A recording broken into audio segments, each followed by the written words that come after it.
In this lesson, we return to the shopping cart web app and talk about ways in which it can be improved and the programming techniques that we can use to do those improvements. In my Emacs editor, you're looking at the working file scartextensions.txt. This summarizes the points that I'm going to go over, but it's easier, I think, if we just return to the shopping cart web app, walk through it, and then talk about how it might be improved. So we'll have some visual clues. So I'm going to open up my Chrome browser, and here's the welcome page. We've seen this a couple of times, but for quick review, we'll buy a couple of products. It's pretend money, so there's no harm done here. And now I'll jump down to the bottom, submit the order. We get the confirmation page. This gives us a chance to change the quantities, nothing else. Confirm order gives us a summary of what we've bought and tells us that we'll get a confirming email. So we've already made some improvements to this app. We started out without the email confirmation, then added that. We place the order, and we wind up back, of course, at the welcome page to encourage us to shop more. Now, in a production environment, of course, we couldn't shop without first logging in, because the vendor needs to know about us, needs to know our identity, some credential that vouches for that identity. And this is a familiar login scenario. We're going to cover that when we get to security, but I want to take a step back from that and talk about something that is needed first. Before we can log in, we need to have registered. In other words, with Kelly's ski equipment, we need to provide an identity, let's say an email, something like that. And then we need a credential that vouches for that identity. And of course, the default one is a password. So we need a password, and we need to confirm that password. Now, in the current security environment, what's recommended, of course, are so-called strong passwords. There's no unique definition of strong password, but typically a strong password is going to have a minimum length to it, let's say 6 or 8 characters. Sometimes you're required to provide at least one uppercase letter, perhaps a special character, perhaps a digit. So we're going to follow that pattern. We're going to implement a strong password check, and we're going to use regular expressions to do that. Regular expressions is a very powerful pattern-based programming language. It really is nothing else than that. It's a programming language. It can be a little bit complicated, but it's easier to learn regular expressions than to do some of the things on your own. For example, when we finally get to the strong password pattern, as we'll see, it's complicated, but the thought you always have to keep in mind is, how hard would this be to program ad hoc? In other words, if I just did it on my own. Now let me add a further point. The question is, how are we going to do this registration page? We could, of course, do a fresh HTML page or an HTML fragment and sort of slip it into these other pages. But if we think ahead, a real e-commerce shopping site, of course, is going to have many pages. We might be on any one of those pages, and on any page, we may want to register. One way to do that, of course, is to provide a link. Just to say, here's a link. If you'd like to register, hit this link. We'll send you to the registration page. Another way to do it would be to have a little HTML fragment on each page. For example, we have some real estate to play with here, over in the upper left, middle left, same thing over on the right. We have some real estate where we might actually place a little registration form, and a user could fill that out at the user's convenience on any page. There are various ways to do this, and one way to do this in JSP is through a customized tag. And so we're going to look at both regular expressions and at customized tags in order to provide a registration form on our e-commerce site. Eventually, we're going to use this little customized tag. We're going to use a variation of it to do the login as well. So we'll get some use out of this, some use and then some reuse, which is always nice. So in summary, what we're going to turn to next are basically 2 topics, and we're going to combine them. One is data validation through regular expressions. Regular expressions are really the powerful way to do data validation nowadays. every place, including in the web, and we're going to look at customized tags and various ways to do those in Java. And as usual, what we're going to do is look at a simple way of doing this. In other words, a low-fuss way. In this lesson, we take our first look at customized tags, and in subsequent lessons, we're going to inspect the source code and talk about different issues. So the whole point of a customized tag is to simplify and modularize code. In other words, to come up with small UI modules that are compact, reusable, that we can drop wherever we happen to need them. A tag library in Java speak, we've seen one, JSTL, that stands again for Java Standard Template Library, is just a collection of functionally related customized tags. Now you can think of JSTL as a single tag library, that's what the name suggests, but you could also think of it as a collection of smaller tag libraries. We've seen one for formatting, we've seen one for SQL, we've seen one for core functionality. If you've used a language such as C or C++, in other words, a language with macros, you're going to find some similarity here. Just as a macro expands into its implementation, so does a customized tag. So basically, you can think of a customized tag as an abbreviation for something bigger. Following the same theme, you can also think of a customized tag as a DSL, a domain-specific language, for the UI layer in web apps. What we've talked about doing is taking the shopping cart web app and adding a registration form. We're going to implement that as a customized tag. So let me jump to the browser. We're in the working file tag file overview.txt right now. Let me jump out to the browser and explain what you're seeing here. This is a JSP page that has a single customized tag. Now don't worry right now about the size of this beast. It's a little too big. There's too much up here. It's not clear that we need the time. The font size may be a little bit too big. I've done all of this more for clarity than for usability. So the idea is up at the top, this explains what constitutes a strong password. So when a customer registers, the customer gives a login, email, a password, and a confirmation of the password, and then registers. So the password has to meet certain criteria, and those are stated right here. Why we have a little time thing down here, we'll get to later, but let me just refresh this to confirm that what you're going to get is updated times. So the time is dynamically set. That's part of the functionality in a customized tag, should we want it. Let me now return to the working file and continue. In Java, there are various ways to build customized tags. In the simplest way, you don't have to write any XML. This is known as a TLD file, Type Library Definition file. The extension is typically .tld. So you would write a TLD file, that's the spec if you like, and then you would write Java code, a back-end implementation. We'll do an example. There's nowadays, I would say, less need to do this than before because the Java community has really stepped to the plate. There are lots of free customized tag libraries out there. We've seen one already.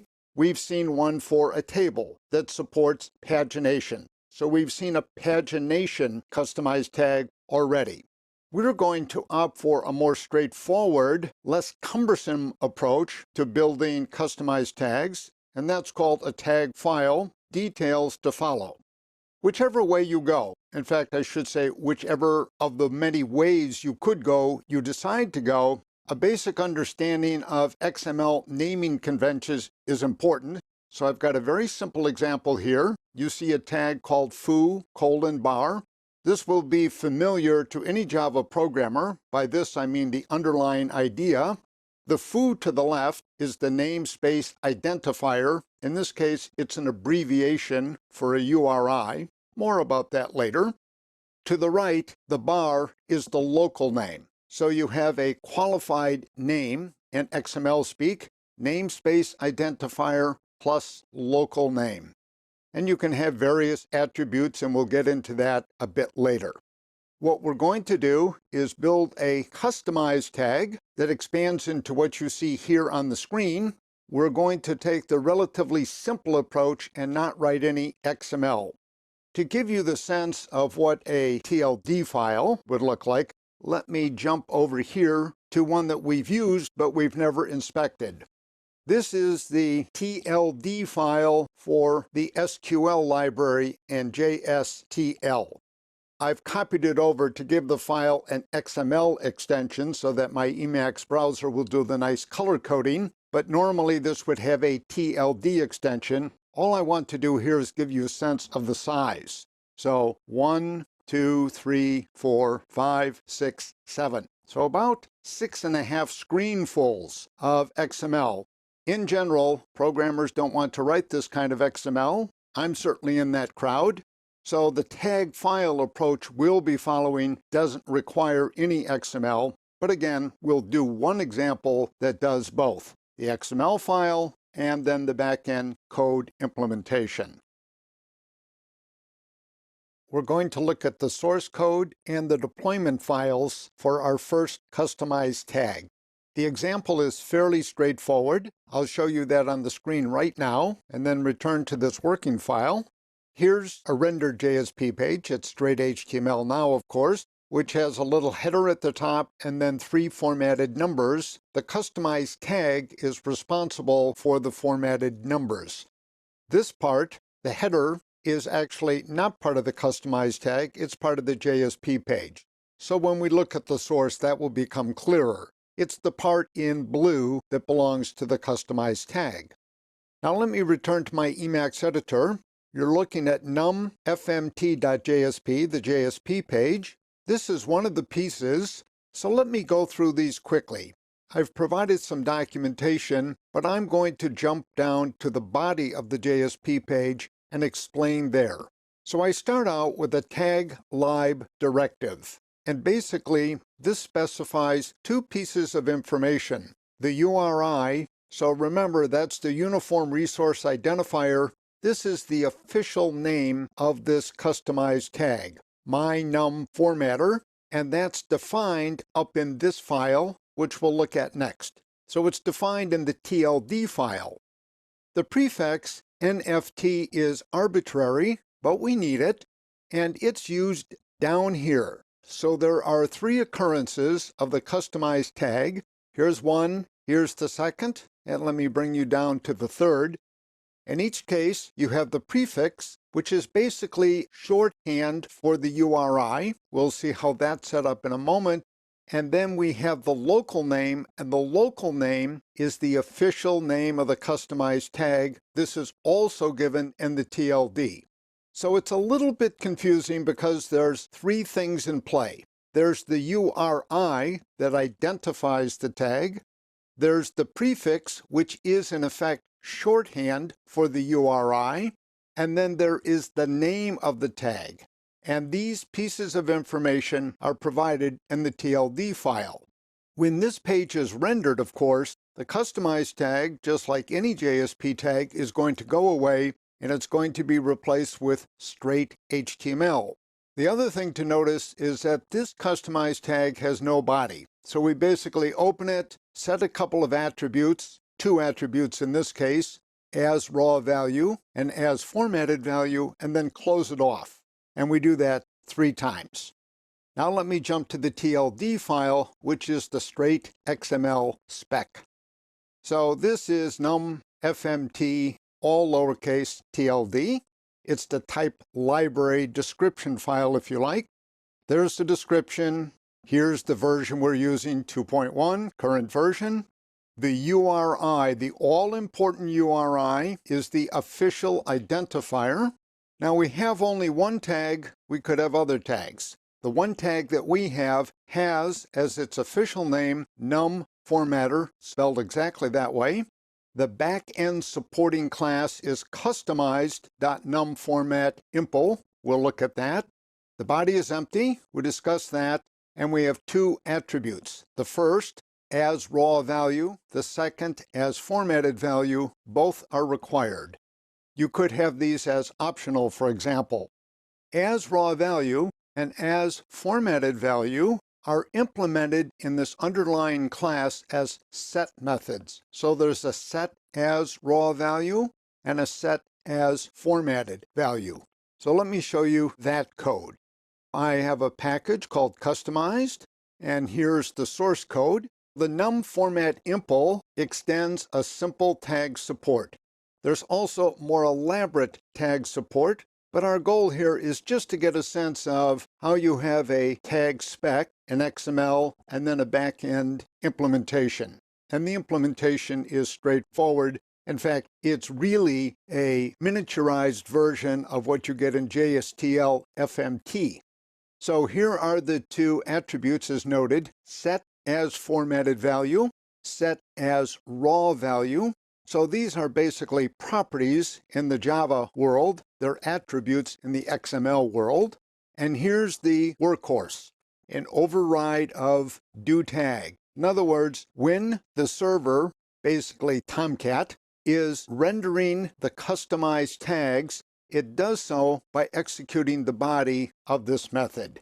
So this is what provides the implementation of the customized tag. This is going to generate those HTML fragments that are going to be displayed in the browser.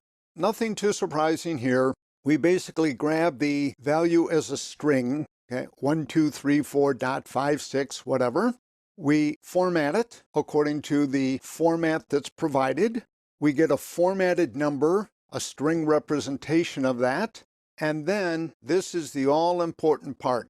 Get JSP context, that's inherited. Get out, so that's the output stream, write formatted number. So the value generated from that is going to be the value displayed on the HTML page. Let's go back and look at that very quickly. So that occurred basically 3 times. Once for this, once for this, once for this. So back to our editor. And I've got an exception here. In this case, if any exception occurs, if there's any problem at all, we throw a skip page exception basically to tell the system, well, there's no point in going on with this page because we can't do what we're supposed to do, which is to format numbers. Now let me look at the last piece, and that's the web.xml, the deployment file. So as usual, we have our welcome list down here at the bottom. And you can see that's num format.jsp, which uses the customized tag. And up here, we've got some JSP configuration information. First of all, we specify the URI, the official identifier for this tag lib, my num formatter. That's not the name of the tag, it's the name of the formatting information in that file. And the location, and this would be the standard location, is in webinf tags num format.tld. So the standard place to put TLDs and tag files is under webinf in a subdirectory called tags, although we could put it elsewhere if we insisted upon that. So there are various pieces that need to be tied together. Let me go back to the JSP page, format num.jsp. Let me go back up to the top. The point I want to make here is this. Not each and every detail is essential to us because we're going to go a simpler way. The point here is to get an idea of the complexity. We've got the JSP page, we've got the TLD, the XML spec, we've got the Java implementation working behind the scenes, and we've got the web.xml. Now, we don't need all of that for this particular example, obviously. We could have simplified it. And what we're going to do in building this registration customized tag is go a simpler way. But it will be nice to have seen both ways. And if you ever need the sort of workhorse power that you can get with back-end code, at least you'll have a fairly simple example that can be followed. This lesson continues our preparation for building a registration form for customers to our e-commerce site. Recall that part of that registration involves putting in a password, and we'd like to ensure that that password is what people call strong. There's no single definition of strong password, but there's general agreement that there should be a mix of characters and there should be a minimum length and so forth. So I'll get into the definition of strong password that I'm going to be using in this example. So you're looking in my Emacs editor at regex.java because we're going to use regular expressions in order to validate a user password. The language, if you've not seen it before, the regular expression language, can be a bit forbidding, but the test that I'd ask that you run for yourself is this. Imagine trying to write an ad hoc program that's going to do the sort of data validation that we need for this example. I'm going to run this momentarily, but let me begin with a quick overview. So you can see I have the string representation here of a pattern. It's rather forbidding. It's a real-world pattern, so this is not a toy example. And below is an explanation, so let me run through it very quickly. In the regular expression, you see that the leftmost character is a caret, a hat, and the rightmost character is the $sign. These are the left and the right anchors, respectively. Basically, what they say is the regular expression must begin with one of the specified characters in the pattern. We'll get to that in a moment. And it must end with all of the characters in that pattern having been satisfied. So the anchors basically set the limits for what's going to be compared. It's very, very common to have anchored regular expressions, and you see that here. The rest of the expression breaks down, in effect, into 5 chunks. These chunks could be in different order, so there's nothing particularly magical about the order, and 4 of them use something called a positive look-ahead, and conceptually, the positive look-ahead says, going from this point until the end, you must find what's specified in this chunk. So, for example, the first chunk says that there has to be at least 1 decimal digit. In regular expressions, square brackets mark a set. So this is the set 0 through 9. We could have enumerated them, by the way, 0, 1, 2, 3, and so on, and put them in any order. This is the set, of course, of uppercase letters A through Z, lowercase a through Z, special characters, the @ sign, the sharp sign, the $sign, the bang, and the % sign. The last piece basically specifies the minimum size, 7, and the maximum size, 21. If we don't care about the maximum size, by the way, we could just leave it off. 21, of course, would be an enormously long password, impossible for most humans to remember. Now, going into all of the details of regular expressions is far beyond what we can do in this course. In fact, it would require a separate course, but let me strongly recommend this book. I own 2 copies. One I keep at the home office, one I keep at the work office. I find it to be invaluable. It's cookbook style. It's really an excellent piece of work. There's also lots and lots of material, of course, online nowadays. Now let's jump to the code, and then I'll do a demo. So the first thing we do is compile the string representation of the regular expression into a Java pattern instance. This is highly recommended. It will do some syntax checking, and it will also do more efficient comparisons. The password is something that the user is going to enter, and quit is going to end the session, and the scanner is what we're going to use to read from the standard input. So let's cut to the quick. The compiled pattern, we create a matcher by calling the matcher method on the user entered password. So the user gives us foobar. We want to see, is that good or bad? Well, it's going to be bad. If there's a match, we print out good news. If there's not a match, we print out bad news. By the way, this file, regex.java, together with a cheat sheet that we'll look at in a bit, is included in the working file regex.zip. So let me move to the command line. Let's run this program. I've compiled it already. Java regex. We'll start out with just what I said, foobar. That had better fail. It's not sufficiently strong.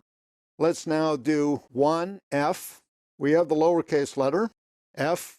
We can use the same letter or not, doesn't really matter. We need a special character, and then we need some other characters, could be anything. This should be OK, and we can continue running such tests. I think if you run the test, you'll see that it does check what we're trying to check. So for example, if we forget a lowercase letter, but put in everything else, we should get a failure, and we do.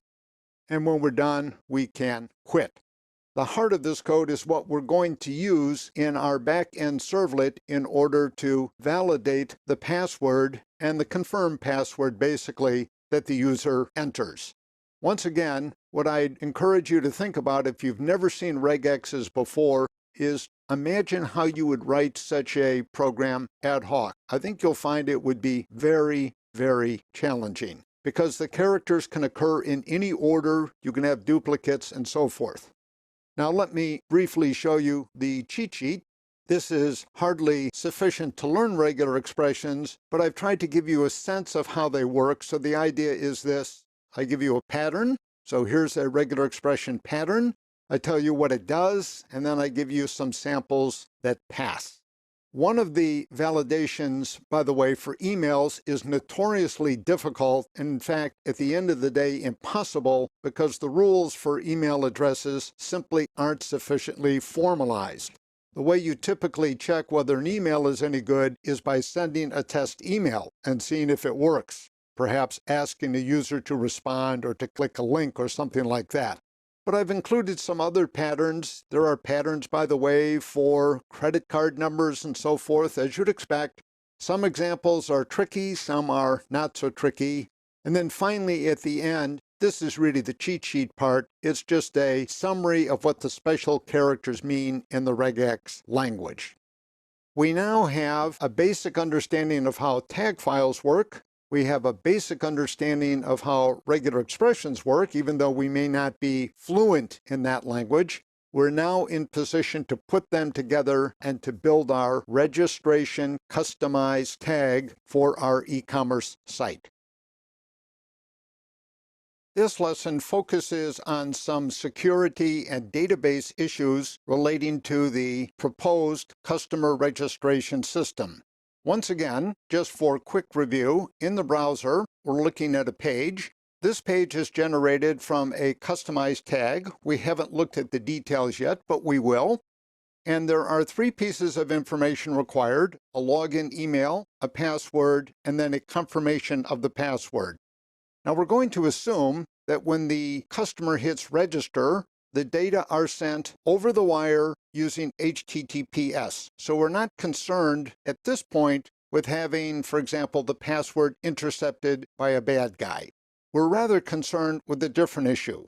For example, I don't like to have my password stored on any servers that I don't control. So for example, I don't know anything about the database administrator for the Kelly Ski Equipment Company. I don't know about the practices. I happen to use this password elsewhere. So I understand that the password has to be used to log me in when we get to logging in, but I don't want the password actually saved on the server side. There's an additional problem. Suppose that Alice and Bob happen to have the same password, and that instead of saving the password on the server side, we save a so-called digest of the password, where a digest is generated algorithmically by using some software. So for example, we might take a given password regardless of its length and generate, for example, a 16-byte message digest. That's the fancy name. Hash or digest are also used. If Alice and Bob happen to have the same passwords, then their digests will be the same.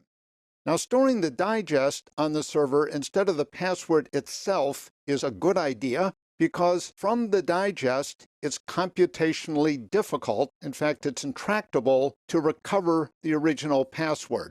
In other words, if you know my digest and you know the algorithm generated to get that digest, you don't even know the length of my password, let alone what my password is. And it would take a lot of computational power to find those things out.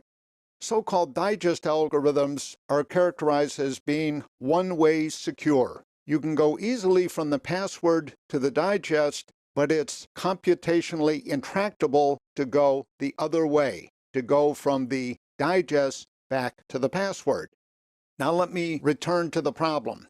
If Alice and Bob happen to have the same password, then they have the same digest stored on the database on the server. We don't want that.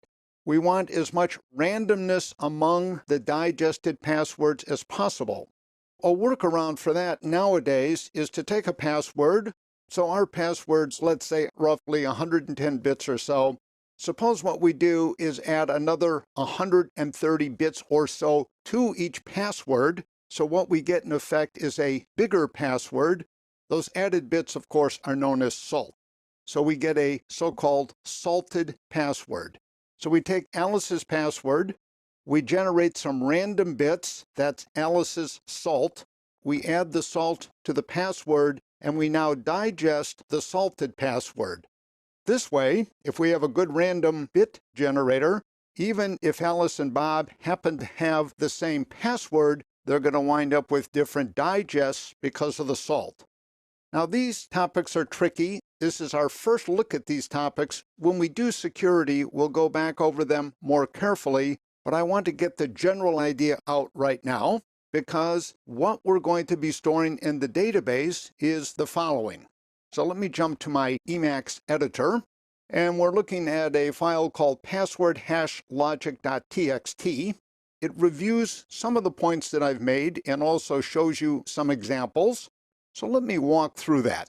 So what we're going to do basically in the password hashing, both in the registration and then later in the login system, we're going to ensure that the password meets the strong password requirement.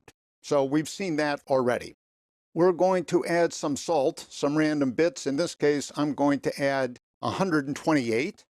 We're going to compute the digest, message digest hash of the salted password. In this example, I'm going to use a 32-byte digest. So I'm going to use something called SHA-256, secure hash algorithm. And then what I'm going to save in the database is the user's email, the salt, and the computed digest. When the customer then tries to log in, I take the customer's email, I do a lookup in the database, I take the customer's plain password, so the password without the salt, I get the salt from the database, and basically what I do is recompute the digest. So for example, if I don't have the same password from the user the second time, I'm not going to wind up with the same digest, and there will be a failure. Again, the whole point here is we never save the password. We use it, but we don't save it. Now let me give a quick example. Alice and Bob both enter apples123 bang as a password. That meets our requirement. For Alice, I generate some random bits. They're shown here in hex just to keep things reasonably easy to read. So there's the hex salt for Alice. Bob has the same password, but notice Bob has different salt. And so what we're going to do then is generate digests for both of these and save these in the database. Here's a depiction of what happens. We take the salted password, we send it through a message digest, we get a fixed length digest. All the digests are going to be 32 bytes in size, and we're going to save those in the database. In order to do this on the database side, I've done the following. I jumped into PSQL to the Ski Stuff database. Why not? We'll use it again.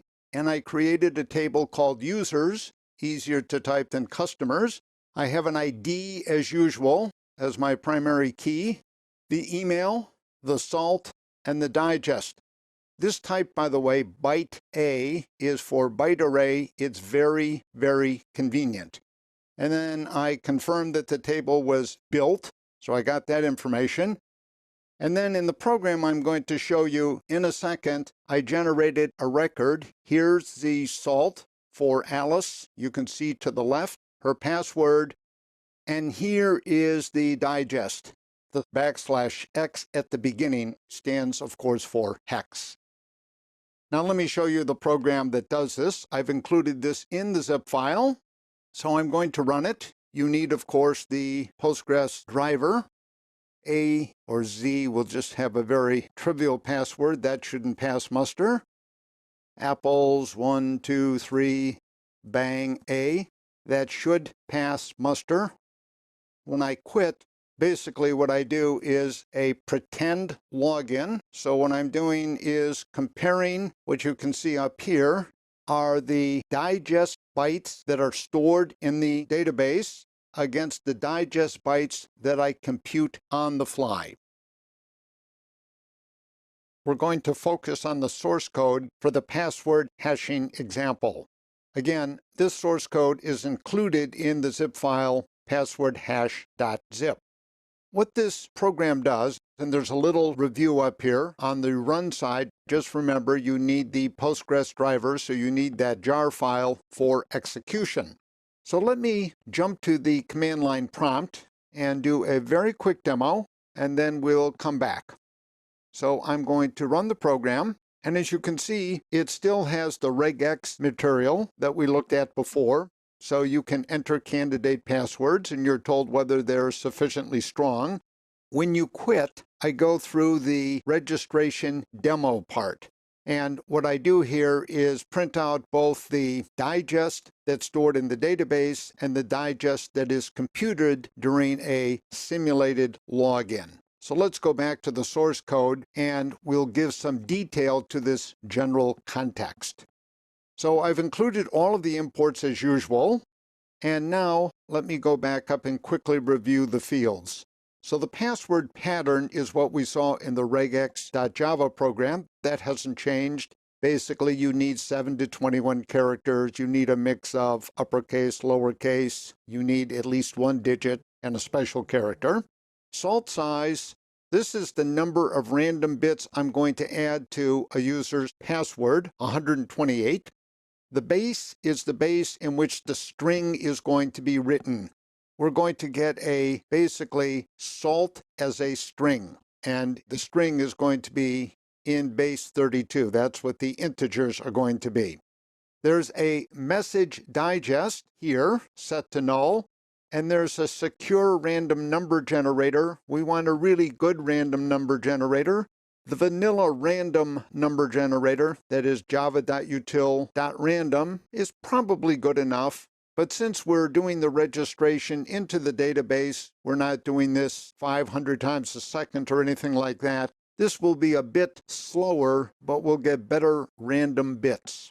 I'm generating exactly one of these because getting a secure random instance is fairly expensive. The constructor, as you can see here, sets the message digest to an instance of SHA-256.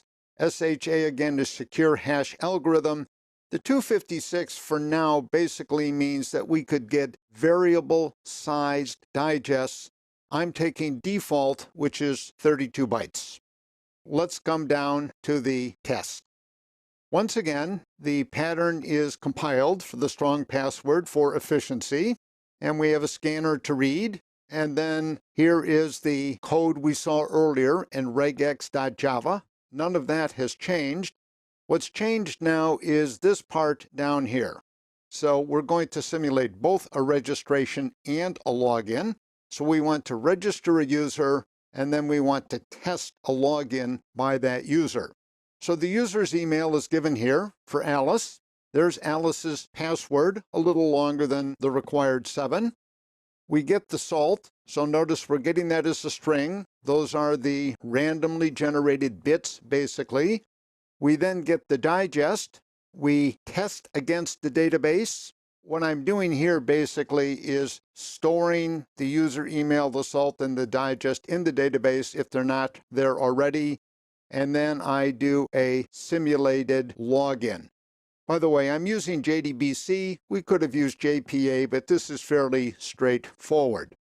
To get the salt, I'm using big integer. The first argument is the size, the number of bits I want. The second argument is the random number generator. So it's an instance of secure random, and then you can see the toString stipulates the base to write the string out in, and that's in base 32. To get the hash password then, what we do is this. 2 arguments come in, the password and the salt. So the password is the given password, Alice's 8-character password or whatever, the salt we've generated. And the digest is going to be a byte array. What we do is get a salted password by concatenating the password with the salt.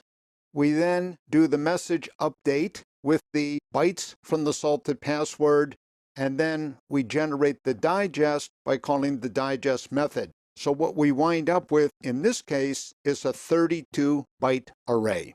And then there's some utilities to print this out and so forth. Let's get to the simulated login, the last piece. We connect to the database. There's the prepared statement. And what we're going to do then is grab the bytes from the database. So they're in a column called digest. We get those. We also get the salt. So what we need from the database are basically two pieces of information. We need the already generated, if you like, the registration digest, and we need the salt that belongs to Alice. So for every customer, we're going to have separate salt. It's a good idea. And now what we're going to do is grab Alice's email that we got over the wire from the browser, we're assuming. We're going to add the salt, and we're going to recompute the digest. For good measure then, I print out both the digests so you can see by inspection that they're the same. And then Java, of course, has a very nice utility called arrays.equals for comparing arrays. And we pass in the stored digest and the computed digest. If they're not the same, we deny the login. If they are the same, we grant the login. Now let me just refresh very quickly what the database looks like. So again, in the database at this time, what you see is Alice's email, way down at the bottom here. In the next column over to the right, you see the salt. That's in base 32. So that was generated using the random number generator. And then the last column is basically the stored digest. And again, the \x at the beginning is not part of that. That just indicates that the digest is in hex. And if you've got nothing to do, you can't sleep at night, you can count those. So what you're going to have are 64 hex digits for 32 bytes in all. What remains for us to do is to take this password digest code and this regular expression code and basically put it into a servlet that's going to confirm our registration. In this lesson, we return to the registration system, but this time all of the pieces are in place and we're ready to do some serious testing and to examine the source code closely. So I've already deployed the war file. It's called register.war. The war file, together with a build.xml, is in a zip file called register.zip for convenience. I'm using, again, HTML5 and the Chrome browser, and it's going to do some data validation for us. By it, I mean the HTML5 together with Chrome. Let me start the demo by just trying to register without entering any information. And of course, the HTML5 jumps in. It does not want a blank login email. So we'll put in here larry@someplace.org. Anything will do. We'll do 1111. That shouldn't work. And indeed it doesn't, because we're doing regex testing on the client side as well.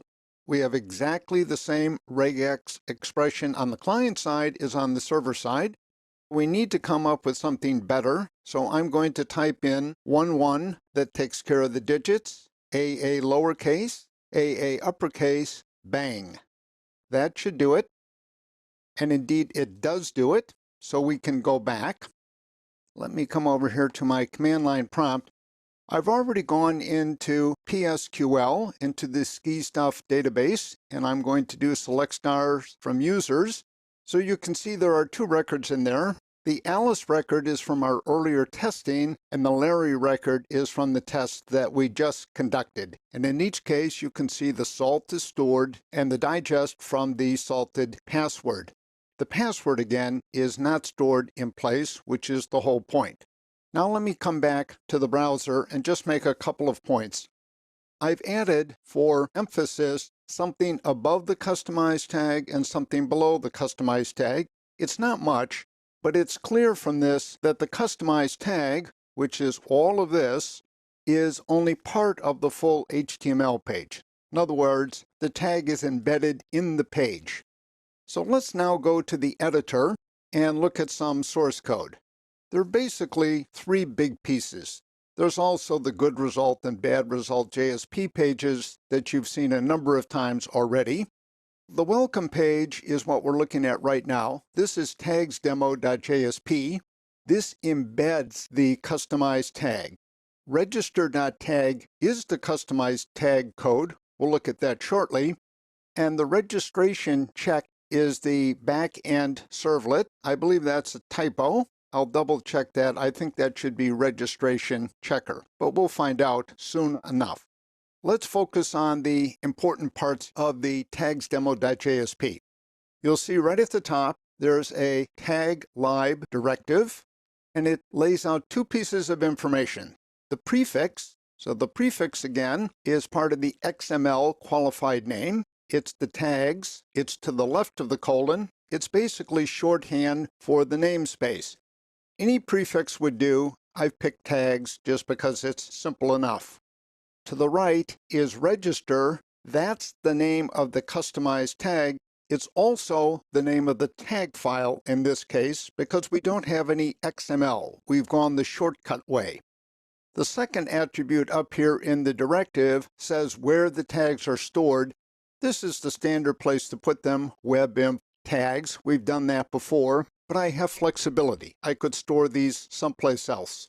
So the customized tag behaves like any other tag. It has attributes you can set. In this case, the color, the legend color, and the time. I've turned the time off. If you jump back to the browser, just to cut down on the size of the beast, I've gotten rid of the time. We could uncomment that and see it again. We'll see how to do that momentarily. So in effect, the tags demo JSP page is our welcome page, and it embeds the customized tag. It's how we're demoing the thing. We'll go there in a moment, and indeed it was registration checker. Instead, let me come back to register.tag, which is the tag file. Now, I've avoided an XML file because basically I've specified information about the tag by using attribute directives. So you can see three of them. They could come in any order. And the attribute directives have in turn three attributes. The name of the attribute, color, legend color, and now, which represents the time. Then in the middle column, whether these attributes are required. If you go back and look at the TLD file, you'll see that we basically have the same thing, required or optional. So in this case, the name is required, the color is not required, optional, and the now is not required. To the right, this is a little bit mysterious. It's not the best term in the world. You see RT EXPR value. The RT is for runtime. What this really means is, can the value of the tag be set statically or dynamically? For two of them, statically, so the colors are basically set in the HTML or JSP, and the runtime is set dynamically, basically by a call to java.util.date. For the rest of this, it's fairly straightforward. As you can see, it's really an HTML fragment. It starts out with a field set. It's going to be embedded in something bigger. There's the legend business, and you can see I'm setting the color attribute to the leg color, which is right up here. We're going to do a post to the check registration servlet. That, of course, is defined as usual in the XML file. Here's a little prompt. We may want to get rid of that to save some space. And now basically I've got a table, and then I've got some inputs. I've got an input for the email. It's required. I've got an input for the password, and you can see there's the regular expression pattern. It's the same thing we'll be using in the back-end code. For good measure, I've also made this required, just for emphasis, and the same thing for the confirmation input. This is all fairly straightforward stuff that we've seen before. The difference is we're packaging it as one thing, basically as one tag. We could make this more elaborate, less elaborate, but it's a really powerful way to build reusable, pluggable components. Now let's go to the servlet that we saw very briefly before. This is the target of a submission from the welcome page. So the user has entered an email, a password, and a confirmation of the password. This servlet is now going to do the server-side data validation, basically, and write to the database. So up at the top, I have a whole bunch of fields to make the code more readable, to take the clutter out of the body. So you can see starting at the top, there's the password pattern. We've seen that before.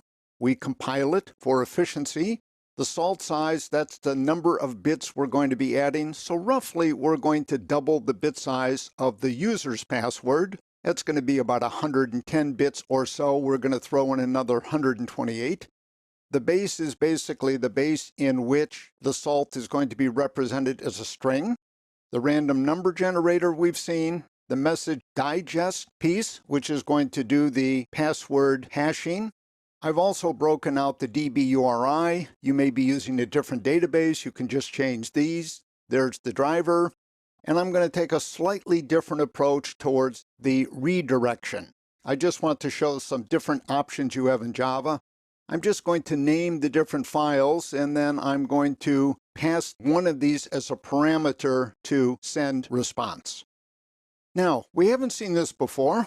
I'm overriding one of the servlet methods called init with no arguments. This is called by the web container after the servlet instance has been loaded. So in effect, this is where you would do constructor-like things.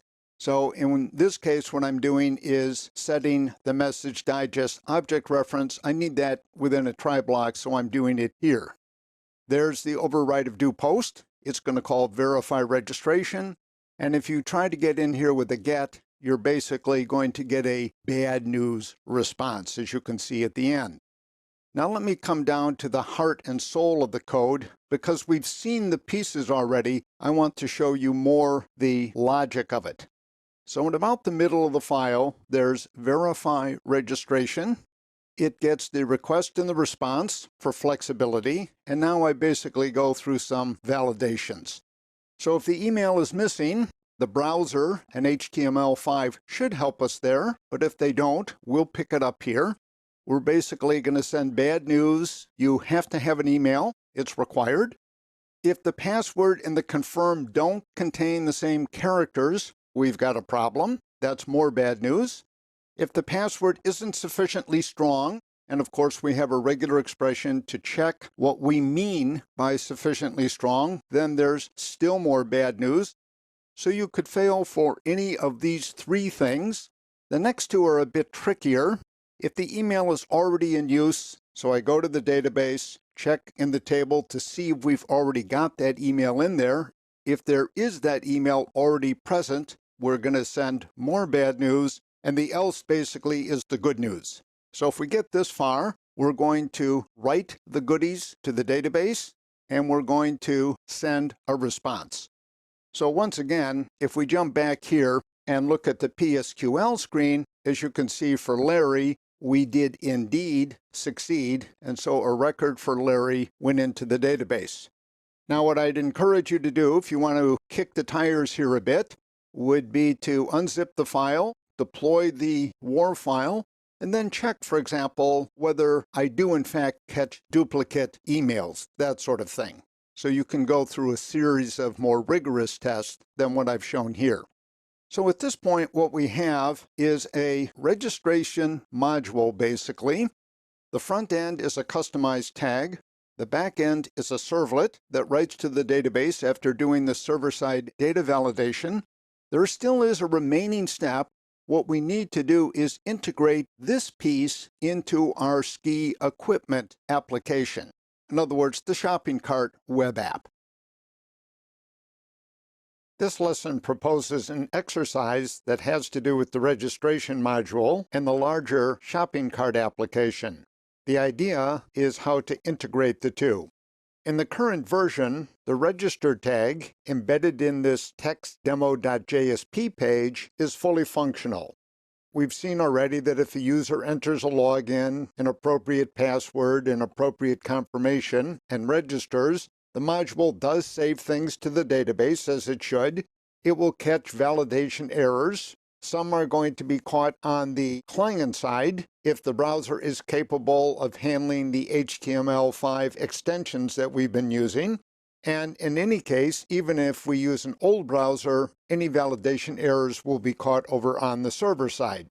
Now, this exercise probably has more to do with design than coding. There's not a lot of coding to be done, but let me highlight the design issue by jumping to the main shopping page.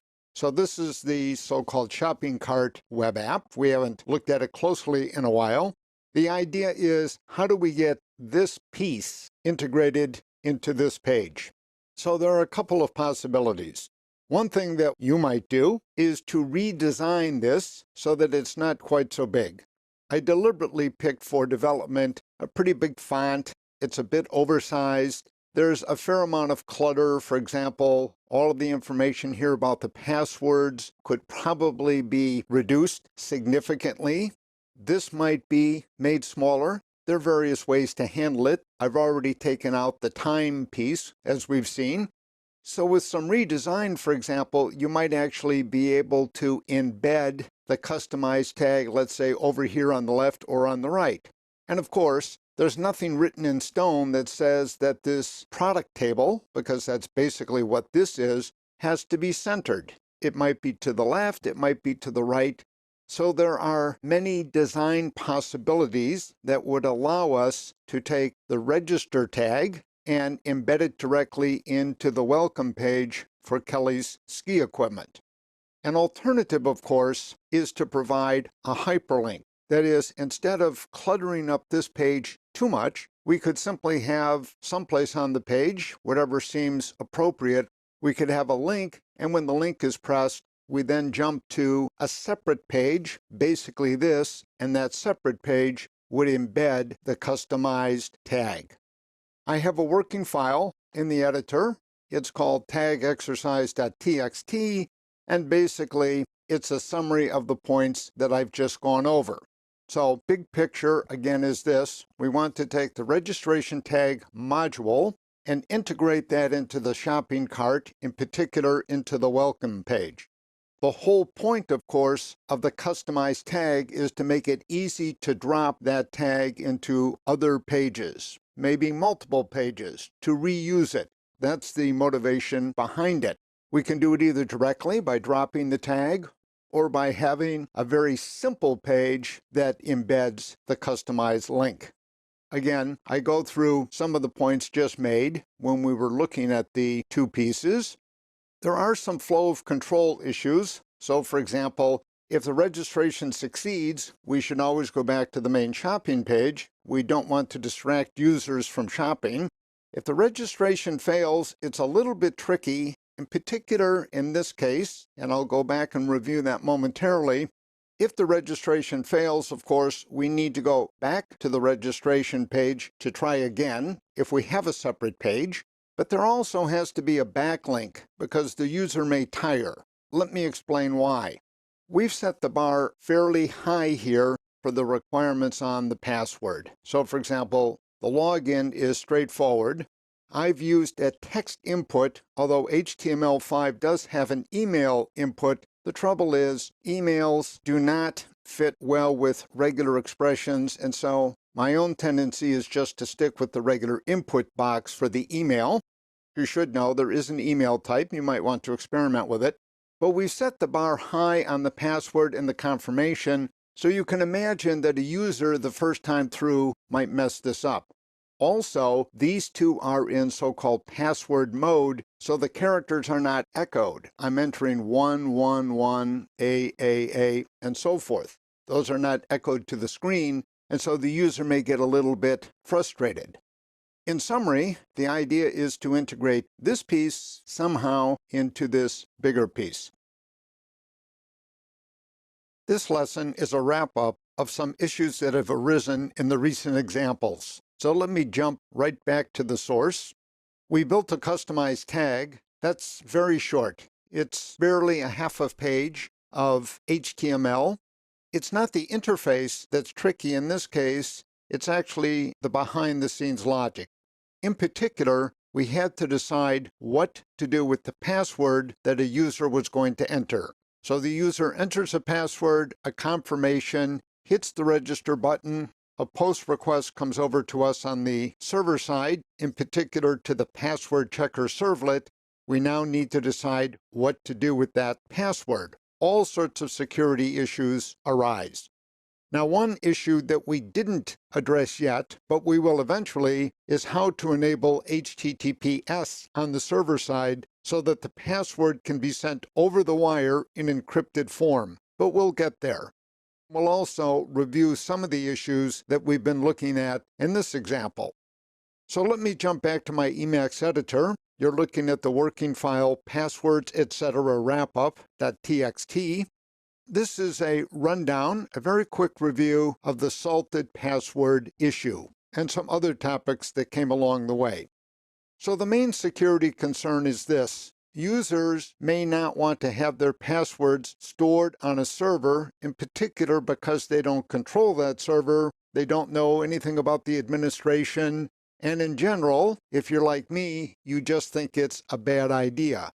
I use the same password for a couple of e-commerce sites. Maybe that's not the greatest idea in the world, but it's certainly convenient, and a lot of people do that. And I don't want those passwords saved. We've seen too many recent examples of breaches into database systems and so forth.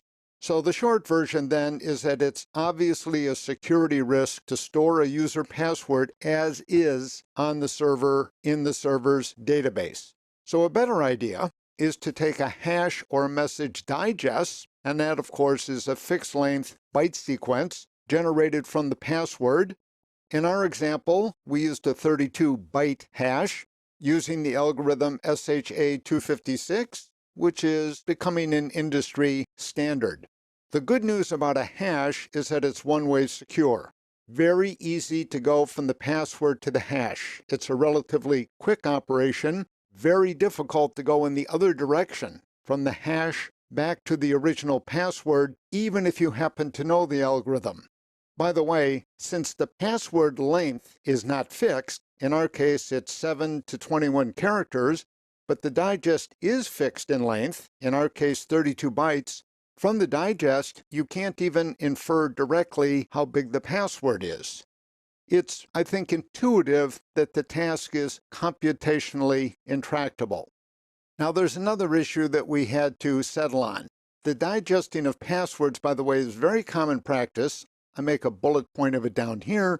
Operating systems have done this over the years because if the password file is stolen, if it's breached, then it's not such a big deal if that file contains only hashes or digests rather than actual passwords. So we're basically putting the same principle into operation here.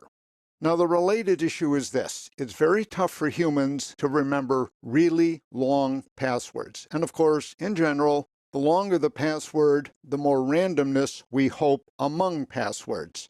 But to ensure that there's greater randomness, a common practice is to take a password, let's say it's 100, 150 bits in size, somewhere in that range, and maybe to double its bit size by adding so-called salt, randomly generated bits.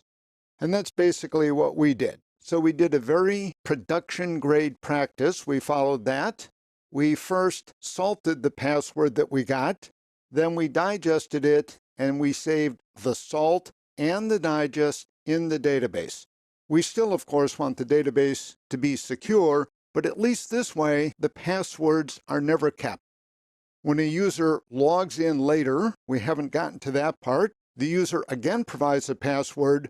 What we're going to do, in effect, is go to the database, get the salt, add the salt to the submitted password, rehash it, and then check to see if the computed hash and the stored hash are the same. If so, we let the user in.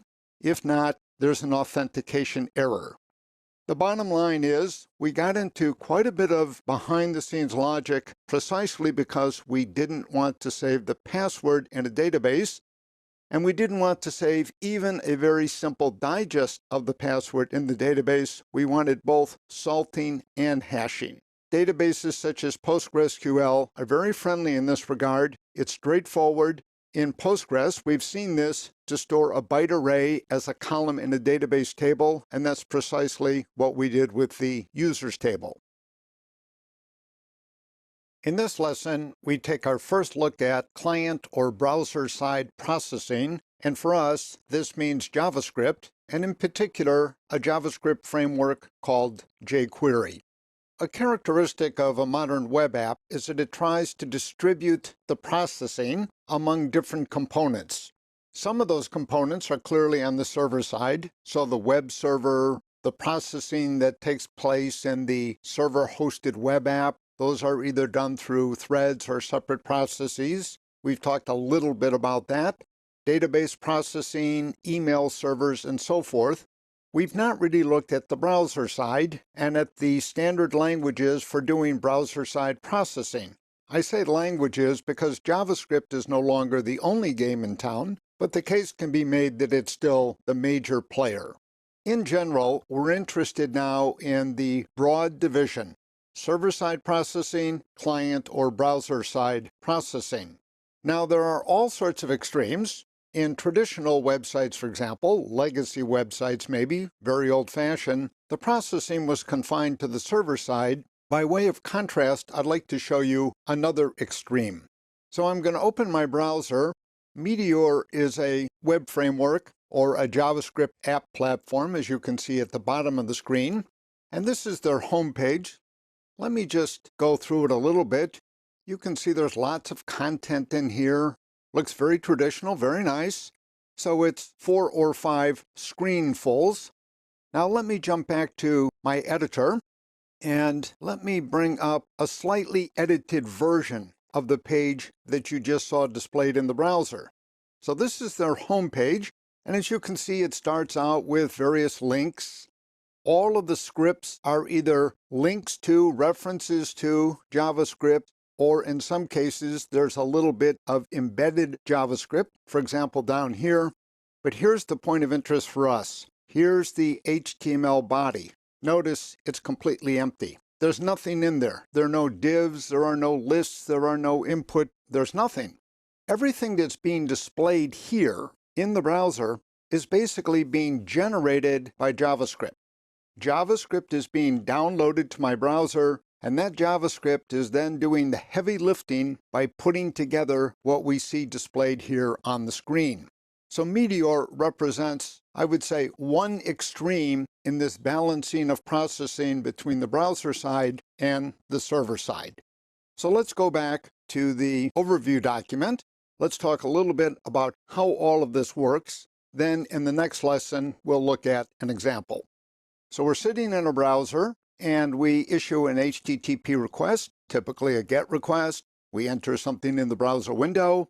The server responds with an HTML page that happens to have either embedded JavaScript or a link to JavaScript or some mix of the two.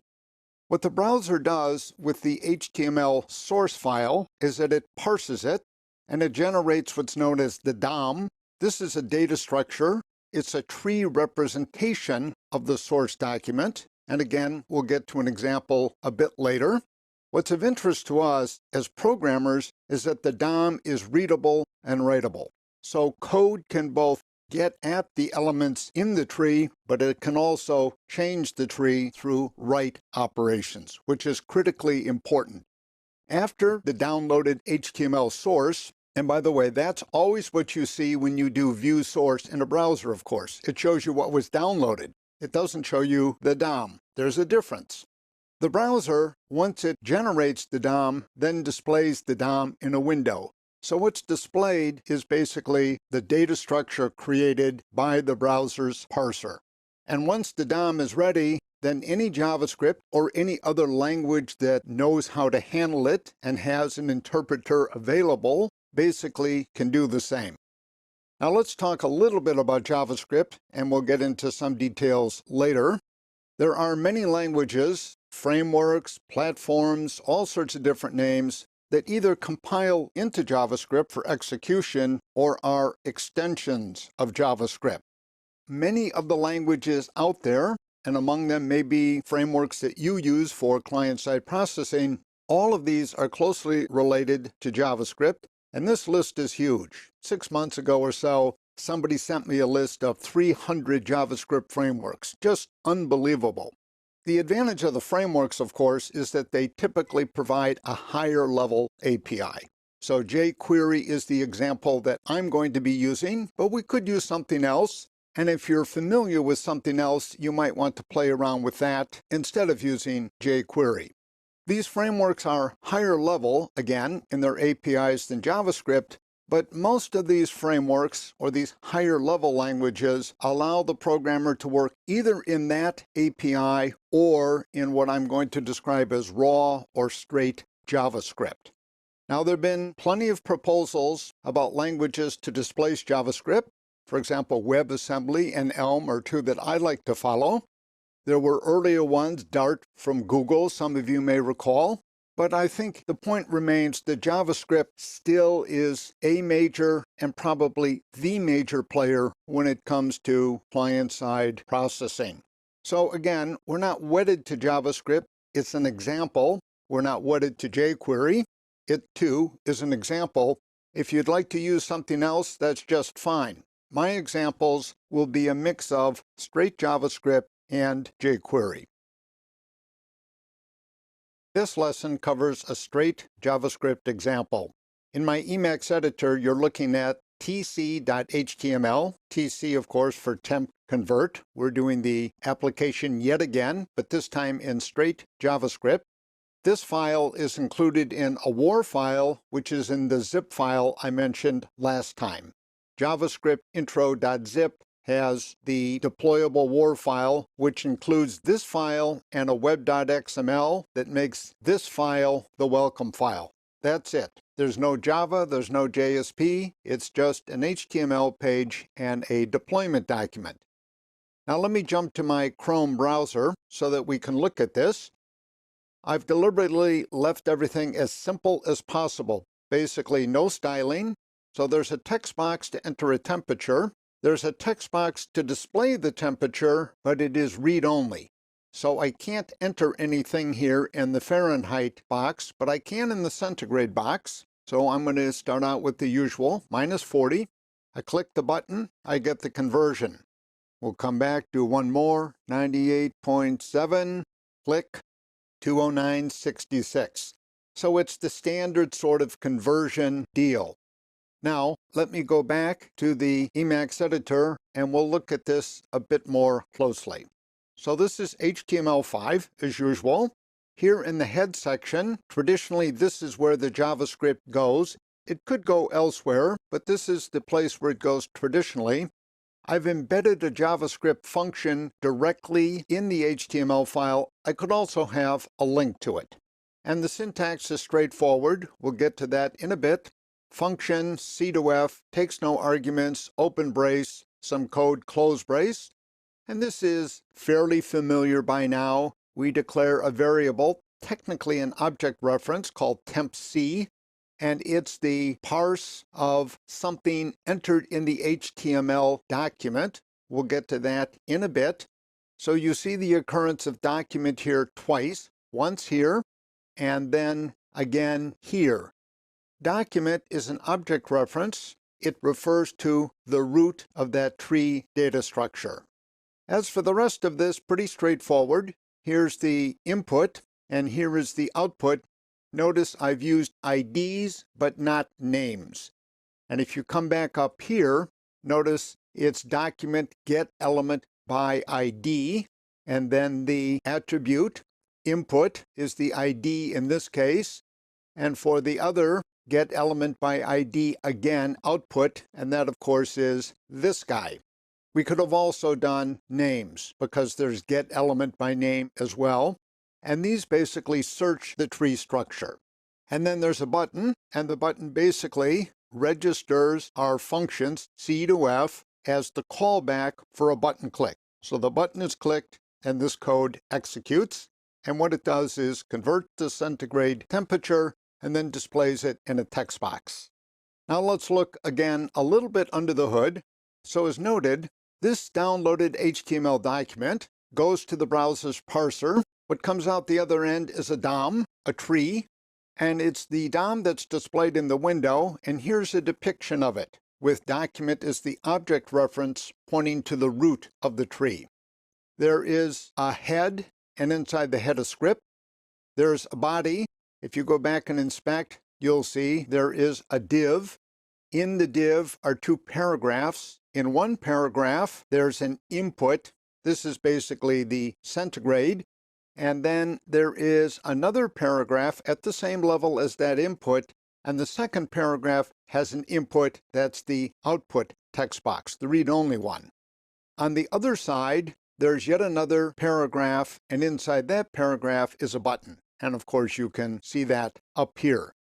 So basically, what the JavaScript code is doing is coming down and reading the input from this guy, doing the conversion, and then writing the output to this guy. Now let me talk a little bit about JavaScript. So this is the 30-second intro if you've not seen it before, but mostly we're going to learn this through example. It's a straightforward and small language. But for the record, JavaScript is object-oriented, but it does not have classes. It does have inheritance. That's done through prototypes. That would take us too far afield right now, but we may get a look at that a bit later. JavaScript is Lisp-like. It's borrowed a lot of features from that language. In particular, in JavaScript, functions are first-class entities. In JavaScript terms, they're objects just like everything else. An object, in turn, is just a collection of key-value pairs. In other words, it's a hash or a map, depending on what jargon you like to use. And in a text editor, we write an object using JSON, JavaScript Object Notation. So here's a very simple example. var Fred. Fred is the object reference. It refers to this object, which begins with the left brace and ends with the right brace. And then you've got the keys to the left of the colon and the values to the right.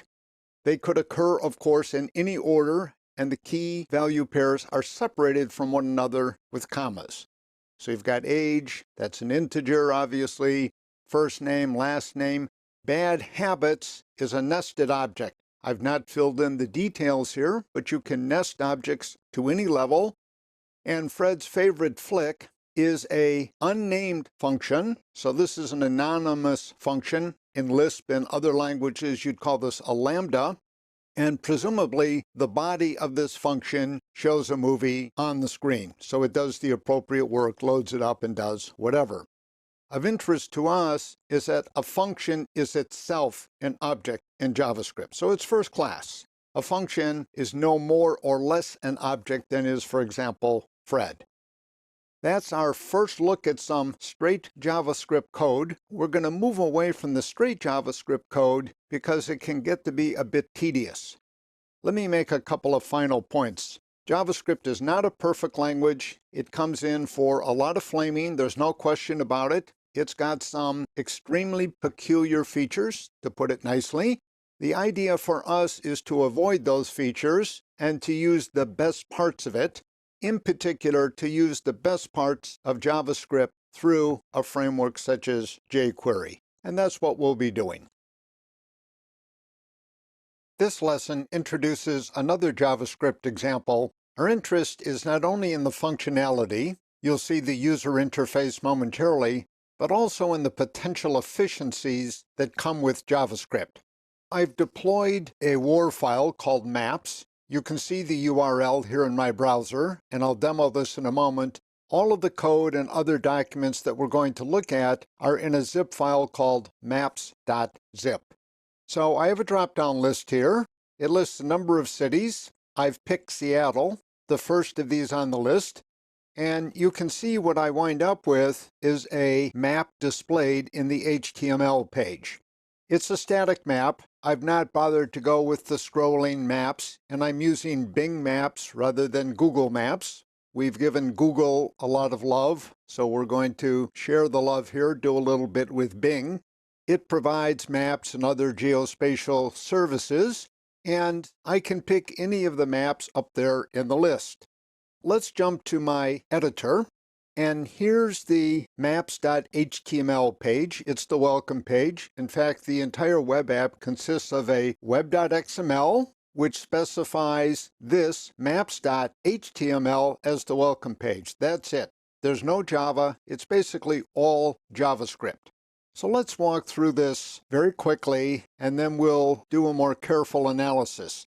So up here in the head section, as is traditional, we have a script. And basically what we're doing is downloading a JavaScript application from the Bing web server. So in particular, the virtual earth.net web server. If you look at that URL, immediately to the left of the query string, you'll see ASHX.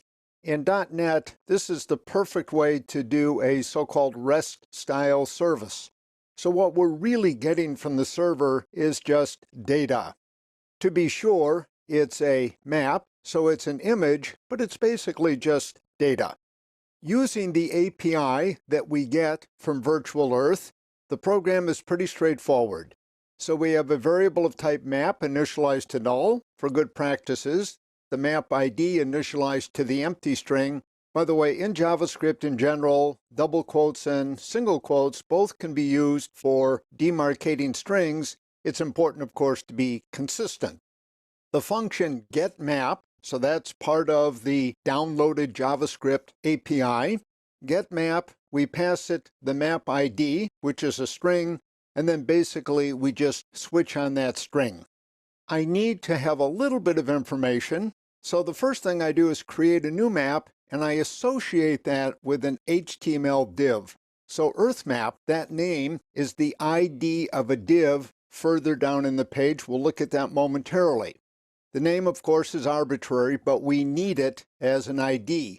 Then loading the map is a bit trickier because I need to know the latitude, the longitude, and so on for the map. There are various other parameters. Those are of no great concern to us right now. The idea is that the JavaScript is doing all of the heavy lifting. So we create a map, and then basically we load the image. Here you can see the straight HTML in the body. So we have our option list. I've not done the full implementation, stopped with Chicago. So there's others to do if you'd like to play around with this. But the idea is, here's the div that I was referring to. Notice the ID is EarthMap, and there's some styling built in here. You can change that. For example, I'm on a fairly small screen here, and the map takes up basically all of the real estate. But the idea here is this div is currently empty. There's nothing there. There's no link to an image or anything like that. So the JavaScript is dynamically loading. Once again, this underscores the difference between the HTML source that we're looking at and the tree structure, the DOM, that's actually being displayed in the browser. It's quite a different beast because what's displayed, of course, is the full map. It's not just the source that we're looking at, which doesn't have anything in there at all. Let me talk a little bit about potential efficiency. This is maps overview.txt. It's included in the zip file, and it's got some verbiage, but let me focus on these depictions. Suppose we have an application that looks roughly like this. We have a browser, we send a GET request out to a web server. That's the guy in the middle here. The web server effectively just passes that request on to some other server, which is hosting a map service. So in this case, it's the virtual earth.net service. And then the map data come back to the web server in the middle and then go back to the browser. So what we have quite literally here, of course, is a middleman. And what's not good about this is the middleman is not doing any useful work. The middleman is not, for example, reformatting data or doing something, tweaking the request. It's doing nothing like that. It's basically pass through both ways. Pass the request on and then pass the response on. So a better approach is this. And there are potential gains in efficiency. Down below, I list some trade-off issues, but in general, the idea is this. The browser goes to our middleman web server to get the page. That's fine. So I've done that here because we're getting the page from Tomcat on my local machine.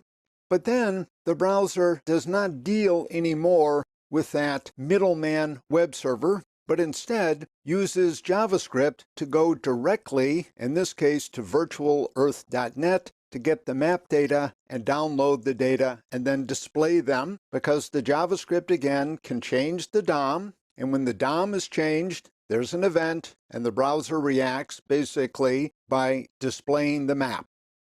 We're all pretty used to this sort of thing nowadays in the modern web. It has a nice look and feel to it. Maps are certainly more fun to look at than, let's say, just verbal descriptions of Seattle or something like that, particularly if we're trying to navigate. But there are also efficiency issues here because JavaScript can make requests to arbitrary servers. In summary, what this example displays is the use of a downloaded JavaScript API and also the potential efficiency that can be gained by having browsers through embedded JavaScript talk directly to other servers to grab data.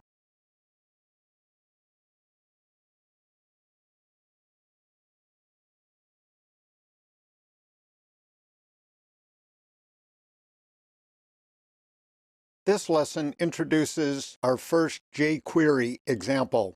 The example is sufficiently complicated that I'm going to break it up into two parts by way of explanation. In this lesson, we'll do an overview, and I'll do the demo again in just a second. And in the next part, we'll drill down into the source code.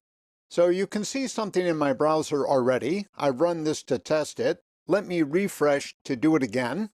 And what's happening is there's some embedded jQuery in this page, and it's hitting a web app. It's my web app. It consists of a JSP page and a backend Java bean, very simple.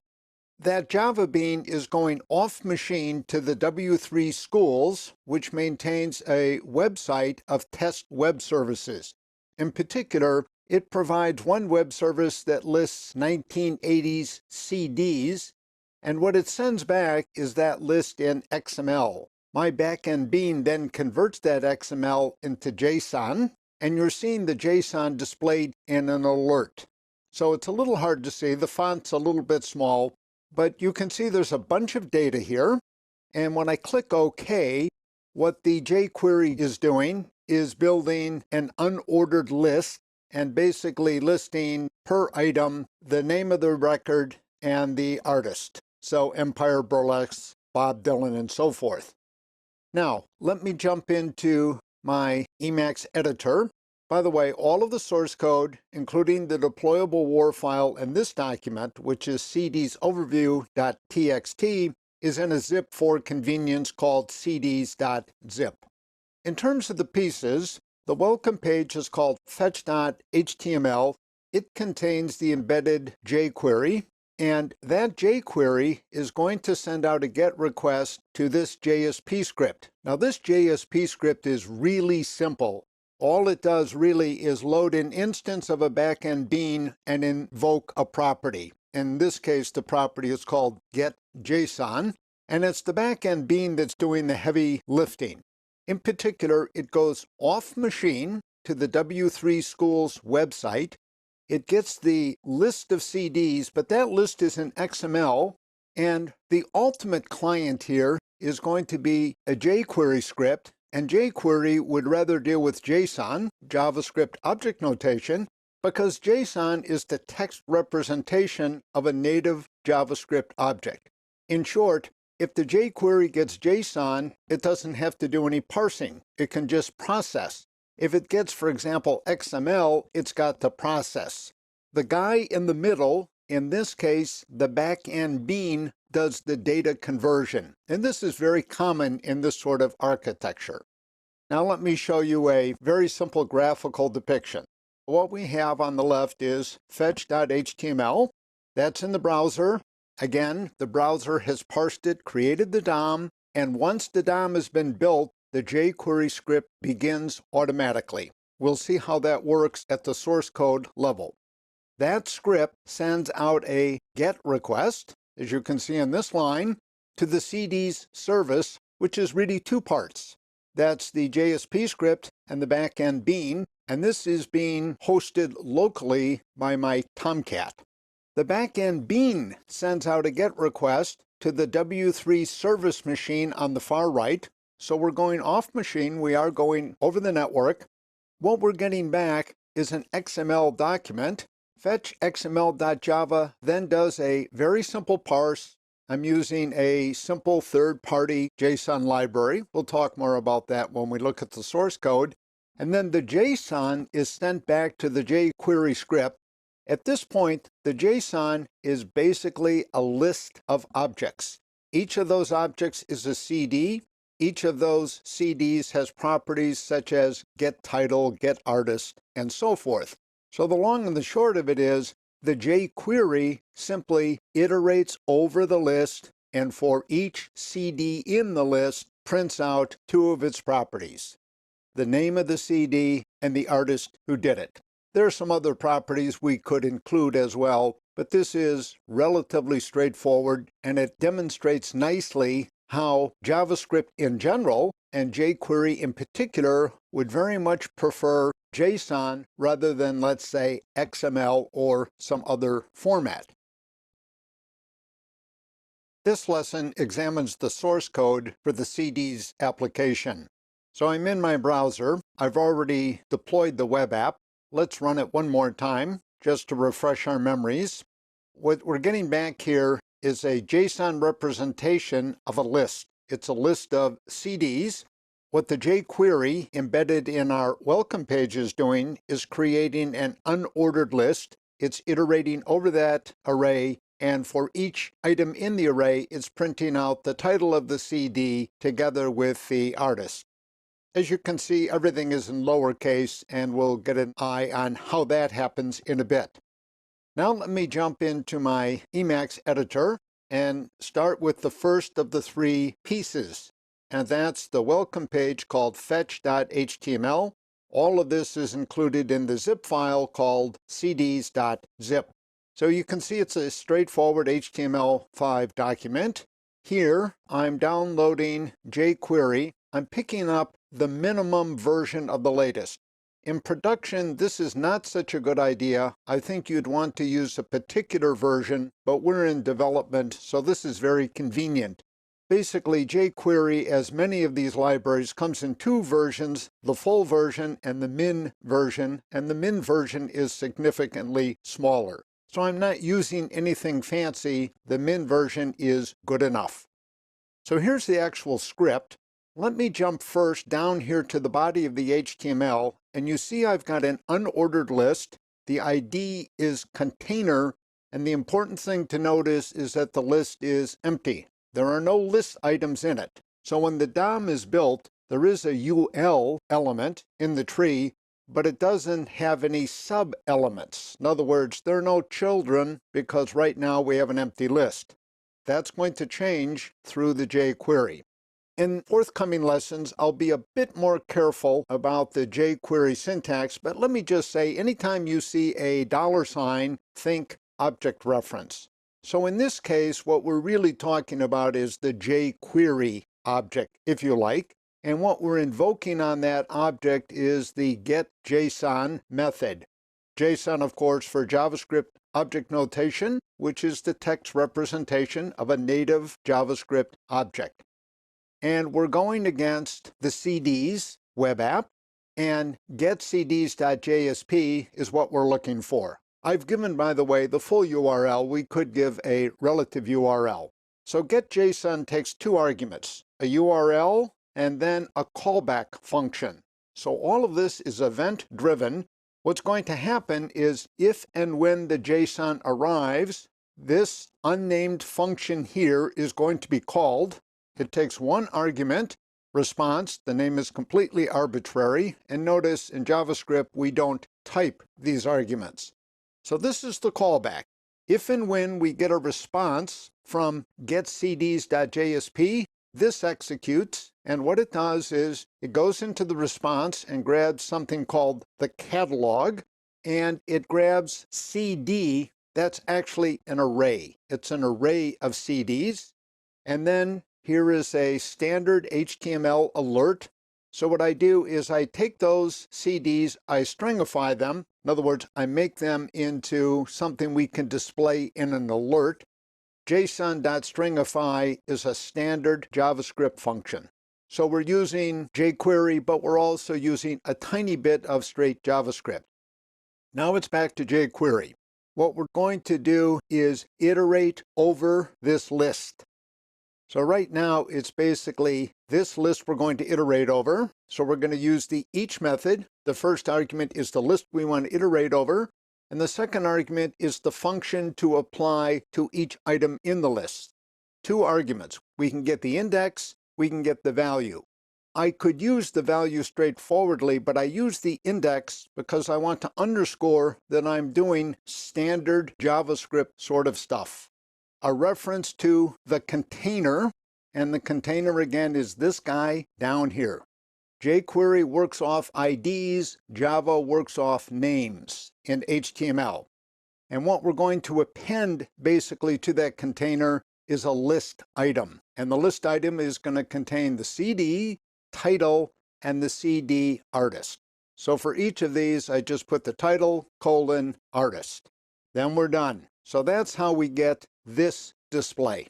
That's basically what generates the list that we see here. Now, back to the editor. Let's look at the JSP script. And you don't get a JSP script that's more trivial than this. 2 lines, use bean and get property. One thing I've always found a tiny bit annoying is this. In use bean, you set an ID. This is the object reference. But then in get property, you reference that thing by name, not by ID. So it can be a tiny bit confusing.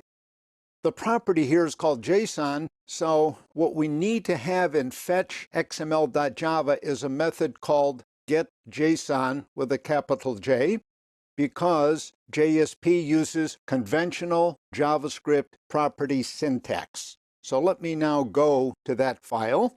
So this is in Fetcher, and the name of the file is fetch.xml.java. It's just a standard POJO class, as you can see here. We'll go through this a little bit quickly. So there's a property called getJSON. I've also put the setter in and left it empty, just in case.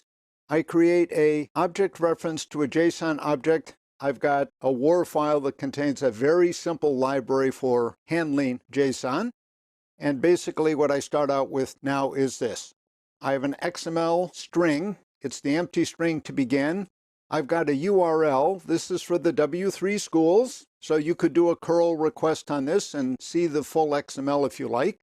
I'm using the tried and true Java URL connection class, and I'm associating a buffered reader with this. I'm going to basically read the document 1 line at a time. So I do that in a while loop. I make a connection to the W3 schools. I get the XML document. Now, everything in that document is in uppercase, and I always feel a little claustrophobic when I'm dealing with uppercase. So basically, I get rid of some commas and some other things. And then down here, I basically change the XML to lowercase, and I generate a JSON object. What I'm going to do is take that JSON object now, stringify it, and send it back over the wire to the Jquery. What's going to happen on the receiving end, it's a little bit complicated, but the Jquery embedded in the browser is going to take that JSON string and turn it into a JSON object, an actual JavaScript array. So when I want to display it in the browser, I need to restringify it because it's already been turned into a native JavaScript object by that time.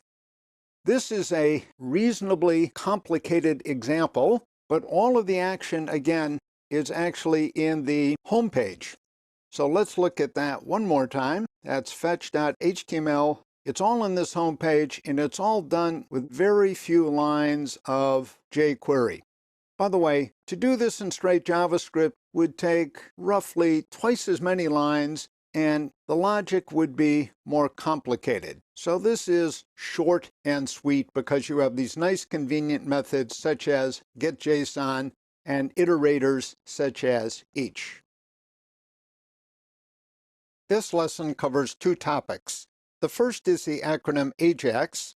This acronym is not quite as popular as it once was, but you still run into it all over the place. And so we'll take a little time to talk about what it means and why it's a bit confusing.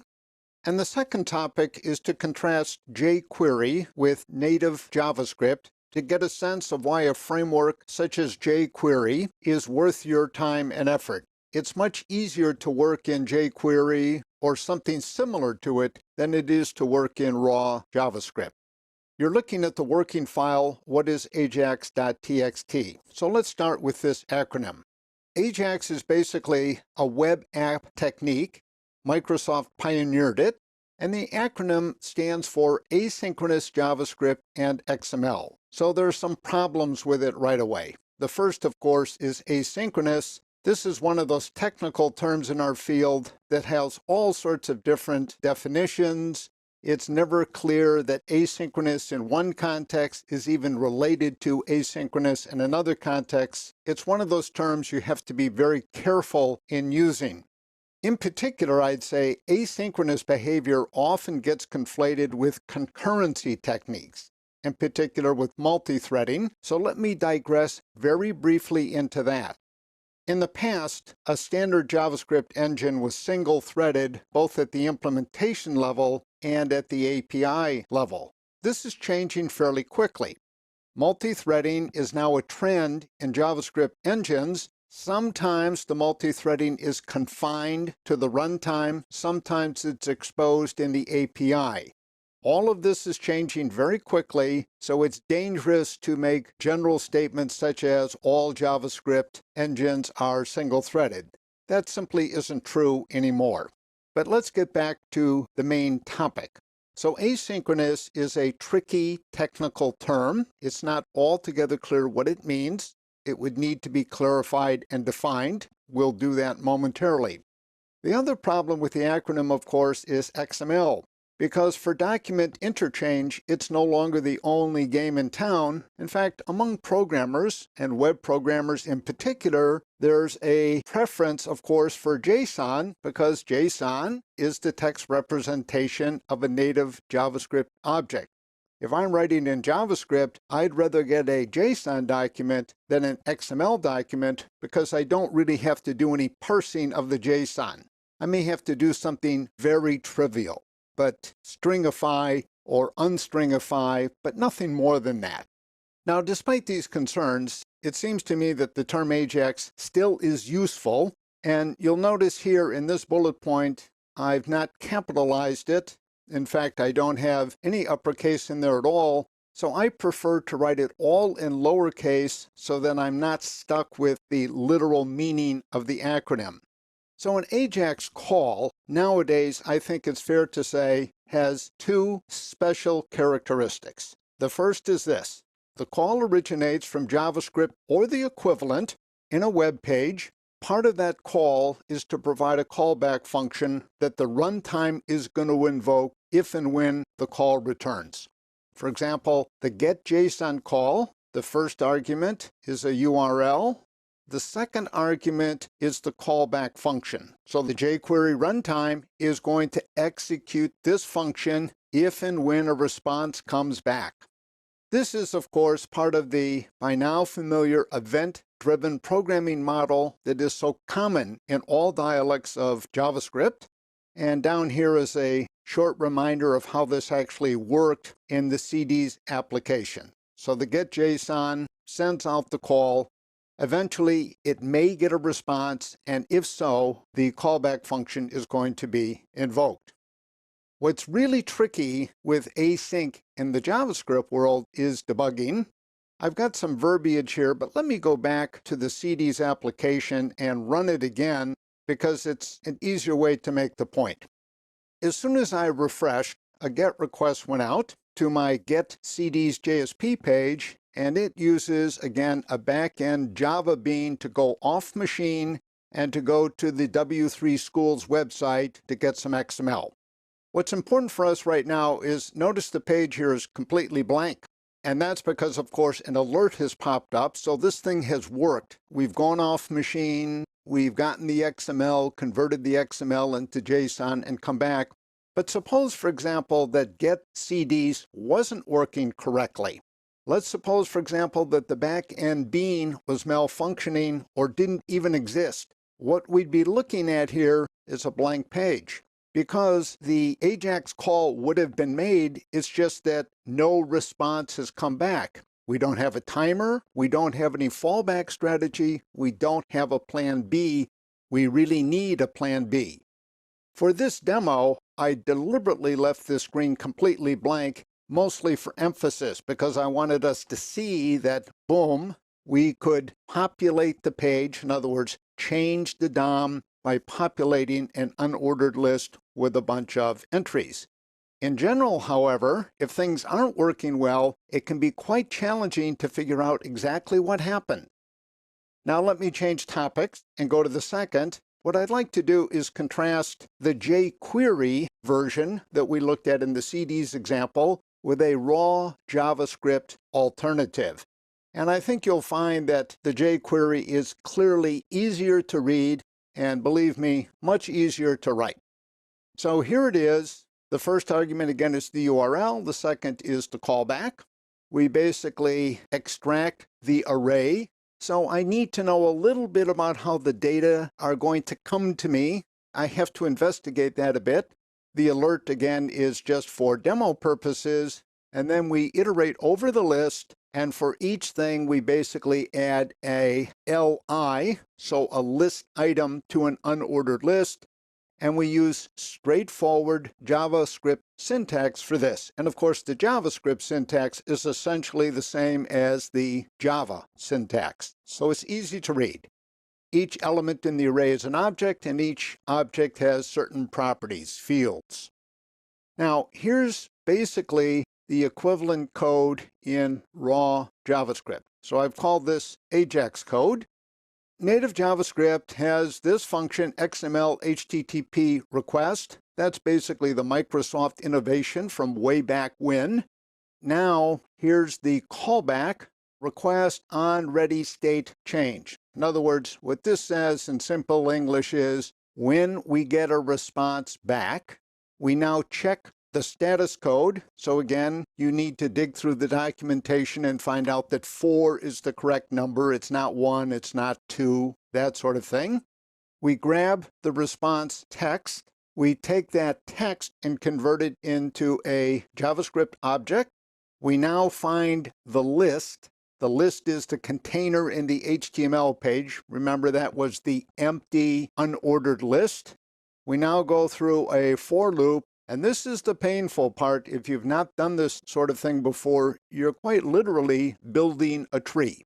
So you create a new element called a list item. You add a text node underneath it because the item does not hold the text. It has a child that holds the text. That's the second guy. And now basically you put these pieces together. So you create the branches. So this is all the callback stuff from here down to here roughly. Here the call goes out. It's not so bad. And it takes 2 statements to do it. You both open the channel and then send the request over the channel. Now again, through copy and paste and good editor tricks, you could become fairly adept at writing quick code in raw JavaScript. But for me, it's a nice argument why something like Jquery, it doesn't have to be Jquery, but something like Jquery is very useful so we can avoid the obvious pain in this sort of long-winded native JavaScript.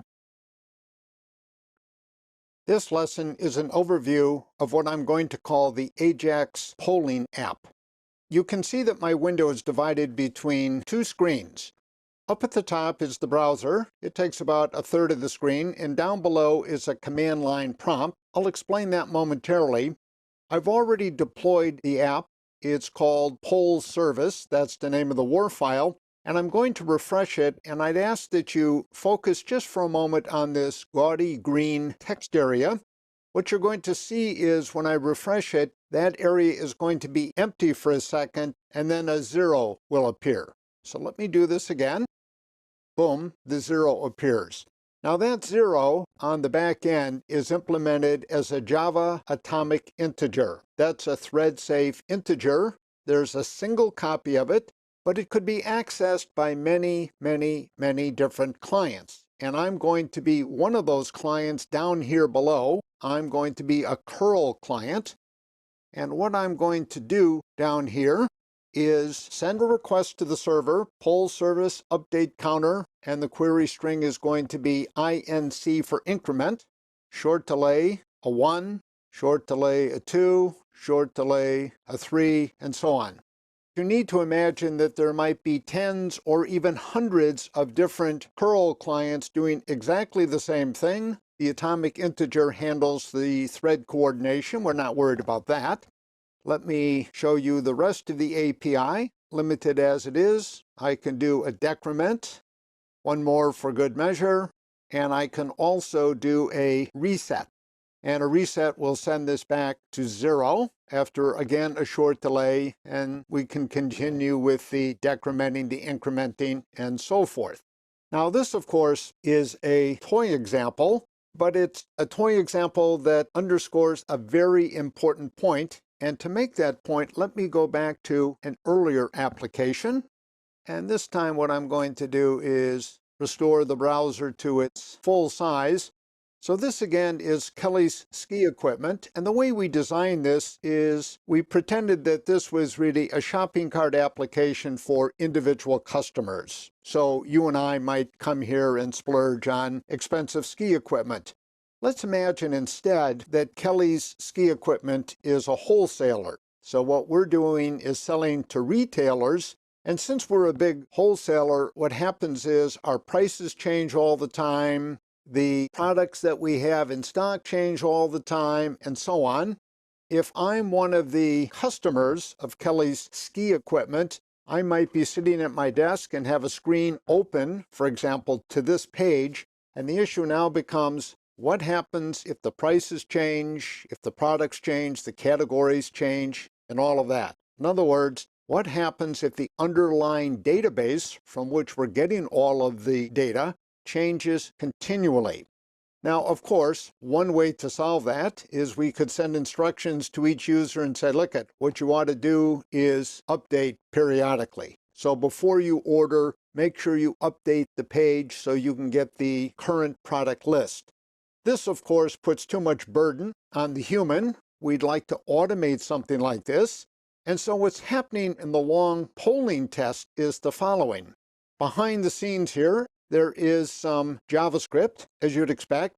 And basically what that JavaScript does is continually polls the server. Basically says, give me the fresh copy of the counter.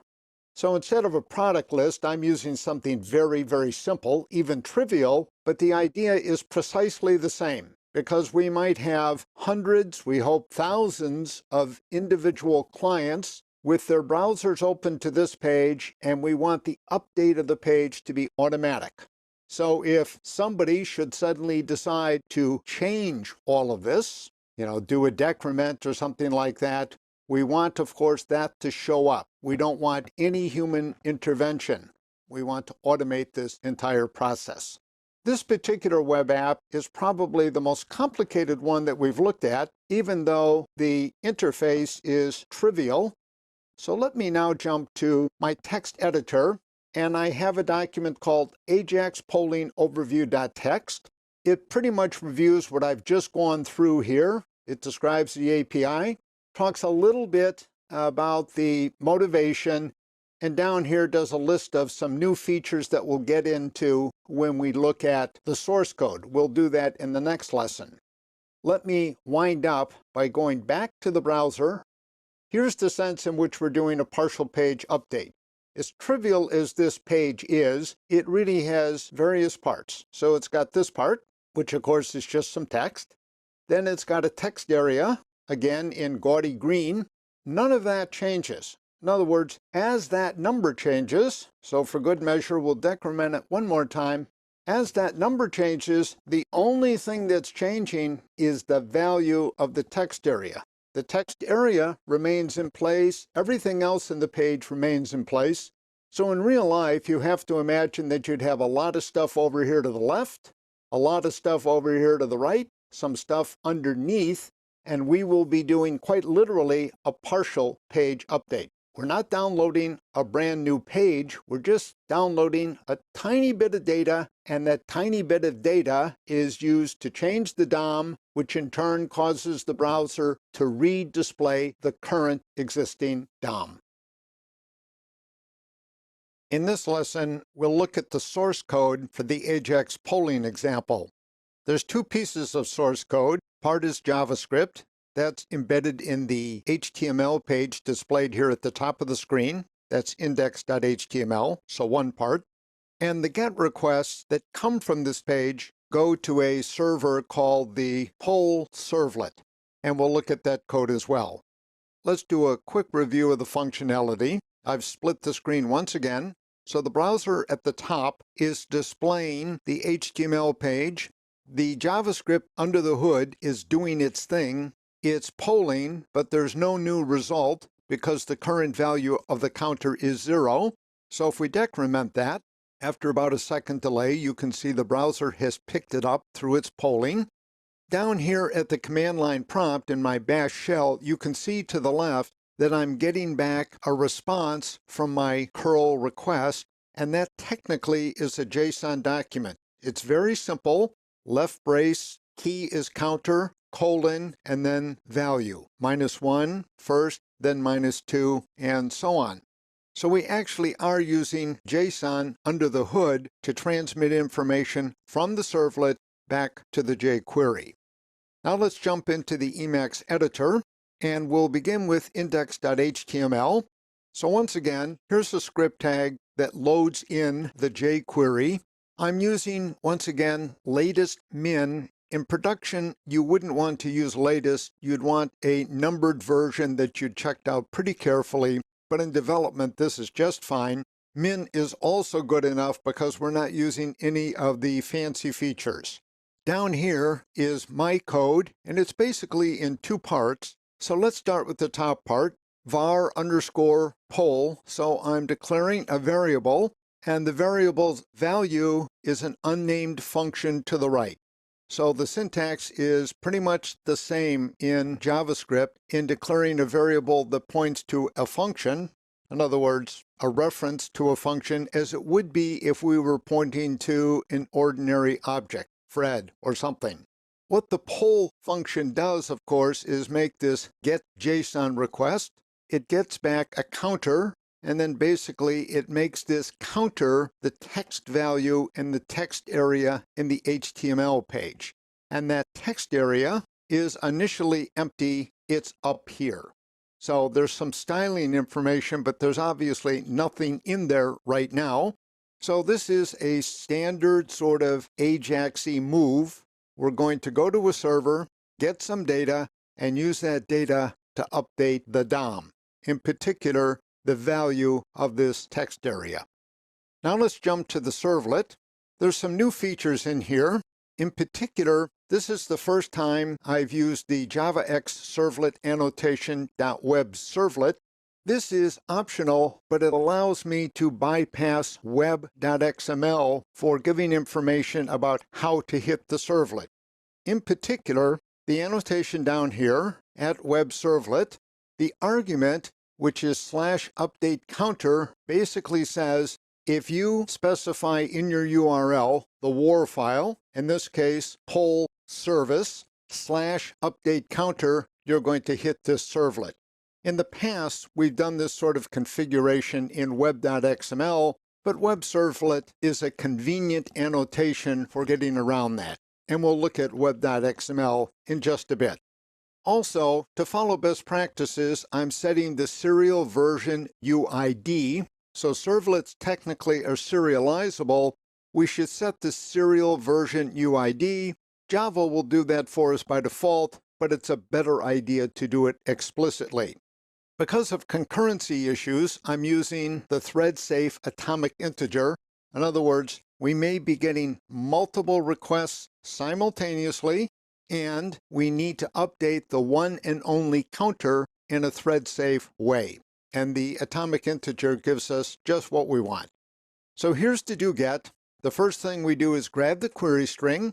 I create a JSON object. I'm using a very simple library. It's about as simple as you can get. And in fact, you can see simple is part of the fully qualified name, org JSON simple JSON object, very lightweight. If the query string is null, we assume that all the user wants to do is to see the current value of the counter, and that's displayed in the browser. If the query string contains inc as its key for increment, we update the counter. If it's dec for decrement, we decrement the counter, and if it's reset, we set the counter back to 0. And in each case, basically, what we generate is a very simple JSON document consisting of counter as the key and the current value of the counter as the key's value. Finally, we sleep a little bit on the server side before sending the response back to the JavaScript. There's also, as you would guess, timers in JavaScript, including Jquery. We could pause on that end as well, but I put the pause over here on the server side. We send back the JSON, stringified, so technically what we now have is a JSON document. And then for good measure, we flush that output stream to make sure that the goodies are sent out post-haste back to the client. The source code is fairly straightforward. Let's finish up by looking at web.xml because you're going to see we don't need any servlet configuration now because of that web servlet annotation. So the only thing in this file is the welcome list, which we've seen a million times before. So I'm still using that for convenience, but I don't have the usual servlet configuration. This lesson recommends a design and programming exercise, but if you've been doing the other exercises, you can think of it as the completion of a project, a rather long project. And this particular piece has to do as much with design as it does with coding. I have a working file that we'll look at shortly in the Emacs editor, but let me use some familiar screens to describe what this exercise is all about. We have for the Kelly's Ski Equipment database a web front end that supports all of the CRUD operations. We've seen that before, and we'll come back here in just a second. We also have an e-commerce version of this that allows customers to select items, pick the quantity, and so forth. Let's look at this first record in Kelly's Ski Equipment. You can see in the rightmost column, the current price is $999.01, a little bit expensive. Suppose we come in here and we change that. So this is about to be out of fashion, so we're going to reduce the price significantly. We're going to save that edit. We go back. And of course, it shows up here on what I'm going to call the CRUD screen, the admin screen. If we now jump back to the e-commerce screen, of course, there's the old price. We need to do a manual page update. And when I update the page, indeed I do get a new page with the correct price, but I'm also getting the full page. For example, if you did the exercise where you added either a little component over here or over here someplace to do customer registration, or you have a link to customer registration, that shouldn't change when the data change in the table. Kelly Ski Equipment shouldn't change. The headers to the table shouldn't change. The only things that should change, of course, are the number of rows. The admin may have deleted a bunch of rows. The admin may have added a bunch of rows, so that may change. And obviously, the values in each of these columns may have changed. We just demoed that.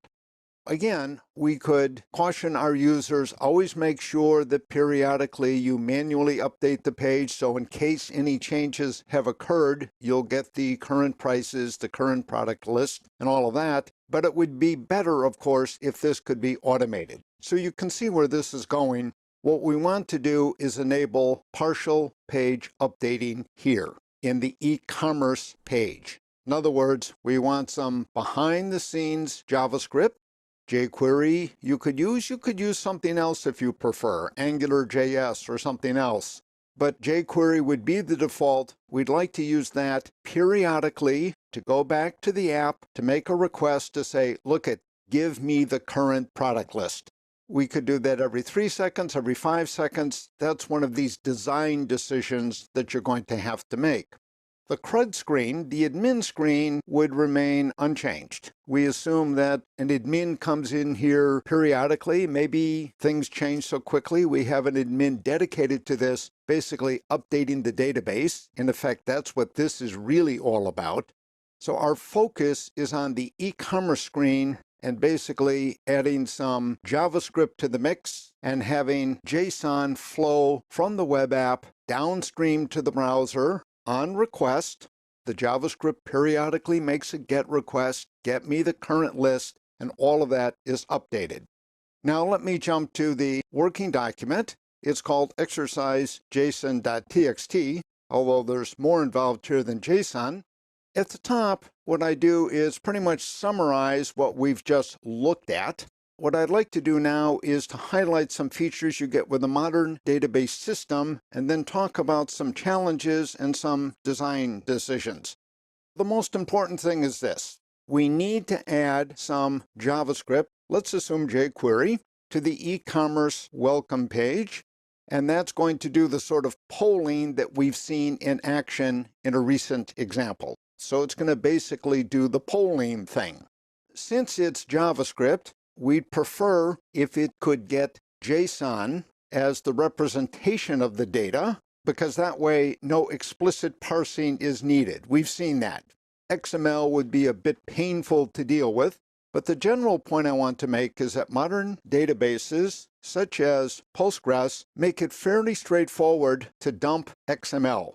So I give an example of how to do that here, and there's different variations depending mostly on this third argument, the false.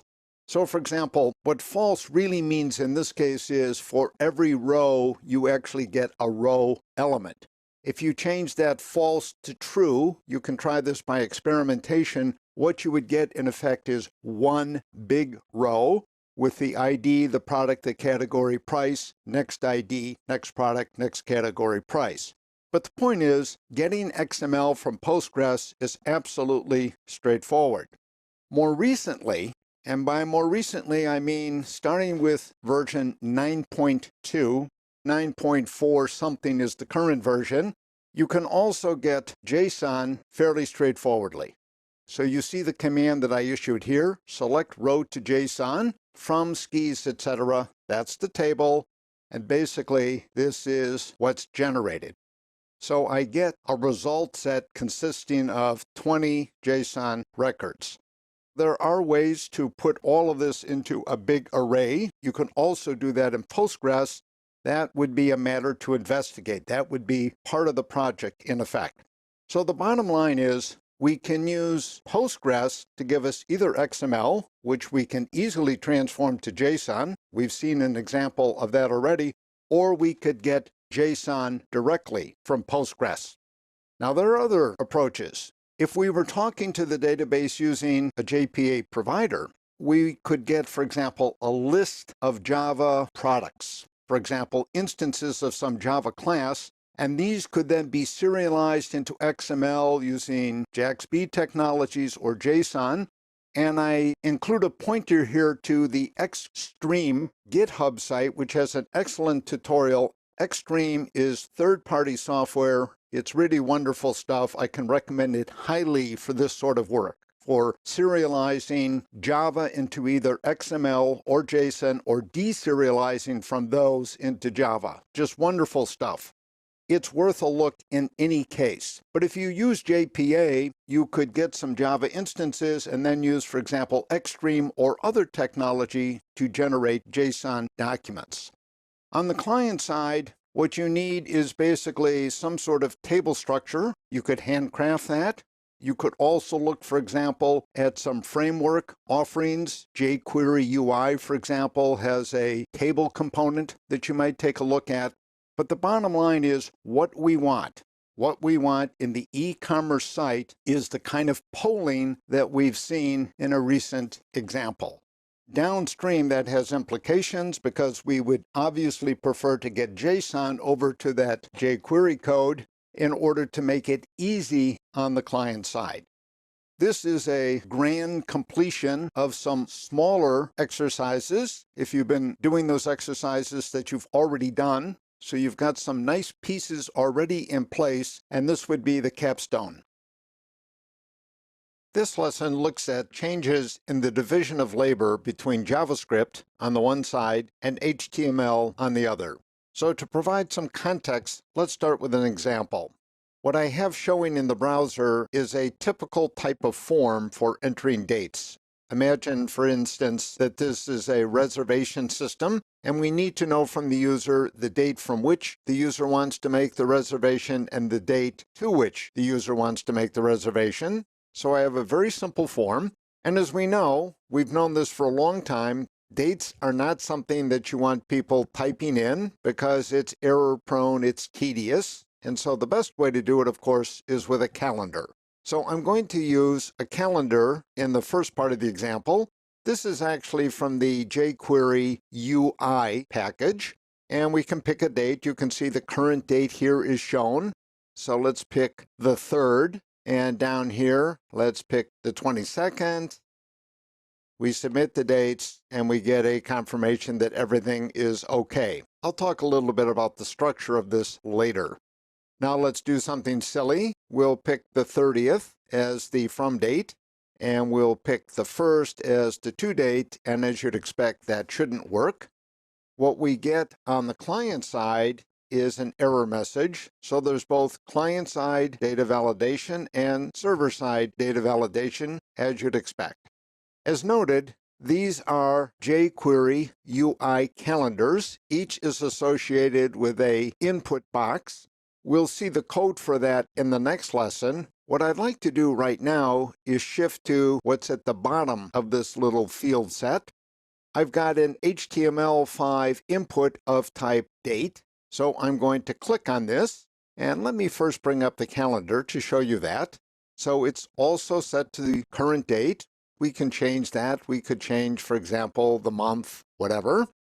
I can toggle, for example, the month. So the format in the HTML5, this is the default format, is month, day of month, year. The format up here, as you can see, is year, month, day of month. I'm doing that, by the way, just to make date comparisons in JavaScript very easy. But as noted, we'll look at that code a bit later. For now, let's look at the functionality here. I'm going to hit the arrow keys, so I can change the month easily. I can change the day easily. I can change the year easily.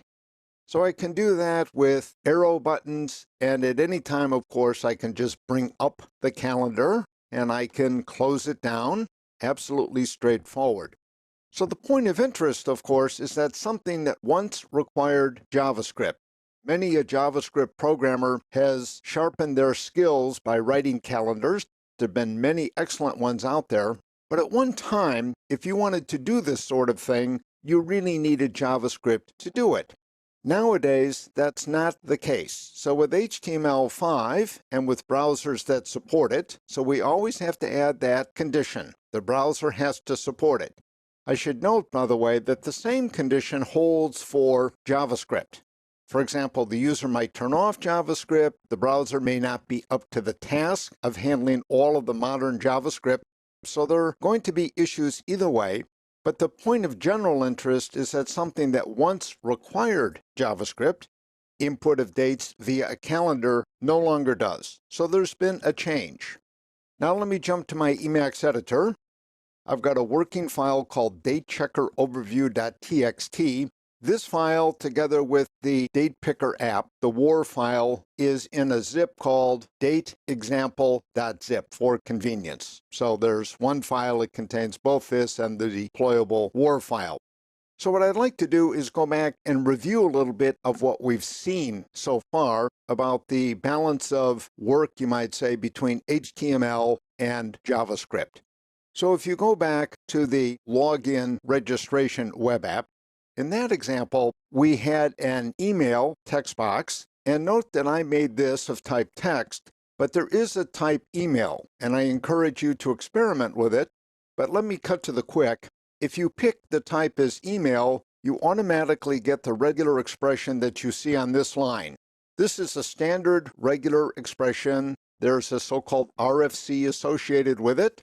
It works for, I would guess, high 90% of emails.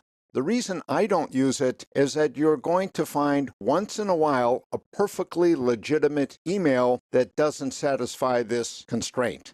In other words, you're going to get a false negative, an email that is a legitimate email, but it doesn't satisfy this regular expression.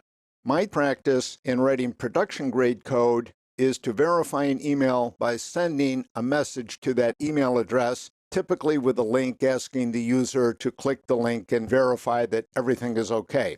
But the point should be made that HTML5 does have an email type for input boxes. We've seen the password type down here, where of course the characters that you entered aren't echoed to the screen.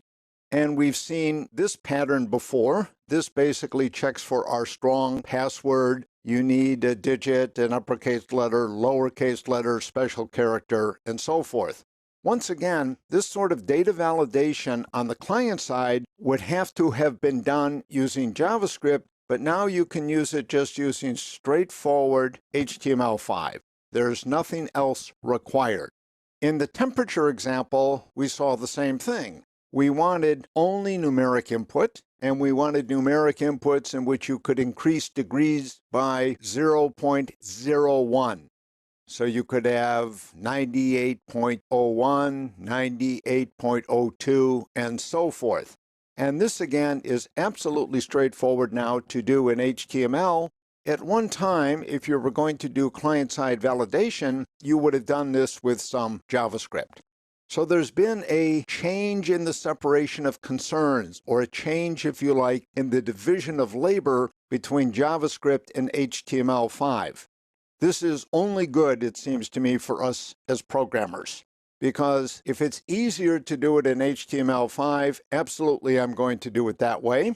We always have to keep in mind that users may bypass the HTML by using curl or something else to hit our web app. So we still need server-side validation to back up the client side. At the same time, users may have disabled JavaScript. There are some organizations, for example, that will not allow JavaScript to be enabled on browsers. So all of that has to be kept in mind. But leaving those concerns aside, the trend is clear. Things that once required JavaScript now don't, because HTML5 is taking over some of that functionality. Below this line is an overview of the little app that we just saw. It basically explains the flow of control and the logic. There's not a whole lot to it. I'm going to jump back to the browser just to talk about it, because in the next lesson we'll look at the source code. So this, of course, as you would guess, when I hit submit dates, this is going to generate a post request that's going to hit a JSP script, and that JSP script is going to get some help from a backend bean. Mostly what we're going to be concerned about is the client-side code, the Jquery code, and we are going to want to contrast that with the HTML5 that we have here for this calendar. So we'll do that in the next lesson. In this lesson, we're going to examine the source code, in particular the Jquery code for the date picking example. When you submit the form with the dates selected, there's some client-side data validation. If we now fix this, so we'll go up a couple of months to make sure we get a legitimate to date, the submission goes to a JSP script. Since the emphasis here is on the client-side validation, I've not worried too much about the server side. As you'll see, I've done it the quickest way possible. So let me jump into my Emacs editor to show you that code. Once again, all of this code is available in the dateexample.zip file. It contains the deployed WAR file and the text document from the previous lesson. Here is checkdates.jsp. As you can see, it does a very simple JSP use bean. The date checker is the backend POJO. It reads the toRequestDate. So this is a supplement to the client-side data validation that we hope has occurred. It prints these out for good measure, and then it makes sure that the dates are okay. The date checking is done in the backend POJO using various Java support classes, date format, parse position, and so forth. So the isOK method takes two dates as strings. It converts those into date objects and then invokes the before method on the first date object to make sure that the from date is before the to date or is the same as the to date. So we're allowing dates to be the same. So this code is relatively straightforward. Now let me come back here and show you where the JavaScript is. This is in datepicker.html. So it's an HTML file. I've provided some documentation because one of the things I would like to do is go over jQuery syntax a little more carefully. So far, we've talked about it, but not in detail. So let me do that right to begin, and then we'll look at the flow of control. In jQuery, but not in JavaScript, so it's a little different, the $sign is an object reference. Now, technically, the $sign in jQuery stands for the jQuery function, which is overloaded. You've seen the no argument version already. You've seen $.getJSON. That's basically the no arg version of the jQuery function, heavily overloaded. But recall that in JavaScript, a function is an object, so the $sign in effect is an object reference. Now, if you look at the argument, you have from. So let me, just for context, jump all the way down here to the body of the HTML. And what you see down here is an input type, text, name, from. So the from up there refers to the from down here, but it's technically to the ID, not to the name. I've followed my standard practice of making the name and the ID the same. So now let me jump back up and I'll clarify on the difference. So once again, the $sign is the jQuery function, and the sharp sign in front of the from means look for the ID named from. So basically, what we're doing is calling the jQuery function with an ID of something from the DOM, from the tree structure. That is, the node that has the ID from. And then we're invoking the value method on that. So basically, what we're doing is getting the value of an input text box. That value has been set using a calendar, but that's not of interest here. We're basically accessing a node in the DOM using jQuery. And I summarize that in the comments that follow. The syntax is a little bit mysterious, but the good thing to do is just to keep in mind, if you're using jQuery and you see the $sign, you're dealing with the core jQuery object, which happens to be an overloaded function. Now let's look a little bit at the style. This is typical of JavaScript on the client side, certainly, but also if you use, for example, Node.js on the server side, you'll recognize this event-driven programming model is very, very common. In fact, it's basically dominant in JavaScript. Once again, we have the jQuery object. It takes an argument. The document, again, is a reference to the document or root node in the DOM, and it's calling the ready method. So basically what this is asking, commonsensically, is, has the DOM been built? Is it ready for manipulation? If so, here's a callback function to invoke. And now what I'm doing in the callback function is this. I'm calling the jQuery function again, with my form as the object. So this is the form to be submitted with the 2 dates. And the condition I'm interested in is the submit condition. So I'm basically saying to the jQuery engine, if there's a submission of this form, let's go back and get a little context. Submit dates would be exactly that. So we'll jump back to the editor.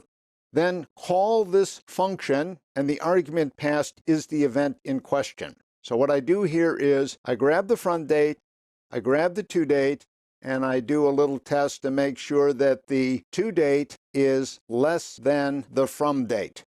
I can do this as a string comparison because of the formatting I'm using. I'm basically using year and then month and then day of month. By the way, if you recall from looking at the Java, this is a typical design issue for all programmers. The test I'm using on the client side is stricter than the test on the server side. On the server side, I allow the from and to dates to be the same date, but here I don't. When we get to production, we better have fixed that.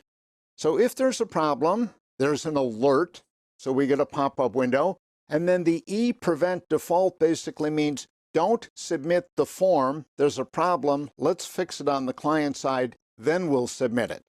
There's a little workaround here. Now, the syntax in JavaScript, of course, is a little bit ugly because you have basically event conditions and then callback functions, and so you can get a little bit cluttered here. It's not the cleanest thing to read.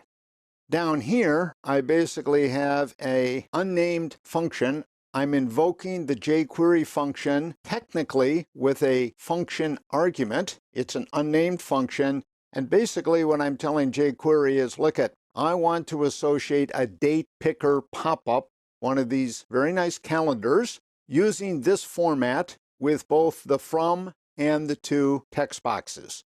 So there's a little bit of work to get all of this hardwired to get it working. Down here is my form. As usual, we have a post method and checkdates.jsp, but now let's look at the calendar. And I think you have to admit that this is pretty nice. So down here, I've got a little span HTML5 input of type date, and then here is the HTML control. This is sweet. Notice it's just input, type equals date, HTML5 handles the rest. It's very nice. And again, it reinforces the idea that functionality, once available on the client side only through JavaScript or the equivalent. There have always been some other languages, some other ways to do it, but JavaScript was the dominant one.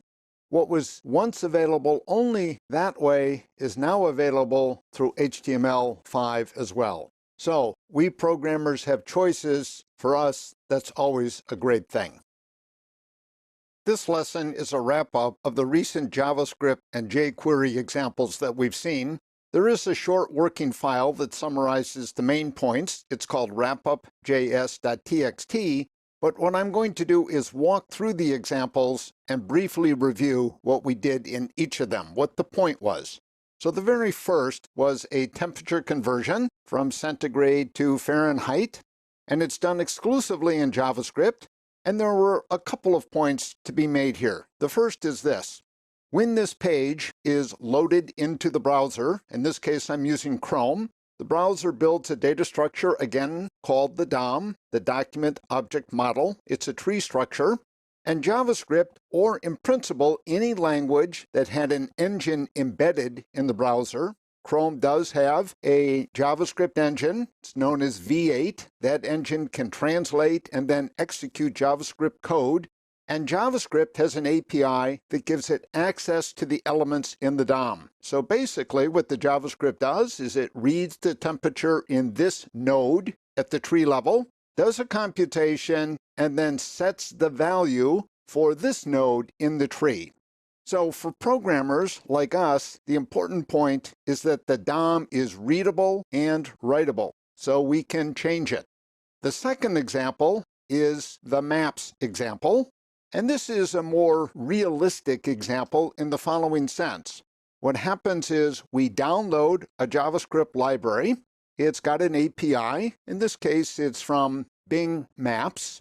Once we get that API, we can then call up different instances of maps, so different data, and we can grab those. Let me refresh this and do it again, just for demo purposes. We can bring down the data for a particular map. The downloaded HTML page is for the most part empty. It's not quite as empty as a Meteor web page would be. Meteor is that framework that basically does everything, almost everything on the browser side. Here, we do have a div, we do have an area, and then we are updating that area with data from a Bing server. And so what we see then in the page is the updated version of the DOM.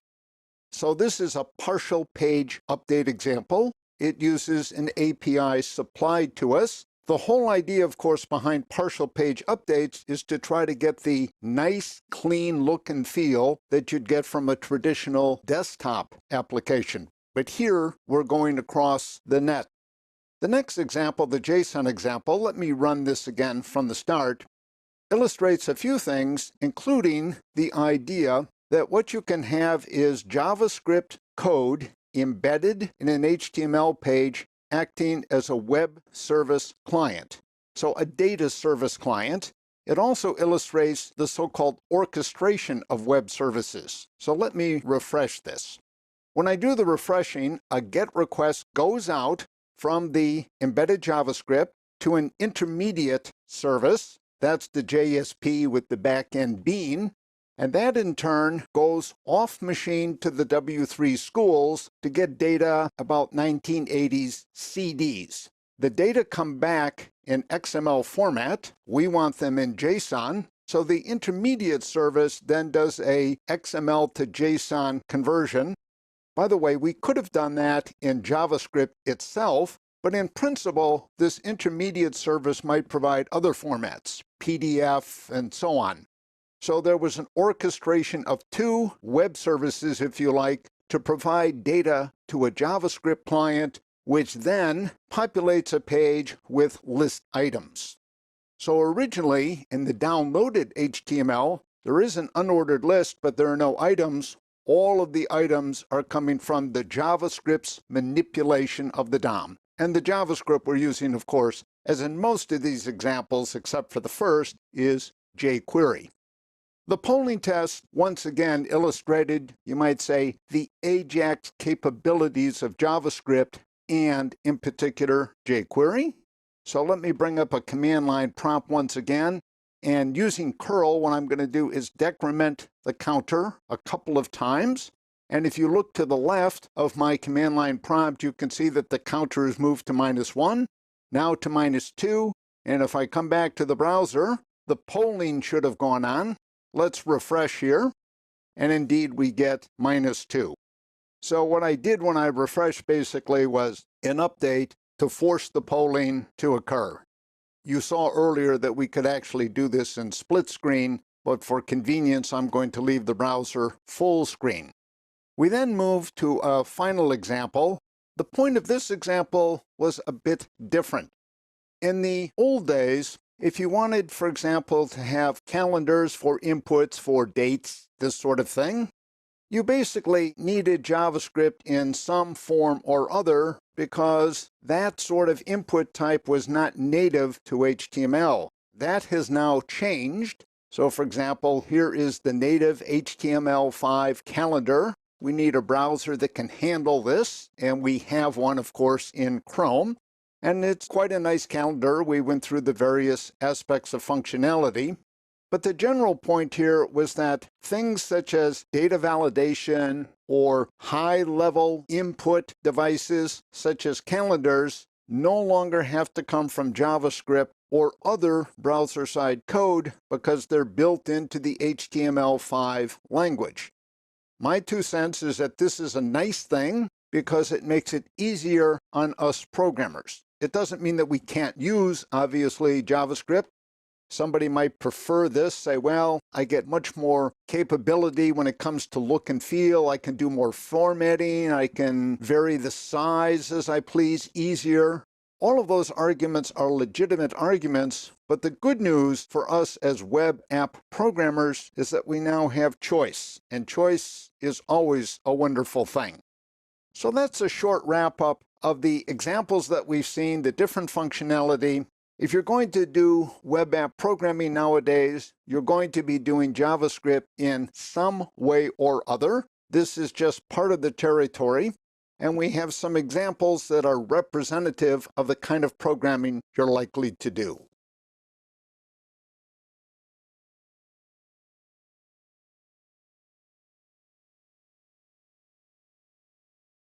In this lesson, we make a transition from JSP and servlets to JSF, Java Server Faces.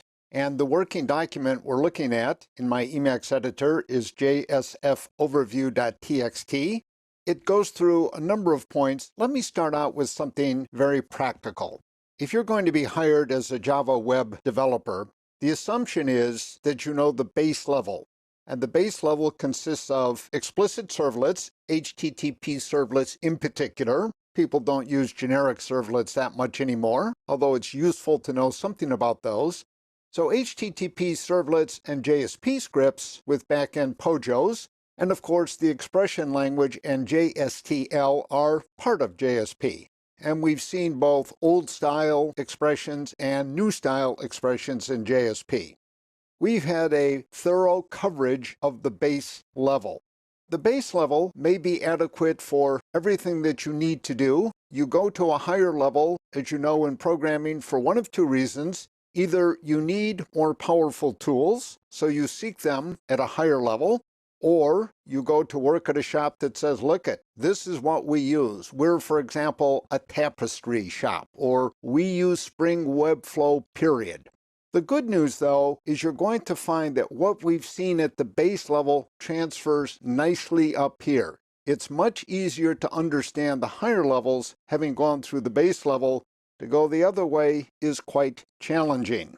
Now, we've seen something else. JSP scripts, we know that they translate into servlets, of course, and they really are servlets in disguise, but servlets that are targeted at handling views, at addressing challenges at what people used to call the presentation tier or the presentation level. They're designed to do UI. What we're going to see in JSF is an emphasis on higher level user interfaces. The emphasis, again, is going to be on the view side of things. We're still going to use back-end Java code to do the things that are appropriate for that. What I'm trying to give right now is context. Now, at the higher level in Java, there are all sorts of choices. So JSF, struts, tapestry, some of these you may have heard of, Spring Webflow, Spring MVC. There's all sorts of options available at these higher levels. And the good news is, once you understand the base level, going to any of the higher levels is about the same amount of challenge. And once you've done one of the higher levels, it is, of course, relatively straightforward to move to another and different one. Another thing that should be said in Java's favor is this. Both the base level and the higher levels are relatively lightweight. Their frameworks, we'll keep them unnamed, that are extraordinarily complicated, and you don't find that in Java.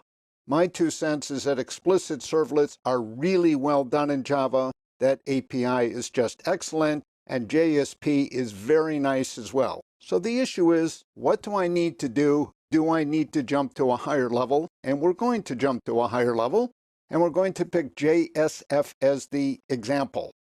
There are various implementations of JSF. All of them give us, roughly speaking, the same advantages over JSP. So, for example, so-called web controls are now richer. It's best if we see this in actual examples, and we'll do that fairly straightforward. There's automatic generation of JavaScript, so you get some Ajax-y behavior automatically. You don't have to write that JavaScript. There's support for what I'm going to call explicit page navigation. If you hit this page and something happens, you ought to go to this page, otherwise go to some other page, that sort of thing. And JSP, basically, we have to do that ourselves, or in explicit servlets. And there's some other features as well. Let's get a little bit into detail. So JSF stands for Java Server Faces, as noted. Basically, it's a standard. So there are different implementations and extensions, and the code comes as usual in jar files, typically in a couple of jar files, but you may be able to get a compact jar file that has everything. JSF is going to look a little bit different because it follows what's called the interceptor pattern. This is common among Java frameworks that deal with the web. So let me explain it with this very crude depiction. What happens is an HTTP request comes into a JSF web app, and it hits a JSF servlet. So the servlet in an MVC architecture would be the controller. It's an HTTP endpoint. So the request comes to the servlet. This is going to be specified, as you would guess, in the web.xml. And you might say, this interceptor servlet knows all about JSF. It's the servlet that interacts then with our web application. So we have HTML files, we have JSF templates, we have other assets, we might have our own JavaScript, we might have images, that sort of thing, and various back-end pieces of code. Now, the back-end pieces of code can be plain old Java beans that we've seen before, and also something that JSF calls the managed bean. And we'll get into that through examples. JFS pages, again, provide relatively rich UI components, and they would be the views then in an MVC architecture. So we have a traffic cop, the JSF servlet, and the JSF servlet then is going to interact with our code, which is going to consist of JSF templates and back-end code. Now, JSF is different than JSP at a more technical level. JSP, as we know, translates into servlets, and if you actually looked at the servlet source code, you would see tons and tons and tons of print statements, because the way JSP works basically is the output in a template. So the output in an HTML template in JSP is actually generated through print statements in the underlying servlet instance. It's as if you and I wrote a very long HTTP servlet with tons of print statements to generate HTML explicitly. It's painful. It's tedious. JSF does not work that way. A JSF script basically is parsed using an XML parser. Most implementations use a SAX parser to do this. It's the standard way to do it. And the output is then the rendered HTML response that goes back to the requester. Now, JSF, unlike JSP, also has a very nice explicit separation of concerns architecture. As I said, it really is MVC. It's not always called that, but it fits in nicely with that pattern. The JSF pages then are the templated views. Finally, JSF is just higher level. It's up on the food chain with respect to JSP and servlets, and we'll get into various examples in order to get a sense of how it works. But I think you're going to find it's fairly enjoyable and fairly straightforward because you've already done the hard work. You've already been through the base level servlets and JSP pages. This lesson focuses on a naming convention that's used in JSF. In my Emacs editor, we're looking at the working file JSF XHTML.txt. So let me explain the naming convention with an example. I'm going to have a very simple JSP page that does nothing more than a redirect. So you see the single line of code in there right here, response, send redirect, and notice the redirect is sent to index.jsf. Now, if we look at the deployed war file, so I'm assuming the file in this case is just called test.war, and we look at the contents of it, we're going to find, for example, index.html, home.jsp, and other things as well, but we're not going to find index.jsf. So the question is, what's going on? How can this be a reference, index.jsf, to this particular file, index.html. So let's start with a URL. Let's say we actually type the URL into a browser, so 8080/test, index.jsf. That request is going to go from the browser basically to the Javabases servlet. So the servlet, recall, is the interceptor of all of the requests that are going to go to our JSF application. So everything is going to hit that servlet, and that servlet, of course, has complete knowledge of the JSF context, and in particular, it understands the reference to index.jsf. What the browser is requesting conceptually is a rendered HTML page, a page that has gone through whatever rendering is necessary to take out the JSF coding and to replace it with whatever mix of styling, HTML, and JavaScript happens to be appropriate. What goes back to the browser is the rendered index.html file. You might say in JSF, the XHTML extension, we could avoid it, but it's the default, and so I'm going to stick with it. That extension is comparable to .jsp. What it suggests, in other words, is that this file is not pure HTML, it's an HTML template. It's a mix of JSF code together with HTML, and we'll see details later. Looking at the same point in a slightly different way, you might say index.jsf represents the rendered version of index.html. So the short account is this. You're going to see references to files with an extension of JSF, but typically you're not going to find any such files. Instead, the files are going to have the same first name, so index.jsf, index.html, but the actual physical file is going to be XHTML. So as noted, it's a little bit confusing. I'll repeat the point as we work through the very first example. Let me make a further point. JSF and JSP are quite different. In JSP, as we know, a JSP script is compiled into a servlet. That doesn't happen again with JSF. Instead, an XML-compliant HTML page, hence the XHTML extension, goes through an XML parser. The typical implementations use a so-called SAX parser. If you're familiar with that, it's a stream-based parser. And what comes out the other end of that parser is the rendered response page. So an HTML page, perhaps with JavaScript, perhaps with styling, and so on. Let me now touch on a further point. This is a tricky issue in JSP and JSF, so let me give you my 2 cents. So the question is, can we combine JSP and JSF? So for example, could we have a JSF page that has some JSP style scripting? And the short answer is yes, as you'd imagine, because you're a programmer, you can do anything you like if you're willing to work hard enough at it. But it seems to me that it's not a good idea. Occasionally, I will use in the JSF examples some JSP, but these will be very simple standalone scripts, something like the example we looked at earlier. So that might be, for example, home.jsp. It just does a redirect. It does nothing else. JSF and JSP are quite different. JSP, again, is at the base level for Java web development. It's there along with HTTP servlets, basically. And JSF is at a higher level. It has its own scripting constructs. It has its own packages. So even though you could, for example, use JSTL inside of JSF, it's not likely. You would likely go a different route.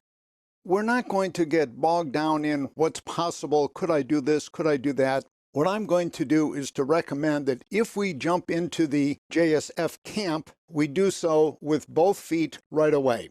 So the total web app might have a combination of JSP, servlets, JSF, and so forth, but a given JSF page is going to be straight JSF. No JSP in the examples that I'm going to be showing you.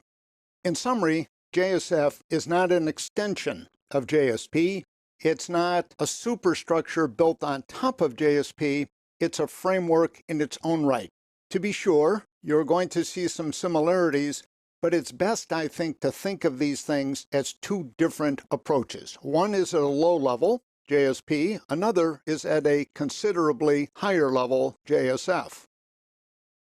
This lesson focuses on our first JSF web app.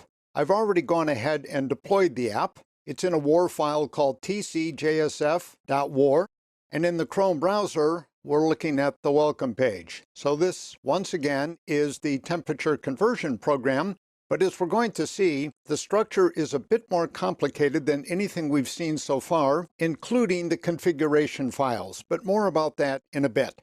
So notice right now, I've got a very simple field set.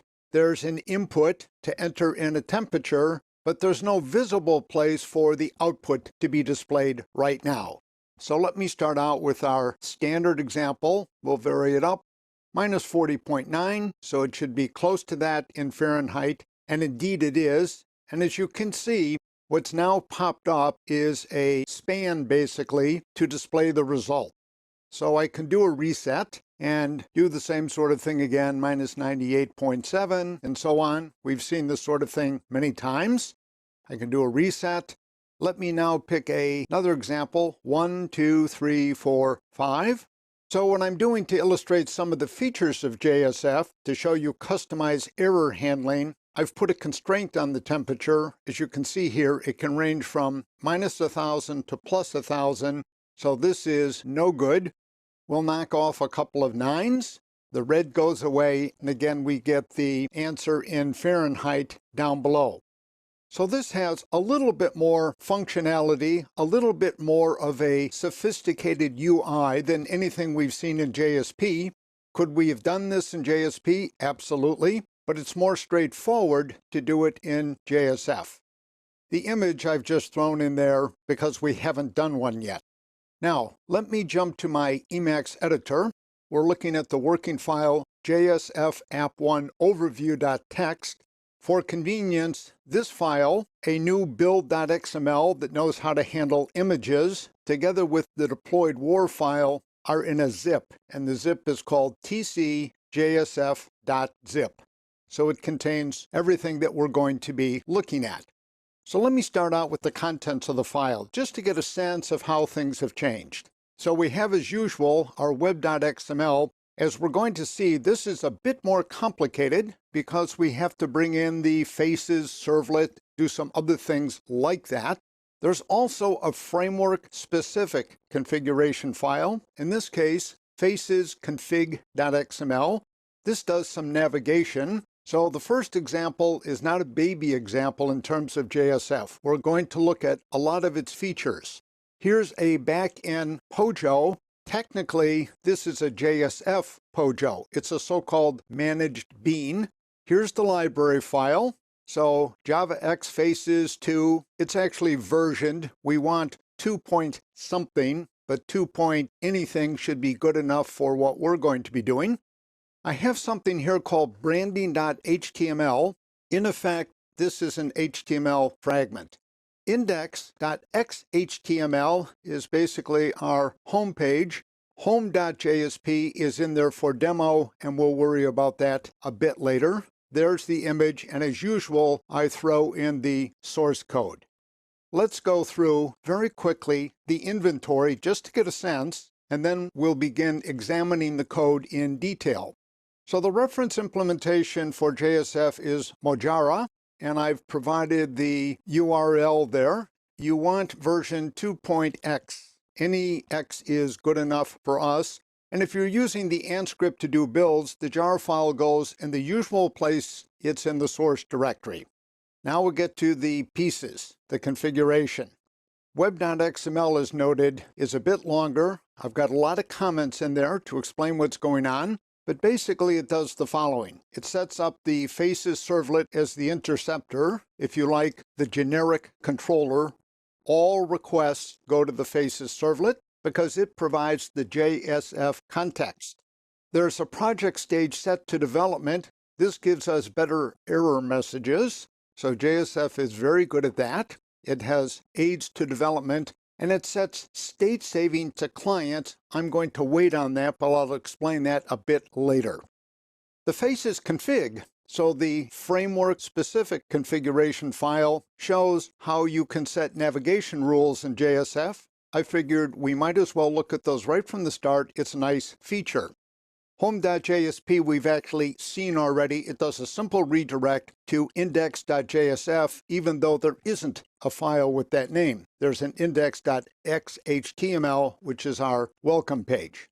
So as noted, that's the page. The branding file basically links to the image, and branding.html is in effect sucked into index.html. I've used HTML as the extension here only for clarity. I could have called it XHTML, but it doesn't matter. And here's a little depiction, basically, of what goes on.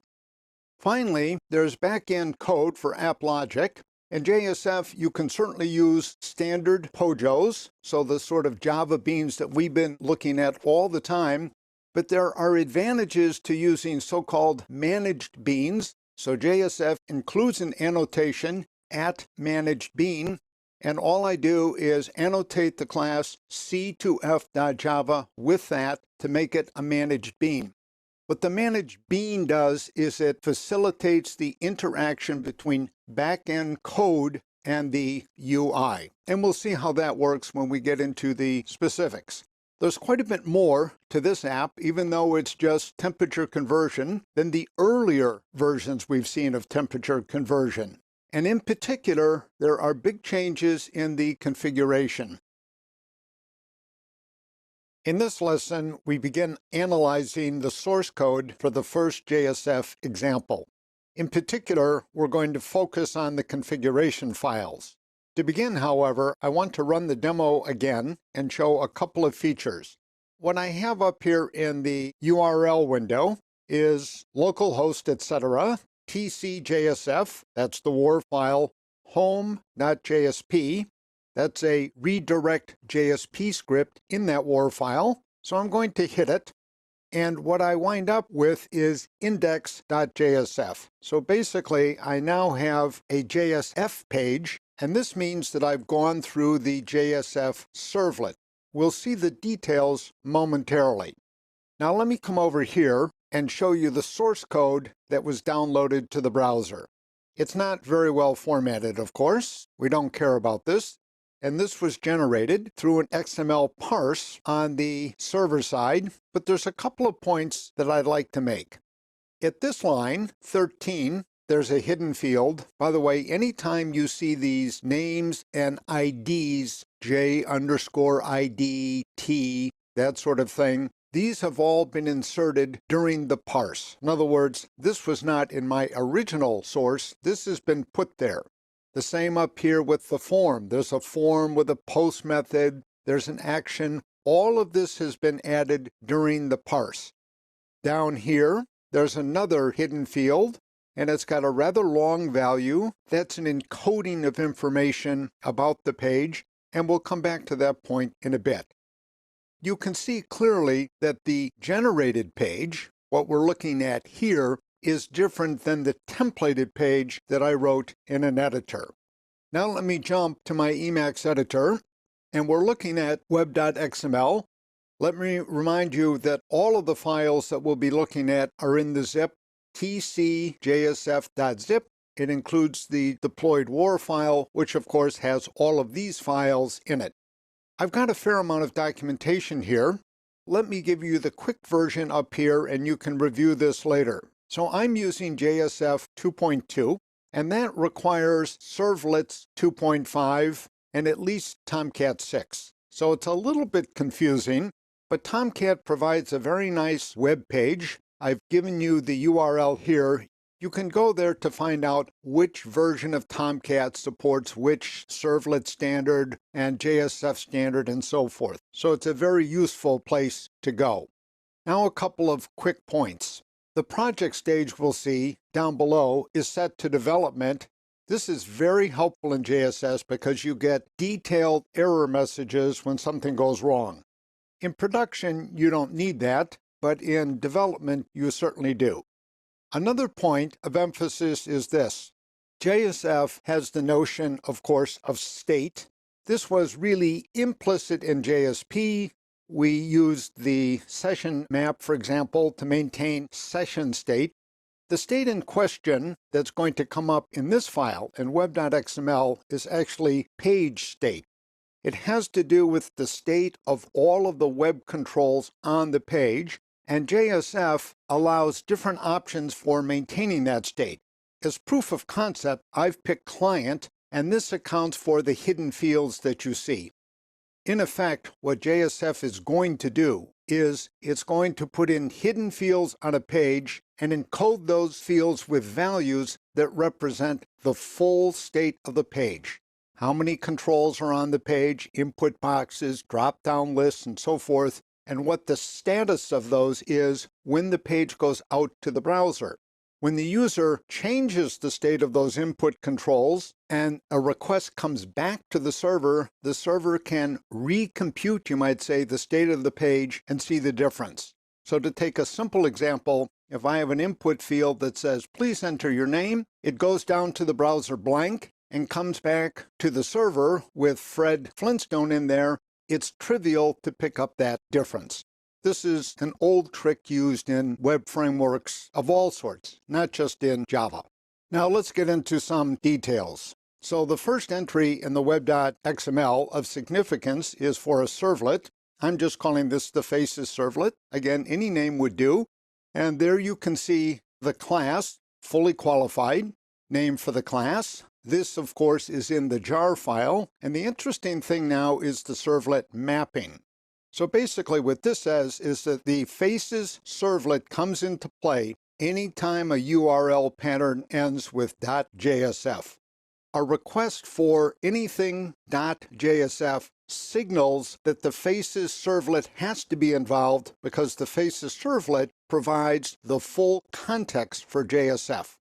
The Faces servlet knows all about JSF and it needs to be involved. Mostly for illustration, for pedagogical reasons, I've included some context parameters. Again, the project stage, there's a whole bunch of these. I just want to give you the feel at this point. I set that to development to get the nice error messages. For state saving method, again, this is page state, not session state. The parameter value is client. And down below, I've commented this out. I would strongly encourage you to leave it commented out.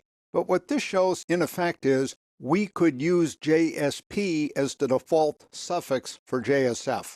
My 2 cents is that if you get involved in a framework, you should go with the way the framework wants to go. All programming frameworks are opinionated. JSF is no exception. It wants you to do things in a certain way. I think it's better to do it the way they want you to do it than to go off on your own. Finally, this is a more typical welcome file list. I've not been doing this. I've always had one entry, but you generally find multiple entries, and basically what the runtime is going to do is take the first of these that's a hit. So basically what we're saying is if there's an index.jsf, that's the welcome page. If that's not there, look for index.html. If that's not there, look for index.jsp, and we might continue. If that's not there, look for index.htm, and so forth. Now let me go to a second configuration file. So the web.xml, as usual, is the standard generic configuration file, but it's a little bigger than anything we've seen so far. I'm now going to go to facesconfig.xml. This also goes in the webinf subdirectory. And you can see it's slightly different. I've left all of the namespace stuff there. We'll get to that a bit later. And I want to illustrate a navigation rule. One of the things you can do in the faces config file, it's not the only thing, is you can have explicit navigation patterns. So what this says in effect is the following. If you are on index.xhtml, notice this is the physical file. The alias is index.jsf. Again, JSF knows about this, in particular the Faces servlet. And you basically leave that page with a status of success. So let me explain what that means. On the home page, I have some buttons. Let's just go back here and take a look. Just to refresh, I've got some buttons. In particular, I've got this C to F button. This button has a callback, of course, which is a Java function that returns something. In this case, it returns a string. It can return success or failure. These are my choices. They're arbitrary. They could, in principle, be anything. So what I'm saying is, if that function returns success, stay on the same page. I could have an else. In other words, if there's not a success, go to some other page. This is a very simple navigation rule, but it gives you the idea that one of the things we get with JSF that we don't really get with JSP is the ability to articulate explicit navigation rules. If you have a large website, lots of different pages, this can be very useful because it's a description of how the navigation goes. In summary, we've had our first look at the source code. It's only the 2 configuration files. What we'll do in the next lesson is continue by looking at the JSF page. In other words, the XHTML page that is being displayed here by the browser. This lesson continues our look at the source code for the first JSF example, and I'm going to begin again with a review of what the interface looks like and focus on the behavior, because what we're going to be studying is index.jsf. The physical file name, of course, is index.xhtml. So let me refresh by calling home.jsp once again. That sends me to index.jsf, and you'll notice that when we begin, this field set is fairly small. There's the input box, there's the 2 buttons, there's nothing else. And so if we do something like this, and then do a convert, we get a little more information on the page. We get the Fahrenheit conversion. If we reset that, the Fahrenheit conversion goes away. We're starting afresh. If we put in a temperature that's too big, we get an error message. By the way, we have to fix that. So that's a design feature. You can't reset. You have to do something to get rid of that. We get rid of that. We get the conversion. And if we do a reset, we're back to where we started. We have a feel for the functionality, for the look and feel, for the behavior. We're now going to dive into some code details. This, by the way, is the most complicated of the pages. So we're looking at the source, index.xhtml, again, rendered as index.jsf. And it begins with the standard HTML, but now there's a bunch of namespace information. For now, don't worry about the syntax. We'll come back and review this. Of interest to us is that these really replace page and other directives that we've become familiar with from JSP. So notice there's no angle bracket percent sort of business. Instead, you have conventional XHTML style namespaces. And I'm following the standard practice. H is short for JSF HTML. Think of that for now as a package. F for the core. We could have picked something else. And UI for facelets. Facelets are, in effect, HTML fragments. We'll get to those probably in the next lesson. To illustrate how this is used, starting down here at the HTML header, notice I don't have the standard head tag. Instead, I have H: tag. So what I'm really using is the JSF version of the header. In this particular example, it serves no purpose other than proof of concept to show you how you would use this, because I don't take advantage up here of any JSF feature. I've, by the way, been a little lazy and put the styling in place because it's so short. So in production, we'll break that out and put it in a CSS file. After the header, there's the H body, and here we do pick up some features, and I'll get to those in a bit. Here's the field set again. So what we're going to see now is a mix of standard HTML tags and then customized JSF tags. Here's a customized one. Here is the view, and this, of course, is from the JSF core. And then we've got the form. Now notice what's unusual about this form. This is the JSF form. There's no action. Normally we would expect to see at least two attributes. One is action and the other is method. Is the form going to be submitted with a post or a get? And where is that request going to go? That information is not provided here quite deliberately because JSF is going to handle that in the rendering period. It's going to set the target, it's going to set the method. If I jump back here to the browser and revisit the source, again, it's a little bit ugly to read, but if you come up to line 12, let me highlight this just for emphasis. This is the rendering.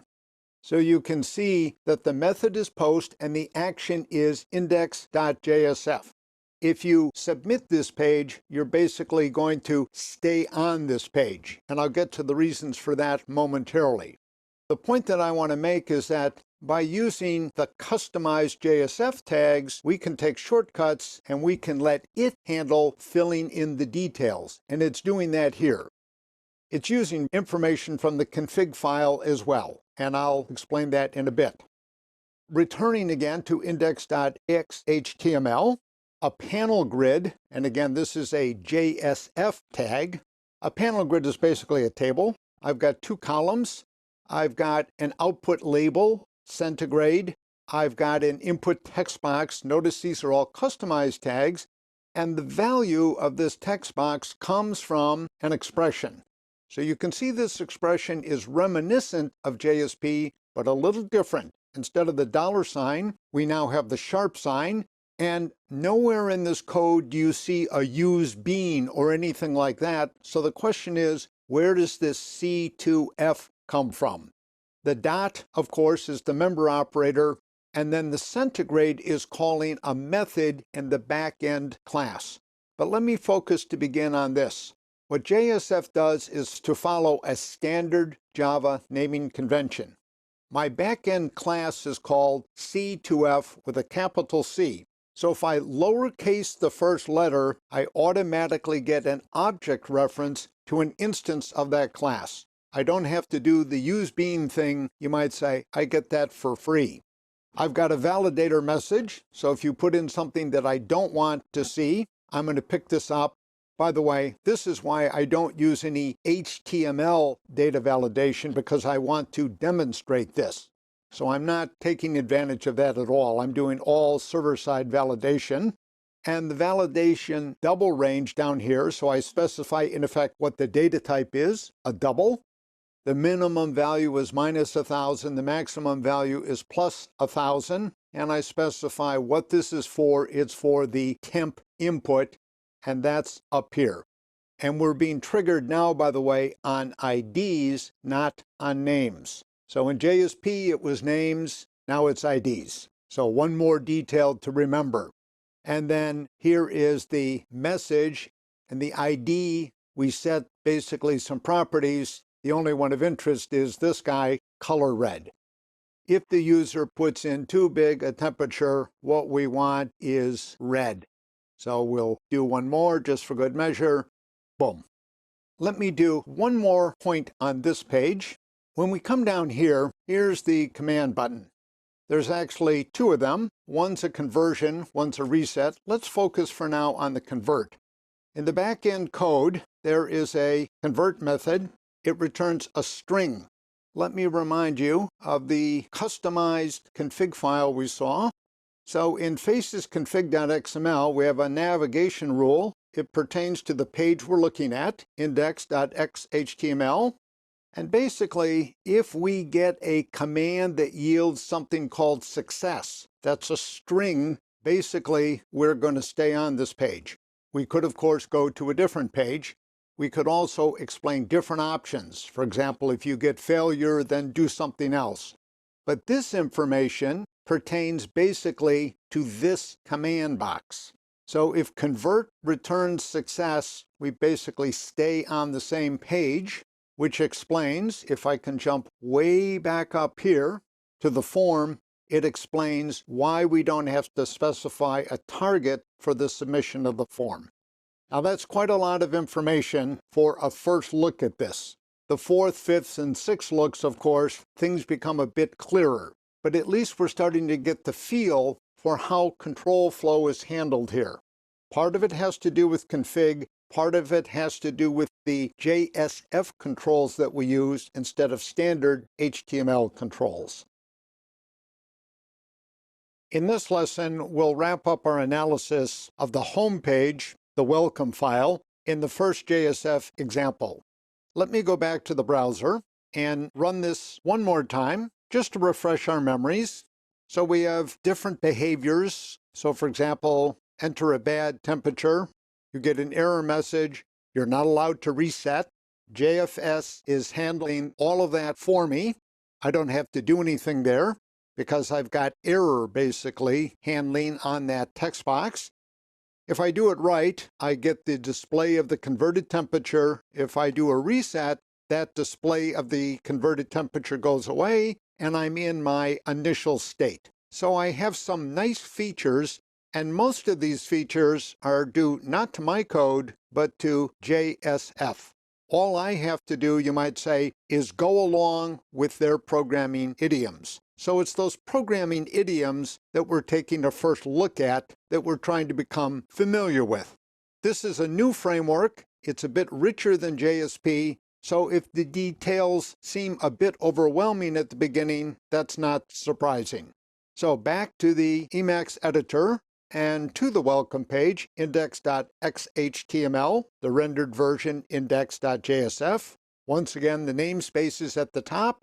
For now, we're going to think of these simply as JSF packages, and we'll get into more detail later. The thing we talked about last time was we've got these customized JSF tags, FView, HForm, By the way, don't look for too much logic in the difference between F and H to the left of the colons. For now, we just want to focus on the customized nature of these tags. They're not standard HTML tags. We've got a panel grid. That's basically a table, an output label, an input text. As you'd guess, that's a text box. We've got some error handling on that. We saw that. And then a couple of command buttons. The command buttons specify an action. Normally, you would expect the action to be associated with a form, but what JSF has done is put the action on the button. So it's easier to remember exactly which action goes with which button. It's a nice touch. Again, C to F is an object reference. This is JSFskis version, if you like, of use bean. I don't have to do that explicitly if I follow their naming convention. And in that backend class, there is a method called convert, not get convert. So JSF goes, you might say, the literal route. So there's a method called convert. We'll look at it in a bit. And there's another method called reset. So those are our two command buttons. Down here is another panel group, and you can see for the rendered attribute there's a condition. Again, this is an expression in JSF, $, not $. Object reference show returns a Boolean. To make it explicit, I've got the double equals here. So if show is true, then basically what we're going to do is display the converted temperature, and if show is false, we're not going to display it. When the page first appears, in other words, we're in this mode, there is no converted temperature. If we now hit this, we get a converted temperature. It's pretty much what you'd expect.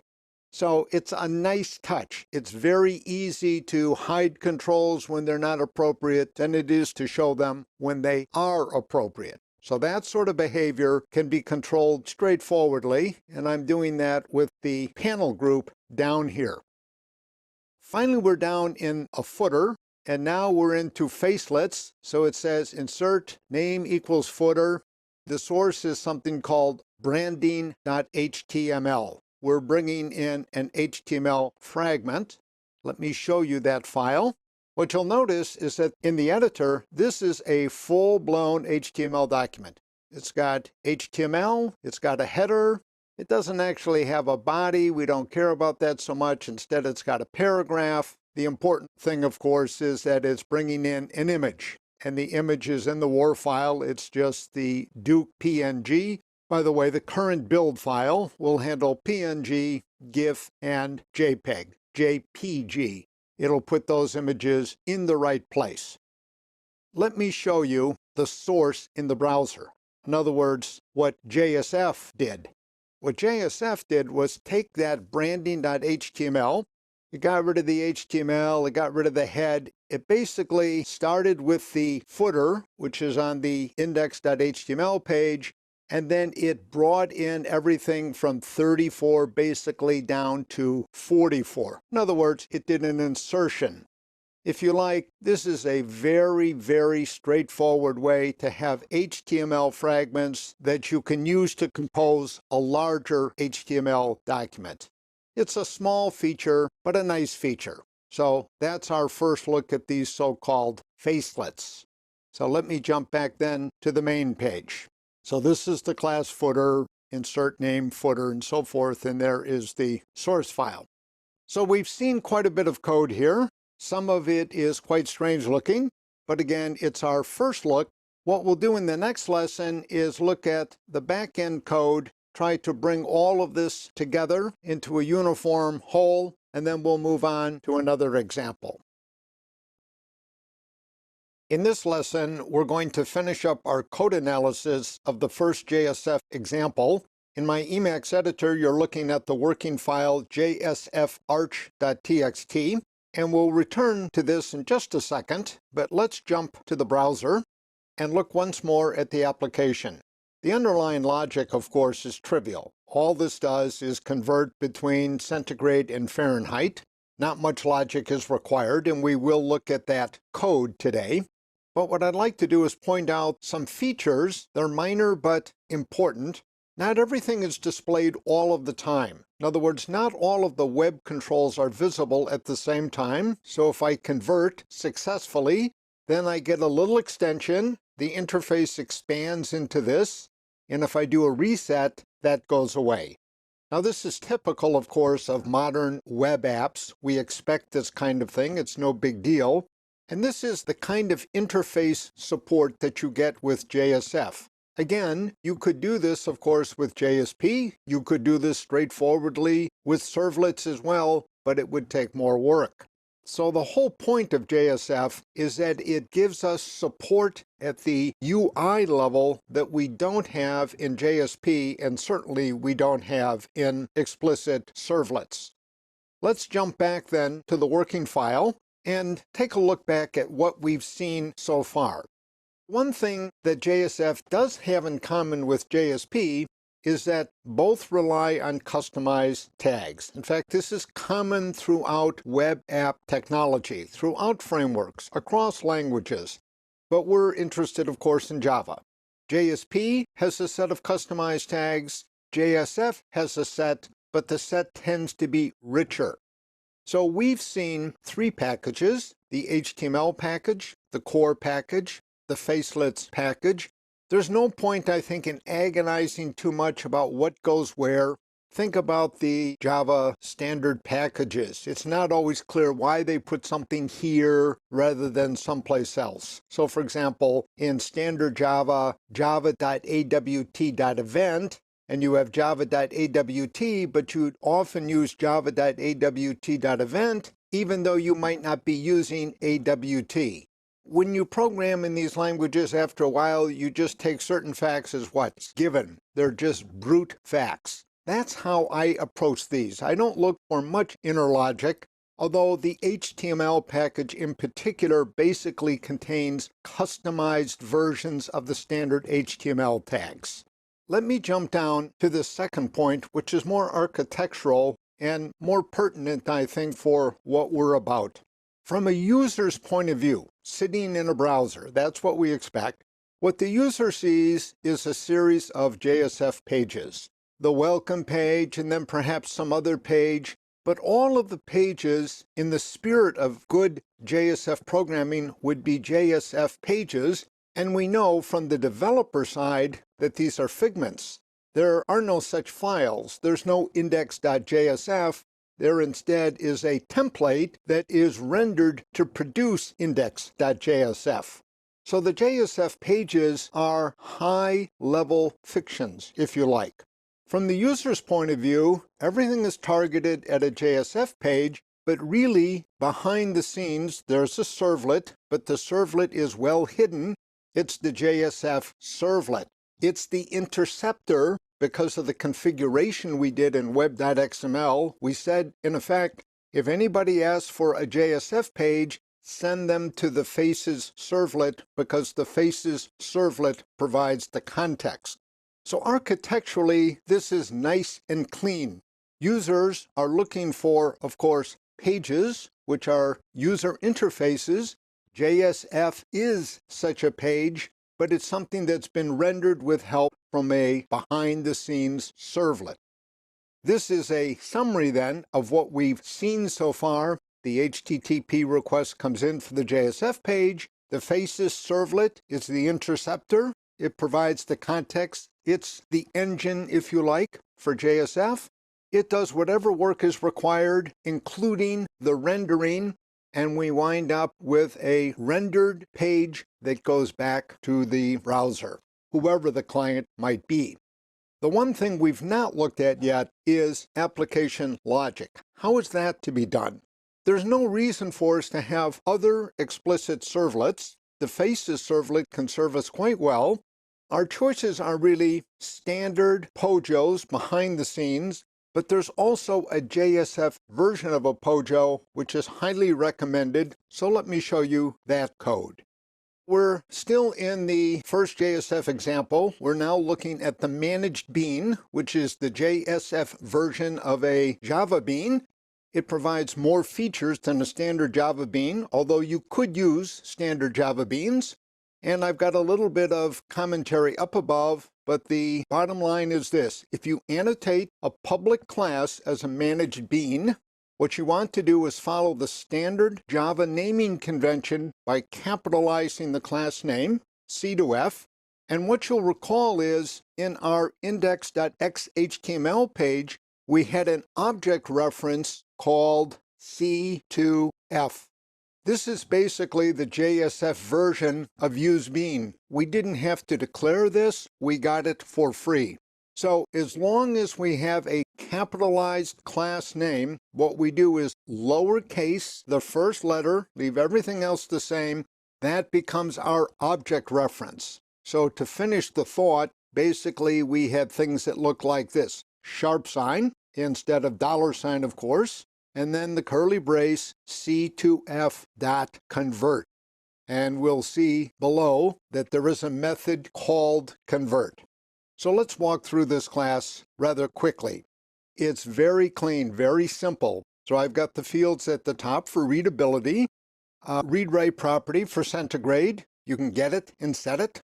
There's read-only for Fahrenheit. We're not setting it. All we're doing is getting it basically on the UI. Show signals whether the Fahrenheit text should be shown. So for example, if we do a reset, show goes to false. If we do a convert, show goes to true.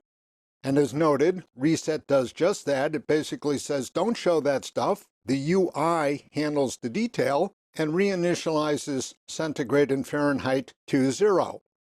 Convert sets show to true, does the conversion, and returns a string success. Recall that this is part of the customized configuration file, and this basically says if you get back success, stay on the same page. So with a successful conversion of a temperature, we don't go anyplace. Basically what we do is show that new temperature, 987. If this works, and it will, then we stay on the same page, but we show this. When we reset, show goes away. So there's a nice clean interaction between the UI, which is the JSF template, and the backend code, which is a managed bean. And of course, we could have as many managed beans as we needed. One last point. In the UI code, let me go back to the top here. I can use this object reference, C to F, to invoke convert. Notice that convert is not a property. It's not get convert. It's just convert. But I can also use it. If you go back and inspect the UI code, you'll see it. I can say C2F.centigrade just as well. So I can do this just as well. And centigrade, of course, is a property. There's no method called centigrade. There's a method called getCentigrade. So JSF is perfectly forgiving on both accounts. In fairness, so is the expression language in JSP. In summary then, what we've seen now is how JSF wants us to do application logic. It wants us to do that in managed beans, and the big advantage again of managed beans is that they work naturally and straightforwardly with the UI. If we had arbitrary utility code or something like that, we might not make that code into managed beans, but for something like this, code that basically supports the UI, we certainly want managed beans, and that's definitely my recommendation.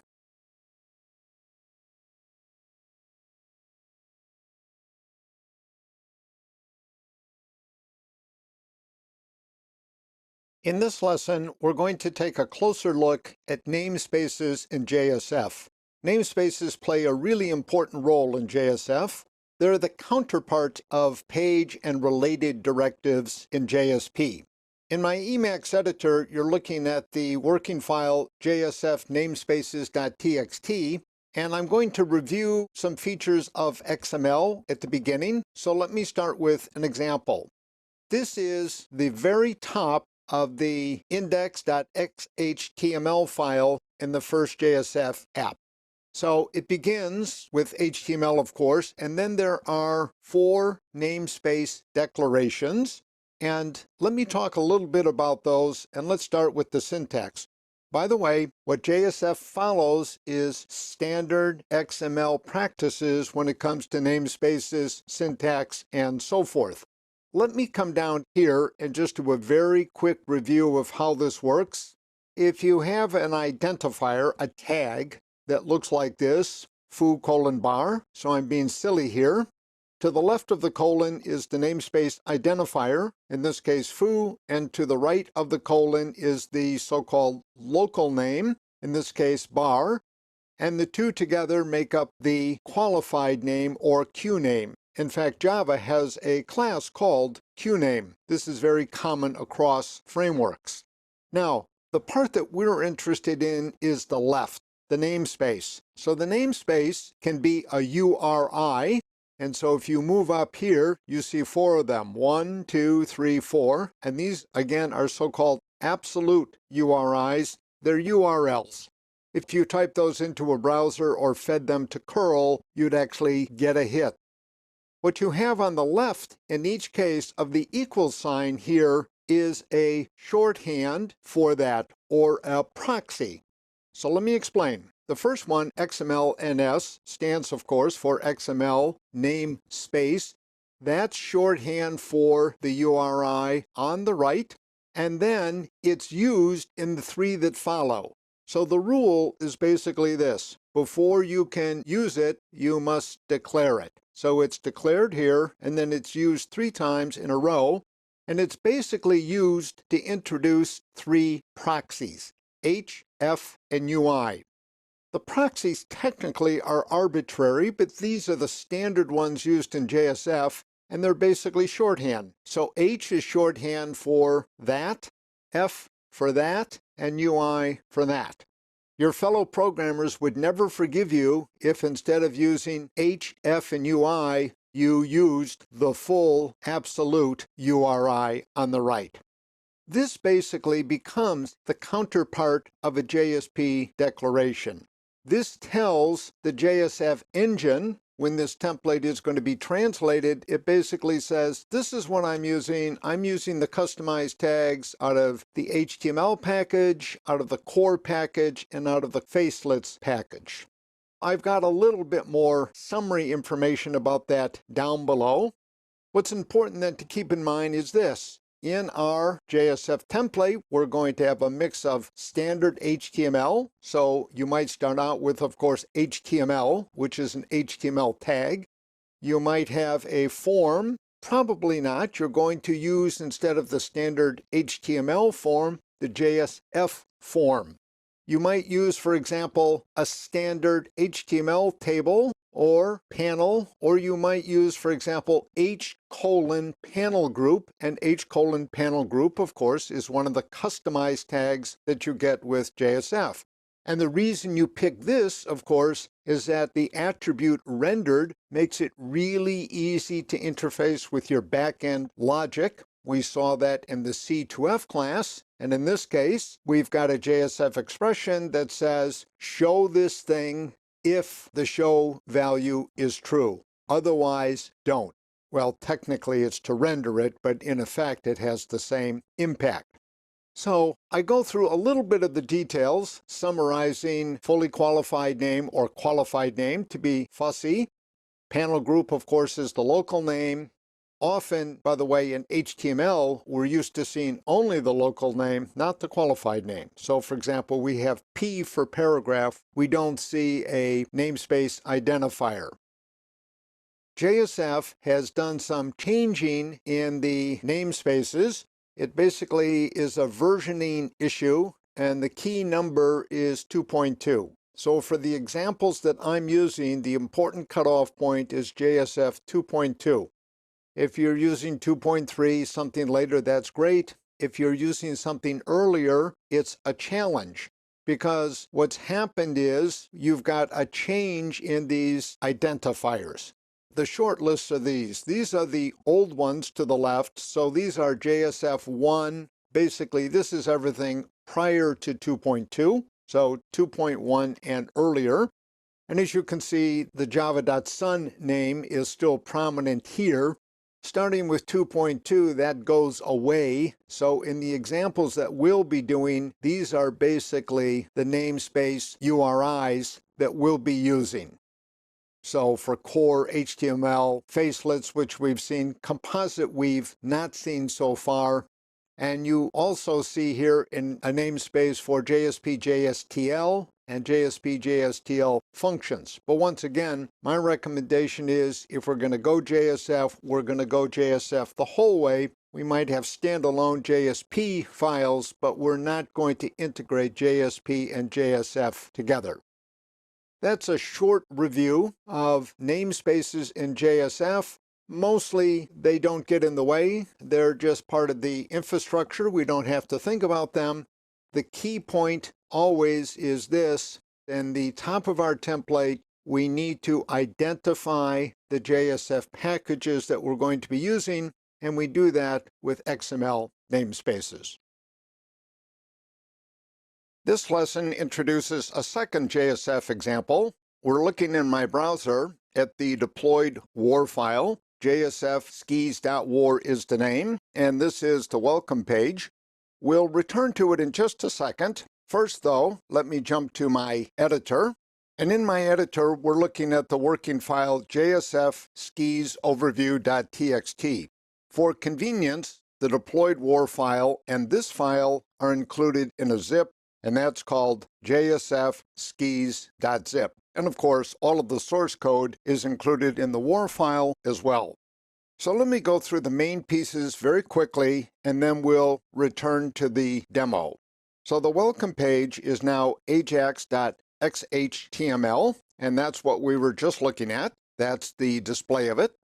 It includes some new features, but in particular, the customized Ajax tag, and we'll focus on that in a bit. There are two managed beans in the background. One is called controller.java. It's the workhorse. It maintains application state. It does the JDBC that talks to the database and so forth. There's also a simpler managed bean called ski equipment item.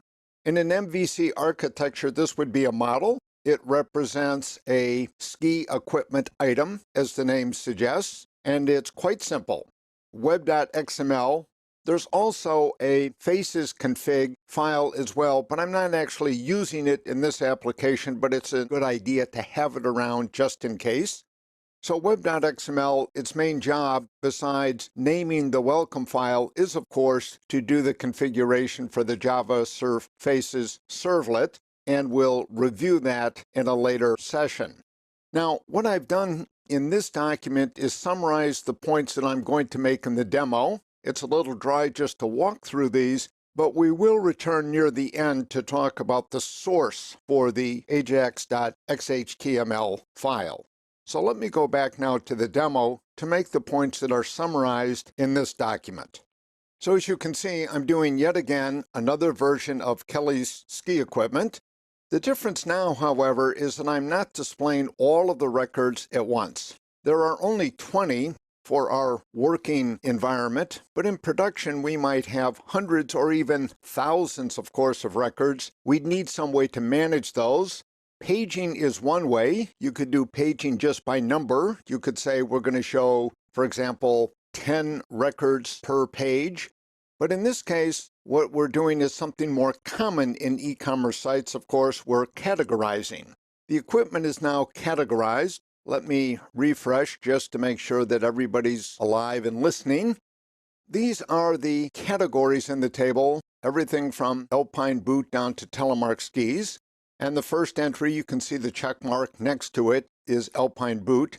By the way, I'm using JSF controls for this. We'll see that when we examine the source. And I can come down, of course, and pick something else out, alpine touring skis. Notice I get what's almost an instantaneous refresh. And let me do just one or two more. We'll do the telemark skis down here. So you can see those, cross-country boots, that sort of thing. So there's a little bit of change in some cases when the table is updated, and that's because the product names are longer or shorter, as the case may be, and the table needs to expand a bit. So the width of the table may change, And of course, the number of rows may change. And we'll just do maybe one more, cross-country skis. And as you can see, there was a slight adjustment again in the table width. Now, the important thing, and I think it's even visual in this particular case, is this.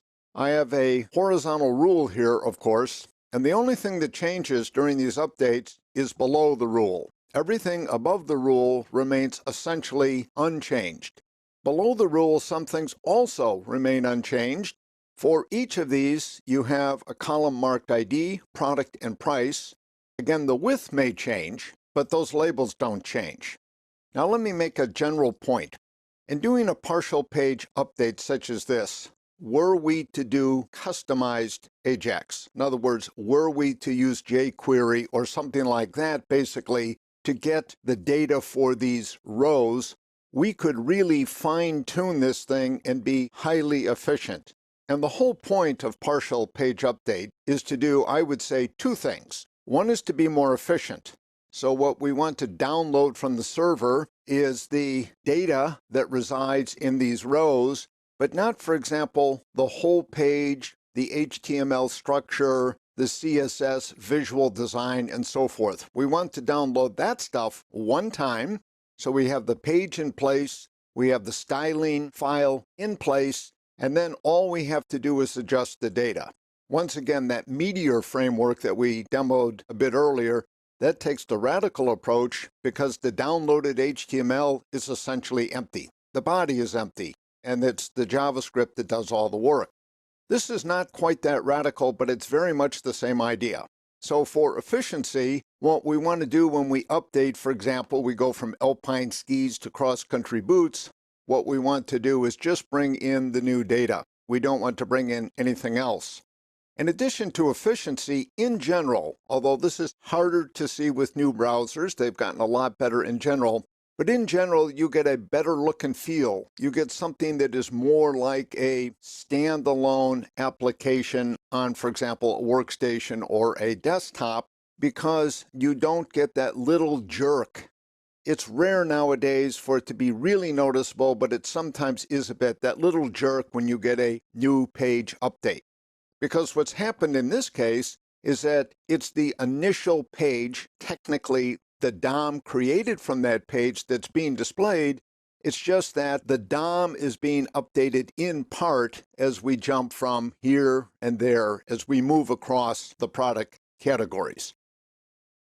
This page that's being displayed here is the welcome page. It's the only JSF page in play in this revision. So basically, we're staying on this page, and this again is ajax.xhtml. The background code we'll look at a bit later. Now let me return to the working document and talk a little bit about what's going on under the hood. So what I've done here is formatted and edited a bit the page source. So this is the generated HTML from the JSF engine. And I just want to make a couple of points so we have a general idea of what's going on, and we'll get into details later. So here's the script that the JSF engine threw in. And as you can see, it references over here under source, foo, JavaX, faces, blah, blah, blah, blah, blah, JSF. So basically what we're looking at here is some JavaScript that is generated by and available to the JSF engine. And here's the session ID that's thrown in for good measure. So this represents the current client session. Down here, we see a form, and you can see these references to J_ID T6, that sort of thing, both ID and name, method post, action, and so on, session ID. Down here, this is the option box. So let me jump back just very quickly for reference. That's basically this guy with all of the choices. If you look at the on change, you can see that there is a call to some JavaScript. Mojaro, remember, is the reference implementation for JSF. That's what we're using. And it's passing some arguments, the current object, an event, a value change, and some other information basically about the equipment table. The long and the short of it is that what the code tells JSF that it's only this table shown here basically in the center of the screen that needs to be updated when we pick something from this option list.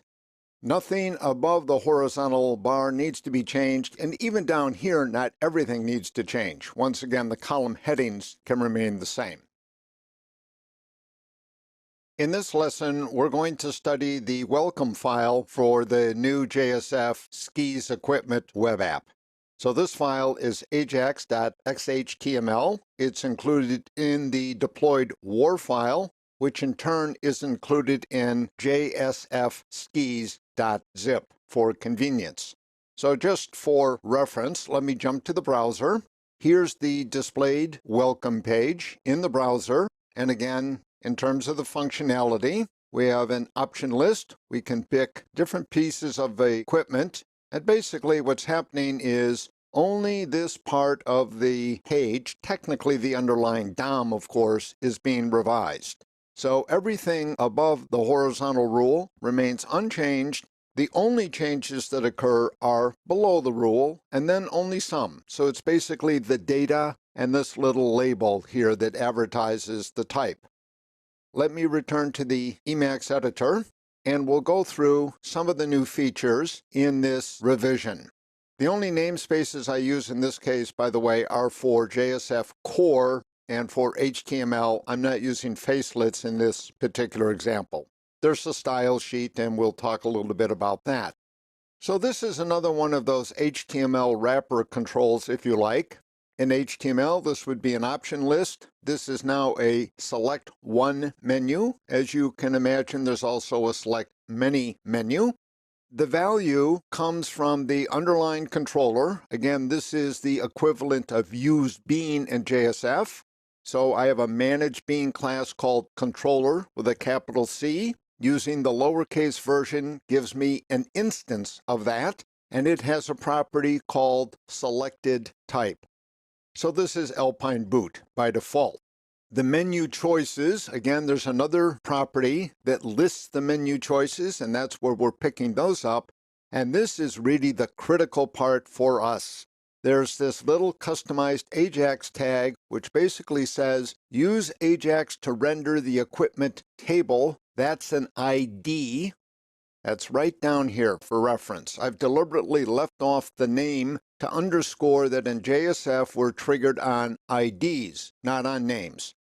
I like this an awful lot, this Ajax render. It seems to me this is about as clean and simple as they could have made it. You use the Ajax tag and you basically say, this is the ID of the control that I want under Ajax control. So the data table is, of course, an HTML table, a wrapper over that. There is no explicit iteration here. Once again, it's very high level, very friendly. Basically, all we say is, here's the iteration variable. I call it item, could be anything. The values come from, again, the controller. There's a property, items, that basically sends back a list of equipment items. And we've got some styling, including down here, row classes, even, odd. Those are two classes in the underlying style sheet.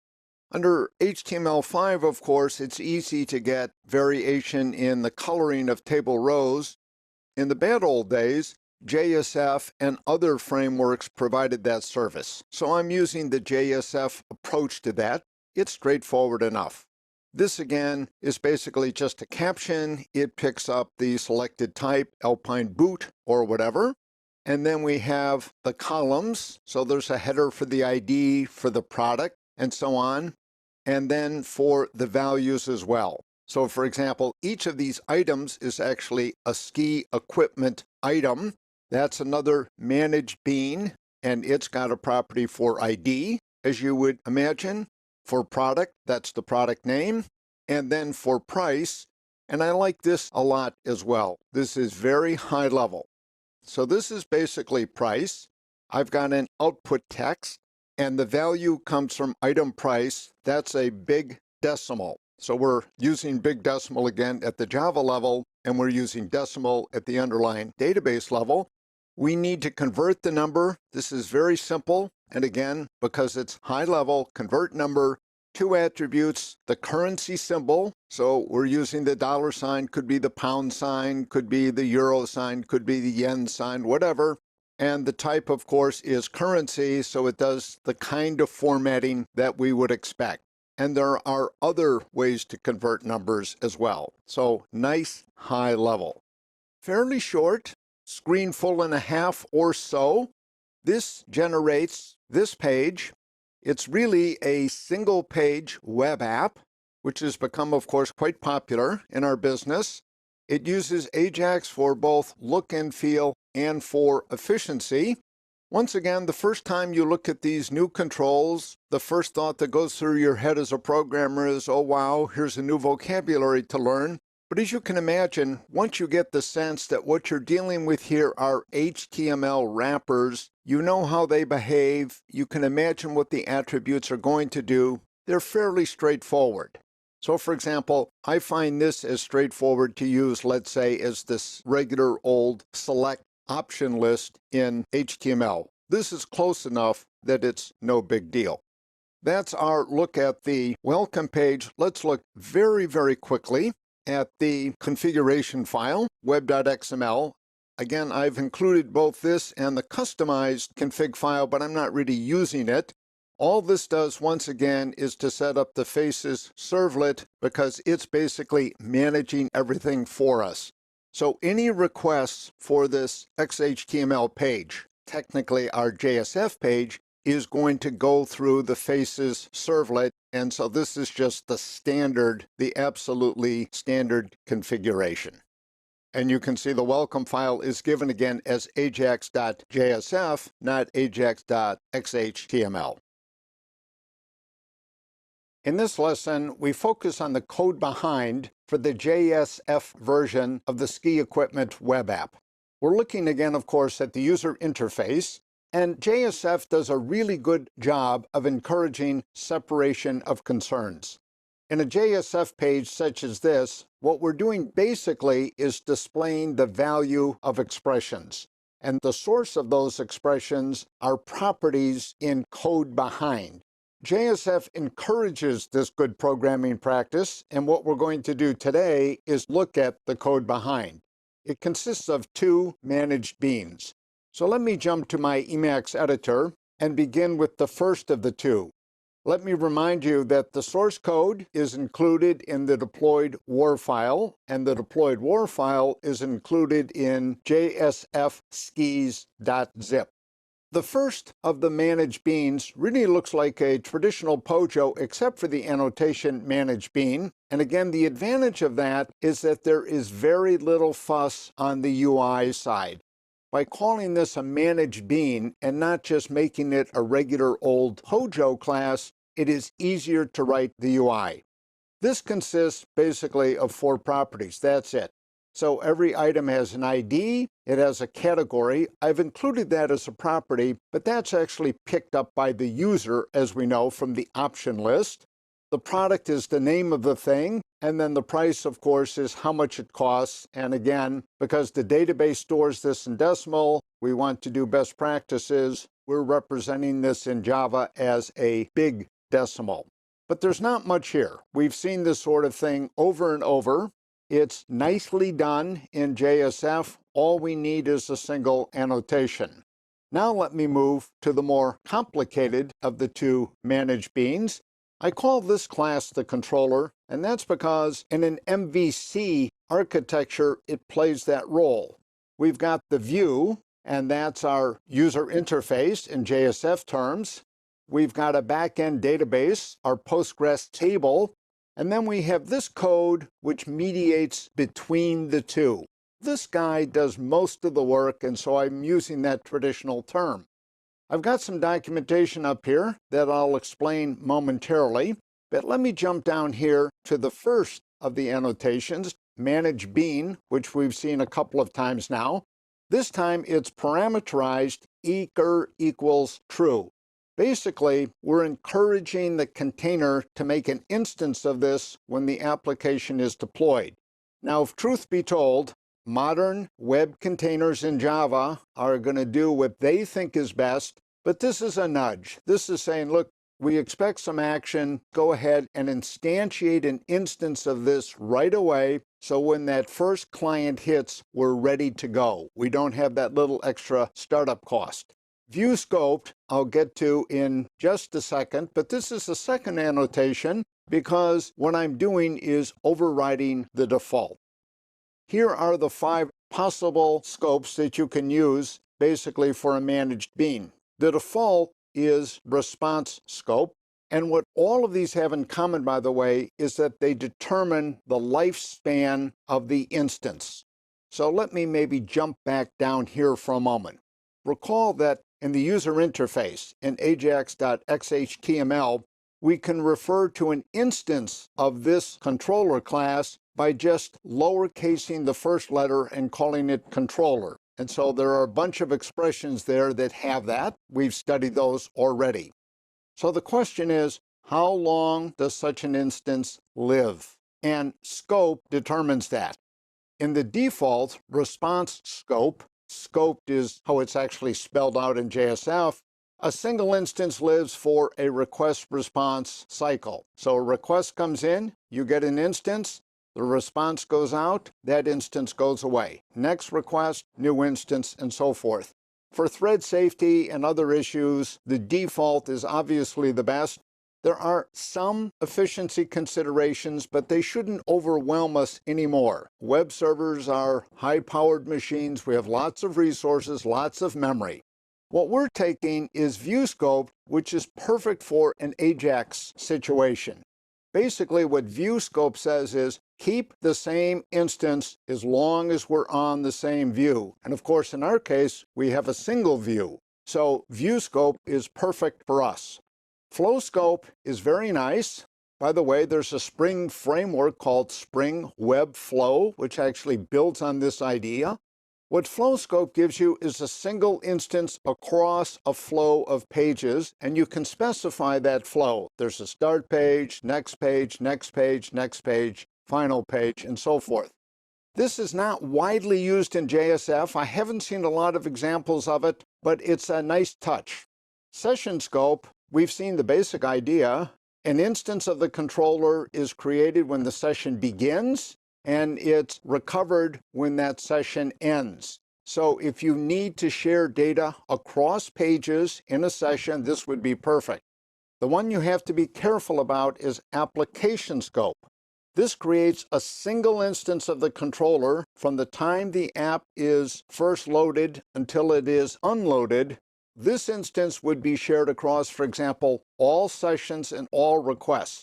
There would be a lot of data sharing that may not be what we want.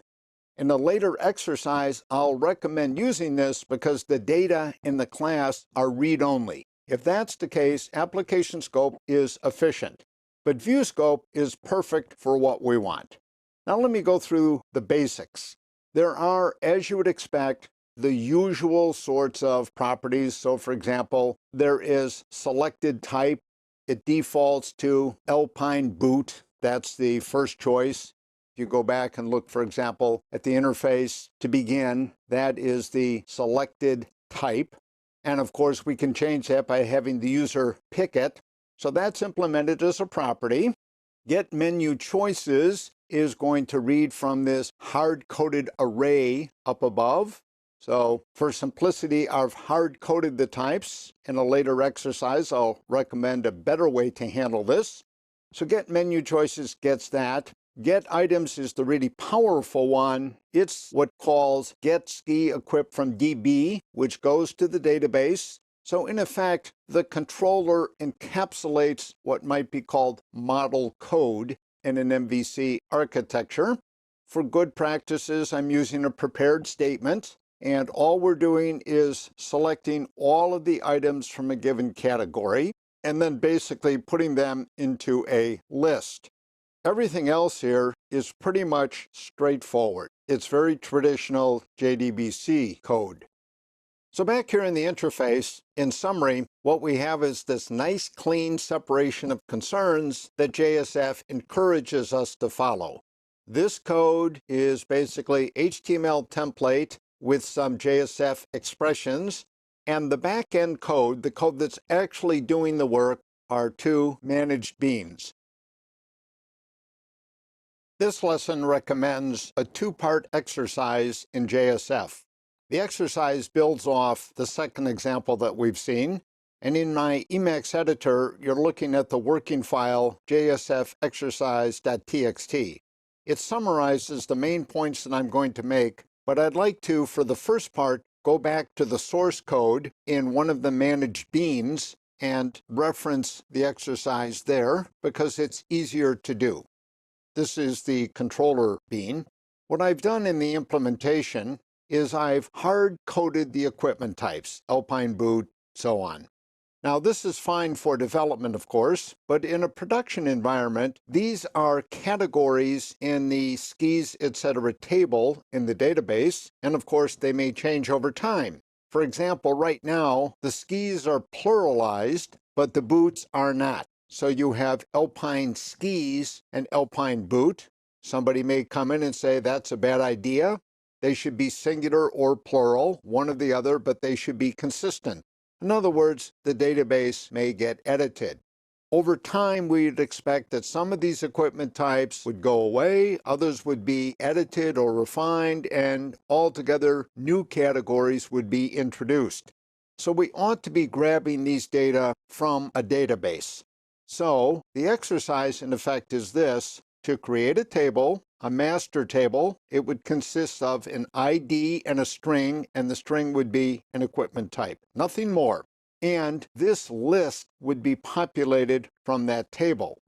Now, you could, of course, do that in the controller class, but this is a nice way to introduce another managed bean class with application scope as its scope property.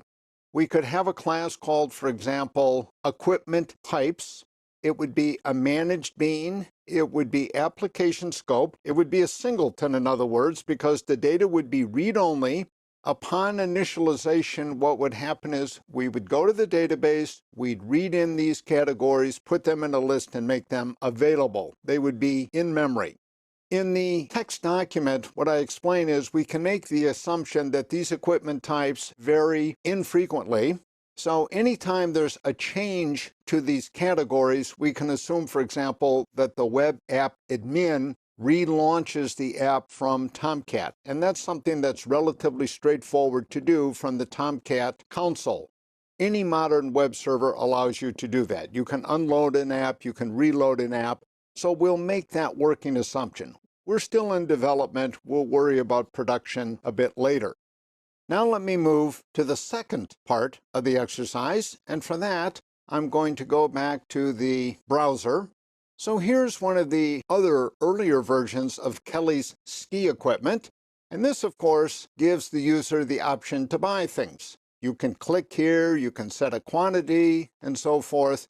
What we have in the current version of JSFskis is nothing like that. In other words, you can look, but you can't buy. And of course, we're in business. So what we want to do is encourage people to buy. So right now, you can look at Alpine boots to your heart's content, or touring skis, or anything else, but you can't purchase anything. We need some sort of selection mechanism, a checkbox, that sort of thing. And we also need a quantity. Now, in the working file, if we go back and look at that, I've actually made some suggestions about how you can go about getting that sort of thing. What you have in JSF is a data table, which we've seen already. Quantities, of course, are numbers. We've already seen this particular control in JSF. It's used in the current Ajax.xhtml source file. But JSF also has something called select Boolean checkbox, so it's on or off, and it would be the sort of thing that we just saw in the Kelly's ski equipment for buying. There's also a select many checkbox. In other words, you might opt for not using the data tables, too complicated, we don't need a data table. This is actually a simpler structure, and it would allow you, of course, to do what? Check many different items. The issue of quantity is still the tricky one. This, by the way, in the web, for as long as the web has been around, has always been a challenge in different frameworks. You need both the selection and the quantity. Now, there are different ways to handle it. You could, for example, say, all I really need is the quantity. The quantity defaults to 0. If you don't change the quantity, it means you're not interested. If you change it to something greater than 0, you are interested. So, for example, going back to the earlier version of the Kelly's ski equipment, here I've got both. And the case can be made that you don't need both the checkbox and the quantity. We're being a little bit strict here in requiring both. I hope you get a chance to try the exercises, both parts, but in any case, if you're limited in time, maybe one of them. I think either one would be fine, and doing both would be ideal. This lesson is a wrap-up of the JSF examples that we've been studying so far. In my Emacs editor, we're looking at the working file jsfwrapup.txt, and it contains a summary, fairly detailed, of the major points. But let's jump to the browser to get a little context and look at the actual examples. So let me run this one once more. This, of course, is the temperature conversion example using JSF. And one thing we notice right away is we get a very familiar pattern seen in modern web apps. Sometimes things are invisible, and at other times they become visible according to context. Now the question comes up, of course, could you do this in JSP? And the answer is, of course, you could do this in any framework. The real question is it easier to do in JSF than JSP? In trying to make a decision about whether to jump to a higher level in frameworks, so in this case from explicit servlets and JSP up to JSF, you really ask yourself, are there features in that higher framework that make it worth my while to learn it? So this is a small but important feature, the hiding and the making visible according to context. We also get some other features. Let me just recall what those are. Again, I'm going to break it. I have customized data conversion. Not only does JSF handle the conversion of this into a number, and if you put in foobar, you should experiment. You'll see that it will handle that quite well as well. But I set a range on the numbers. So I want numbers only within that range. Now, if I try to reset without first correcting the error, JSF is having none of it. This is not a feature that I had to add. This is a feature that comes with JSF. It's part of the error handling. Before you can leave the page, you need to fix the error. So I fix the error, do the conversion, and now, of course, I can do a reset. Down at the bottom, in this initial app, we have a little branding information.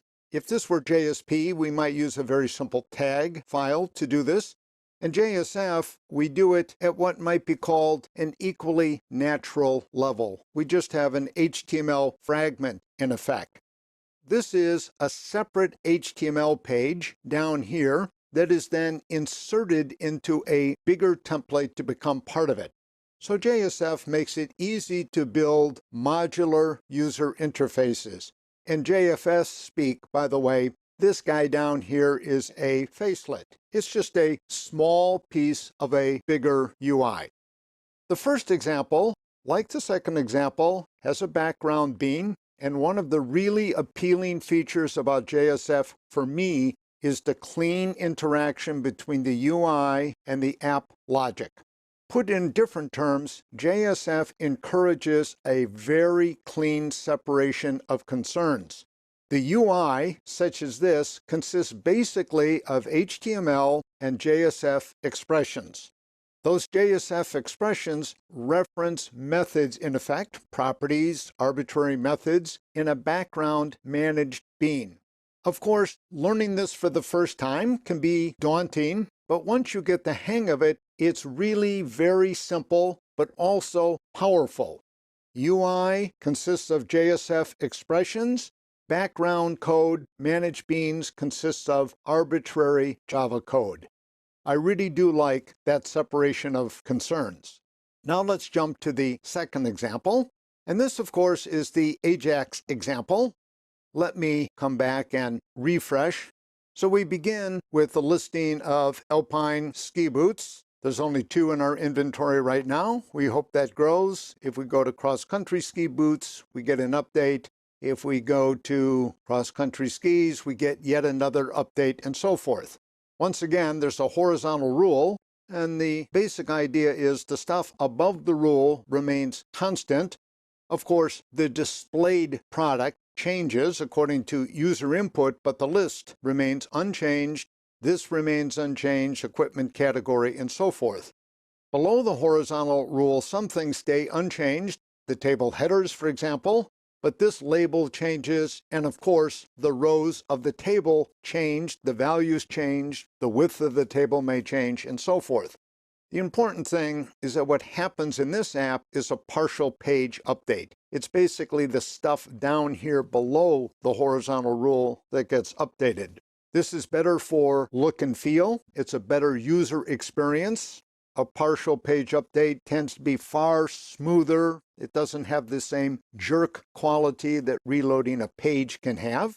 So it has better look and feel, but it's also more efficient because what we're moving around is data. We're not moving around the HTML structure. We're not moving around the CSS page and so forth. So there's a gain in efficiency. Is JSF's Ajax support perfect? No. They generate the underlying JavaScript to do the Ajax, not us.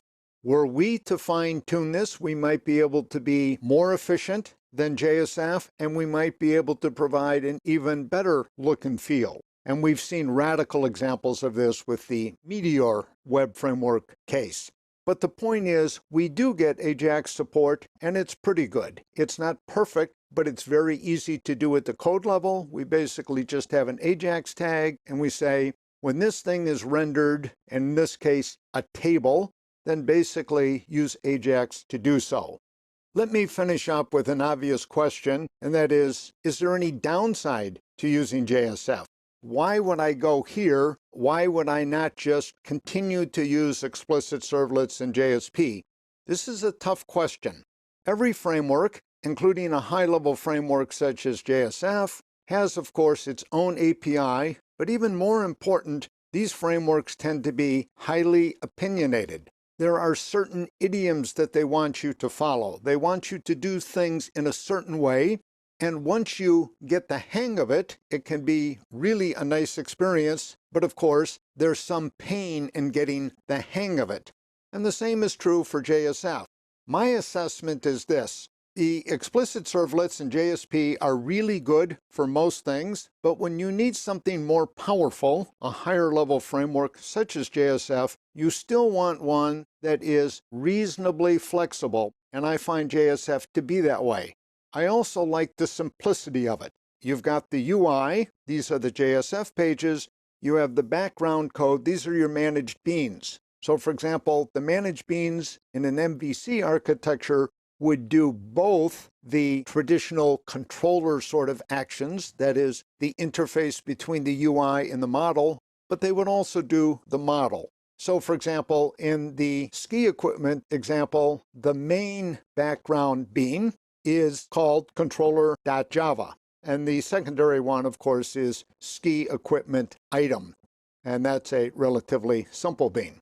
So all in all, I can recommend JSF. I like it as the next level above JSP when I need something a bit more powerful.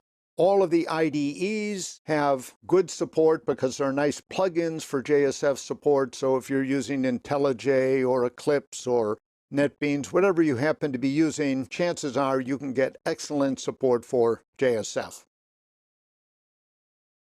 In this lesson, we shift focus to a really important topic in web applications. And this topic cuts across all web frameworks. It cuts across web frameworks within a particular language, such as Java. And that topic, of course, is security. In my Emacs editor, we're looking at a working file called security-overview.txt. And let me emphasize right at the start that this is our first look at some major topics, not our last look. There's lots of details here, and we're going to need to come over this detail more carefully in a bit. Let me begin by making an obvious point. We've already done some security already. We've focused a little bit on what might be called data and database security. This was in the course of doing other things, and so we spent some time on this. Data validation or data verification, if you like, is one topic we've already touched, in particular with regular expressions. We've talked about using parameterized DB queries in order to protect against so-called SQL injection attacks. And we've also had a fairly lengthy discussion about what should be stored in a database with respect to security information. And we looked there at storing password hashes, message digests, rather than actual passwords. What we're now going to do is not repeat those points, although we will get back into hashing a little bit. We're going to focus on two broad categories of security, and one might be called wire level or transport level security. For us, this means in effect HTTPS. So HTTPS is HTTP plus an added security layer. There are alternatives to HTTPS, but HTTPS is certainly the most important. The second level is known universally as users roles security, and it consists of two phases: user authentication and role authorization. It's very similar to the two-step process that goes on when you log into any digital device. That is, you typically have a login name and a credential, a password, for example. That's user authentication. And then under the hood, what the operating system typically does is it places you in a particular security group. That's really the role authorization phase. But I'll get to that in more detail in a bit. So let's begin with the wire level or transport level security and talk about the issues and services. I'm going to use a typical example that is used in this area. I'm going to talk about Alice to Bob communications. Presumably, these two are doing the communicating using digital devices, but the important thing right now is the higher level structure of what needs to happen for this communication to succeed. Basically, we're looking at three issues, and if you like, you can regard these as three services provided by software such as HTTPS. So the first is peer authentication. Sometimes this is called mutual challenge, and the idea is this: Alice sends a message, let's say an email message, to Bob. How does Alice know that it's really Bob on the other end? And of course, how does Bob know that it's really Alice who is sending it and not somebody else? As we're going to see later, this is really a challenging issue. It's a very, very tough nut to crack. The second is known as confidentiality. This is really message encryption and decryption. So Alice sends a message to Bob, but is worried that there may be somebody in the middle. Typically, Eve is the bad guy in all of this. Eve may intercept the message. How can we prevent Eve from reading the contents of the message, even if she succeeds in intercepting it? Well, the idea, of course, is for Alice to encrypt the message, to send the encrypted message over the wire, and to have the encryption be sufficiently strong that even if Eve should intercept it, Eve will not be able to decrypt the message. So the interception will be neutralized. And then on the receiving end, of course, Bob then has to decrypt the message in order to read it. We get into details later. The simplest of the three services is called message integrity, and the idea is very intuitive. How does Bob know that the message received is the same as the message sent? And there are ways to, in effect, ensure this. Now, ensure is a bit overstated. You can make it statistically highly unlikely, you might say, that there would be any difference between the message sent and the message received. So with very high probability, we can say the message Bob got is the message that Alice sent. So I've got a summary of these points down here in words, but those are the basic ideas, and we'll return to wire level security in the next lesson, because basically wire level security is the foundation for users roles security. Without wire level security, users roles security doesn't succeed.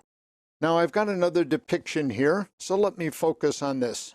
Users role security can be thought of as a two-phase process. The first phase is required, that's the user authentication. The second phase is optional, that's role authorization. And role authorization in any case, even if it's present, tends to occur under the hood. So for example, it may be implemented with a database lookup or something comparable to that. But let me begin then with the first phase. So we've got a user, let's say Alice. She has an identity. The identity might be a login name, it might be an email, it might be a public key from a key pair. More about that later.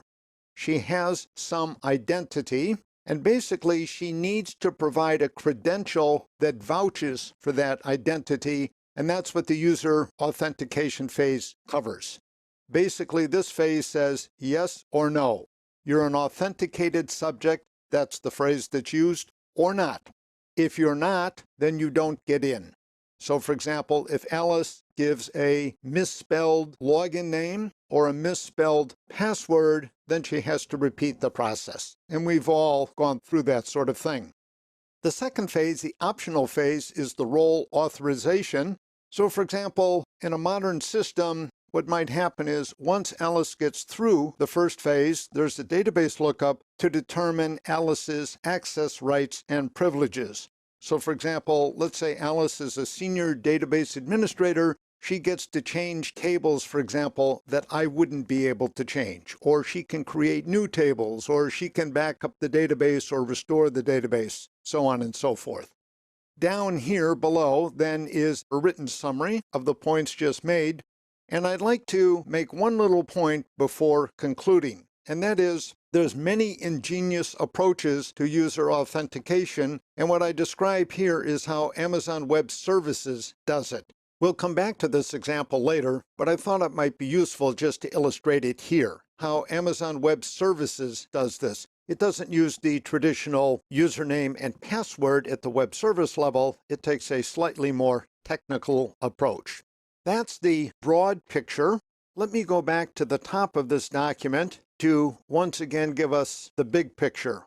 What we're going to begin with is wire level security, because for example, if I'm sending a username and a password over the wire, I want to make sure that those pieces of information are encrypted.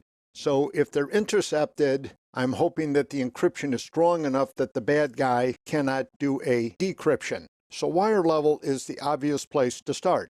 We'll talk about how it works. We'll talk about how to configure a web server such as Tomcat to use it. We'll then turn to users' role security. This could be done at the app level. You and I could do it. We could customize it in particular ways. We could also let the container do it, and this is what Tomcat likes to call container managed security. And we'll look at both approaches. In this lesson, we're going to focus on some technical matters in wire level security. The goal is to work our way up to a code example, but before doing that, there are three key concepts that need to be clarified: key pair, digital certificate, and certificate authority. So this is our first crack at all three. We'll return to each in more detail a bit later. They're closely related. So a key pair consists of a public and a private key. If I have a key pair, I can distribute my public key, as the name suggests, wherever I want, to anybody I want, but I keep the private key to myself. A digital certificate includes a public key. So for example, if I have a digital certificate, it includes a public key, my public key, and that public key acts as my identity. So the digital certificate has two key parts: my identity as a public key, and then a digital signature as a voucher. And that signature comes from one, in some cases from more than one, certificate authority. And a certificate authority is an organization that, among other things, vouches for digital certificates. So that's sort of the broad view. Now let's look at the challenge in wire level security, in particular peer authentication. And again, for review, here's a very quick depiction. Alice and Bob are trying to communicate, we assume over HTTPS. They're sending messages, and the critical issue is, how does Alice know that it's Bob on the other end? How does Bob know that it's Alice on the other end? Put in different terms, How does each know that the two of them are not being subject to a so-called man-in-the-middle attack? In other words, what you have here in the middle is Eve pretending to be Bob from Alice's point of view and pretending to be Alice from Bob's point of view. So the idea, in short, is this. Alice and Bob are going to exchange digital certificates. The hope, of course, is that Eve does not have copies of these or is unable to forge these. So they're going to exchange one or more digital certificates and use those as a way of establishing their identity. A certificate authority is noted early. You may have heard of some of these. VeriSign is a well-known one. RSA is another. Vouches for a digital certificate by adding its own digital signature to the certificate. What a digital signature is, we'll look at in more detail later, but it's basically an encrypted message digest. But let's wait on that to get into details. Core Java does include a tool, it's called the key tool, for generating a key pair. We can also generate a digital certificate, but the big issue from a practical point of view is how do we get that voucher? How do we get a certificate authority to say, okay, I vouch for this digital certificate? So here's basically the scenario.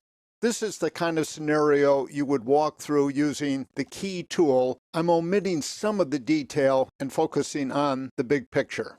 So Alice would send a certificate request to a certificate authority. That request would contain pieces of information about her, her name, her company, where she lives, that sort of thing. She'd also include, of course, her public key because that's her identity. The certificate authority then takes Alice's request and adds a digital signature. Now, I'm being a bit technical here. Alice's request is one message. The digital signature is technically a separate message, and those two messages together are going to be combined to form Alice's signed digital certificate. She's going to take that digital certificate and give it to Bob, and Bob is going to verify it basically using Alice's public key. It's a bit complicated, and so this won't be our first time through. What Alice and Bob need is at least one signed digital certificate that they can exchange and have the other verify. Now, if they're really worried about a man-in-the-middle attack, of course, what they might do is say, look, what I need from you is at least 3 digital certificates, and I'm willing to send you 3 digital certificates. We'll have them signed by different certificate authorities and so forth. Now, a little more about jargon, and this is pretty straightforward. There are 2 terms that we're going to be using a lot. One is key store, the other is trust store. By default, these are just local files on the disk, but it could be a database. We don't care about the implementation details. The difference between the two is this. My key store is where I store my digital certificates. My trust store is where I store the digital certificates that I trust. It could be the same file, but even if it is, there's a difference in functionality between key store, my certificates, and trust store, certificates from others that I trust. Core Java comes with the default trust store. This is going to be very important in the code example that we're working up to. And I've shown you where it is under Java Home, JRE, Lib, Security. The name of the file is CA certs, Certificate Authority Certificates. Core Java does not come with the default key store. We're going to need to create a digital certificate and put it in a key store that we also create. Now, to provide a little bit of detail, there's no need to study this in great detail, but just to get the sense of what a digital certificate looks like, I'm showing you the layout for the X509 version 3 layout. This is probably still the dominant one, I would say, in the web. And you can see there's various pieces of information in here. It's key value pairs, as you would expect. Version, signature algorithm, more about that later. Issuer, validity, subject. The subject in this case would be the certificate authority. There's some public information here about the public key of thought. That's the certificate authority in play here. The RSA public key, the size of it, 1024 bits. And then there's some technical information. Down below, there's information about the signature algorithm. What I would do in practice, in a production environment, is I would take this digital certificate and I would place it somewhere where my web server can find it. But that's, again, a setup detail that we'll wait for later. But this short summary of a digital certificate at least gives you the sense of what one would look like. The key concepts, again, are key pair, digital certificate, which are exchanged, and a digital certificate contains the public key from a key pair, and the certificate authority, which signs a digital certificate and in that sense vouches that the public key on my digital certificate is indeed my identity. In this lesson, we're going to look at a program that makes an HTTPS connection against Google. In my Emacs editor, you're looking at the source code. It's called googleclient.java. We'll come back to it in just a moment. But let me go out to the command line prompt. I've compiled the code already. It compiles with core Java. You don't need anything more. And now I'm going to execute it.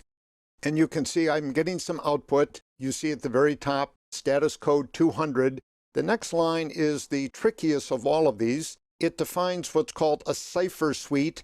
Basically, these are all of the algorithms that are at play, and I'll clarify those shortly. What then follows, indented, are three separate certificates. So the emphasis in this example is on the peer authentication part of wire-level security, and what Google is doing is sending me three certificates to vouch for its identity. Google does not ask me for any certificates. This is common when hitting a website. The challenge typically is from the client, that's our side, against the server, Google, and not the other way. For web services, it's common to have true mutual challenge. So in this case, you might say, we call it peer authentication, but it's really one-way authentication. My program is challenging Google, but Google is not challenging my program. So let's jump back to the editor and look at the source code, starting with the endpoint defined at this line. So you can see it's HTTPS, not HTTP. So that's going to be the requested transport, the S for secure. And you can see at the end, the port number is 443. That's the default port for HTTPS connections. For HTTP connections, the default port is 80. Down here in doit, the URL class basically parses that string to make sure it's correctly formed. And then we open up the HTTPS URL connection, set a couple of properties. The connect is the important one. This is where we do the connection, and then we're going to dump the details of that connection.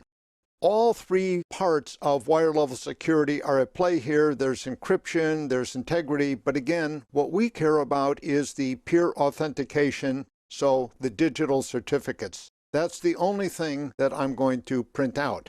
And here's the little routine that does that. It prints out information about the cipher suite and then the certificates themselves. So let's now go to the output, which I've captured here as a comment. So again, that's the standard status code for a successful GET. The cipher suite is a bit mysterious. I'll explain that below. Here's the first certificate. You'll notice that all three are of type X.509. This is standard.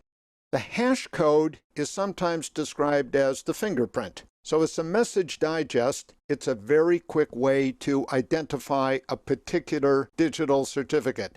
And eyeballing it, you can see that there are three different hash codes. The one at the top, the one here in the middle, and the one down below. All three are using the RSA algorithm. More about that when we look at the cipher suite. Here's the abbreviated version of the cipher suite, TLS underscore blah, blah, blah, and it ends with underscore SHA 256. Here's what these pieces mean. TLS stands for Transport Layer Security. In its earlier version, it was known as SSL, Secure Socket Layer. You'll sometimes see these used together, TLS/SSL, sometimes separately. TLS is the current version, TLS 1. That's what's used here. This next one is quite a mouthful. Elliptic curve Diffie-Hellman key exchange. This is the handshake algorithm that's in play. My program and Google need to perform a handshake to agree on the cipher suite and to get the connection set up. We'll talk about those details in a later lesson. RSA is named after three MIT professors, Ravesh, Shamir, and Edelman. They're authors of this public key cryptography algorithm that's being used here. RSA is the standard public key cryptography algorithm. It's not the only one, but it's the dominant one. This is the so-called block cipher algorithm. Again, quite a mouthful. AES, American Encryption Standard. The 128 stands for the encryption-decryption key size in bits. So the key that's doing the encrypting and the decrypting is 128 bits, and the mode of operation is called the Galois counter mode. This is one of the modes of operation used in block ciphers. The technical details of that aren't so important. The intuitive idea is that blocks of bits are being encrypted and decrypted at a time. SHA-256 is the secure hash algorithm. Despite the 256, you can actually get different length message digests out of this. And in this particular case, the digest length is actually 160-bit. So SHA is called a cryptographic hash function. It's used to generate the digital certificate fingerprint. The big issue is, how did my program verify the certificates from Google? And what my program is using is the default trust store that comes with core Java. And it's typically stored here, Java Home, wherever you installed JRE, Java Runtime Environment, Lib Security, CA Certs. That built-in trust store is being used to verify this. Had I tried to establish an HTTPS connection against a less known site, I might have run into some troubles because this trust store would not have been up to the task. But Google, of course, is so ubiquitous that either a Google certificate is going to be in there or the certificate of a certificate authority willing to vouch for Google. In this lesson, we're going to review the really important security points covered so far, and we're going to move into a couple of new points. To that end, I have a series of HTML documents which reference images. They're in a zip file called securitypoints.zip. If you open up that file, what you want to then do is, in your browser, go to start.html. That's the page that we're looking at right now. This page covers 2 points of interest to us. The first is the man-in-the-middle scenario, and the related point is data encryption and decryption. So let me review quickly. Alice wants to send a message to Bob. Alice needs assurance that it's really Bob on the other end and not Eve. And Bob needs assurance that it's Alice who's sending the message and not Eve. They do this, of course, by exchanging digital certificates or some other voucher that establishes the identity of each. So this is the peer authentication or mutual challenge part of wire-level security. Even if that's established, so even if Alice really believes it's Bob on the other end and Bob believes it's Alice on the sending end, there's still the possibility that Eve may manage to intercept messages. So Alice is going to encrypt, that is, deliberately obscure the messages sent to Bob with the assurance that only Bob is going to be able to decrypt those messages. So Eve may intercept, but she won't be able to decrypt. So the contents will still be secure. The second page reviews key stores and trust stores. So a key store contains digital certificates that I send to a challenging peer. I might send 1, 2. We saw in the Google case, Google sends 3. The trust store, by contrast, is the data store that contains the certificates that I trust. So when I challenge a peer, and a peer sends me certificates, I check those certificates against those in my trust store. The check may be indirect. I may get, for example, a certificate from Google. I've never had a certificate from Google before. It's not in my trust store, but the Google certificate is digitally signed by a certificate authority, let's say RSA. And so what I do is I get an RSA certificate that I happen to have in my trust store. I use information on that certificate to verify the signature on the digital certificate from Google, and I trust it. It's a bit complicated, and we'll get back to that point and review it in more detail later. Now here, I'm summarizing 2 points that are related, but I want to take them separately. Let's go back to message digests. The idea behind a digest technically is you feed it n input bits. 200, 2 million, 2 trillion, it doesn't matter. What the digest engine produces is a fixed length digest of the inputs. So for example, let's say the digest is 160 bits. It doesn't matter the size of the input, the output is always going to be 160. Same inputs, same outputs. Now this is known as a one-way secure function, what I'm calling here the message digest engine, because even if we have the digest and we know the algorithm used to compute it, we can't even infer straightforwardly the number of input bits, let alone what those inputs are. So it's computationally easy to go from input bits to digest. It's computationally intractable to go from digest back to input bits. So there's a built-in level of security. Message digests will come into play in various ways. For one thing, so I'm going to look ahead here, a digital signature is basically an encrypted message digest. Now let's talk about encryption, decryption.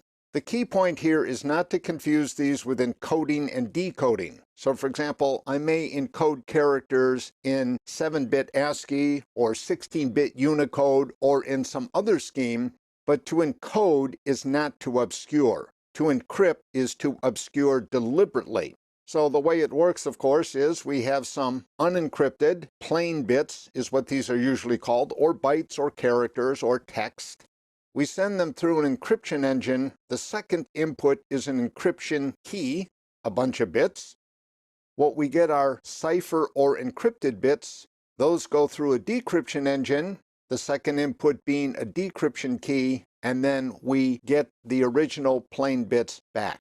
So that's the general scheme. Now we're going to look at 2 variations of that scheme because these come into play, both of them, in HTTPS. At the top, you see so-called symmetric encryption and decryption, sometimes called secret key encryption and decryption, and the idea in a nutshell is this. The same key is used to encrypt and to decrypt. The challenge, of course, it has a name, it's called the Key Distribution Challenge, is how to get that single key on both the sending and the receiving ends. This is the tricky part, and this is what's accomplished through that Diffie-Hellman handshake that we saw referred to in the last lesson, and we'll return to that because it's quite tricky. The second type of encryption is known as key pair or asymmetric encryption and decryption. And the big difference, as you can see depicted here, is that the encryption key differs from the decryption key. In the standard case, the public key from a key pair is used to encrypt, and the private key from that pair is used to decrypt. The reason this is called asymmetric is that if you encrypt with one, you must decrypt with the other. You have no choice. So for example, if I encrypt with the public key, I cannot decrypt with that key. The assumption, of course, is that there's only one copy of the private key. So for example, if I'm sending my credit card number, let's say, to some website, Amazon, to pick an example, what I can do is encrypt my credit card number using Amazon's public key. That's perfectly fine. It's freely available. But only Amazon, that keeps the one and only copy of that private key, can decrypt that message. Now here's the catch. Symmetric encryption and decryption is, roughly speaking, about 1,000 times faster than asymmetric encryption and decryption. So for efficiency reasons, you want to go symmetric, but you face the key distribution problem. That's the tricky part. And so in the next lesson, what we're going to do is address that. We're going to talk about how we overcome the key distribution problem using the handshake.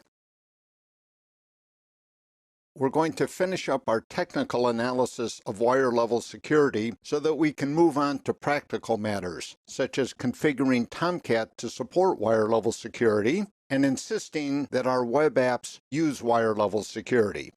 To begin, let me go back and review this so-called peer authentication done indirectly. And let me give an example. Suppose I open up an HTTPS connection to a website that I've never visited. So that website sends down, for simplicity, let's assume, a single digital certificate, but I don't have a copy of that certificate in my trust store. I've never been there before. How does the verification now occur? This is the tricky part. That digital certificate contains a digital signature from a certificate authority. Let's assume VeriSign. I can extract that signature from the digital certificate and I can verify it. So I send it basically through a verification engine and I get out a yes or no. The tricky part is that the second input to the verification engine is the certificate authority's public key. In other words, what I now need is VeriSign's public key, and I can get VeriSign's public key off of VeriSign's digital certificate, where you can see that this is going to be a problem. What we have is a potential infinite regress. How am I going to verify VeriSign's digital certificate? Well, of course, it contains a digital signature and so on and on. The bottom line is, at some point, I have to trust or not trust, and this is why websites such as Google's send me multiple digital certificates. They send me 3, and they say, look, here are 3 different ones. They have 3 different signatures. They have 3 different timestamps on them. It's unlikely that an imposter is going to have all 3. So at the end of the day, there is still some uncertainty in peer authentication. It's the nature of the beast. With this in mind, let's return to the so-called HTTPS handshake. This is the key step in peer authentication, and it also sets up the data encryption and decryption. In other words, the confidentiality. So I'm going to do a simplified version of the algorithm and walk through it. The initiation comes from the client side. This could be a program. We've seen the Java Google client a couple of lessons ago. We could be in a browser. We could be using curl. So whatever the client agent is, that agent is going to challenge the server. So in this example, the Google web server, which responds with 1 or more digital certificates. In principle, the server might also challenge the client, but this is uncommon when you hit a website. It's common when you hit a web service. So the challenge with respect to websites tends to be one way. Client challenges server, but not the other way around. If it is the other way around, the mechanism is essentially unchanged. So the client now takes the digital certificates it's gotten and it checks them against its trust store. If this is okay, it continues. Otherwise, it doesn't. If the challenge is mutual, of course, you would have the reverse action as well. The server would be checking the client's digital certificates against the server's trust store. Moving on to step 3, the client now generates what's called a pre-master secret. It's a bunch of bits. For example, we'll take 48 bits. It's a 48-bit value. It has certain cryptographic properties. We don't have to get into those details right now. And this is the clever part of the handshake. The client has a digital certificate from the server that the client trusts. That digital certificate has a public key from a key pair. So the client, we'll assume Google again, is the server. The client takes Google's public key and it encrypts this pre-master secret and sends it to the server. Presumably, the one and only copy of the private key is held by Google.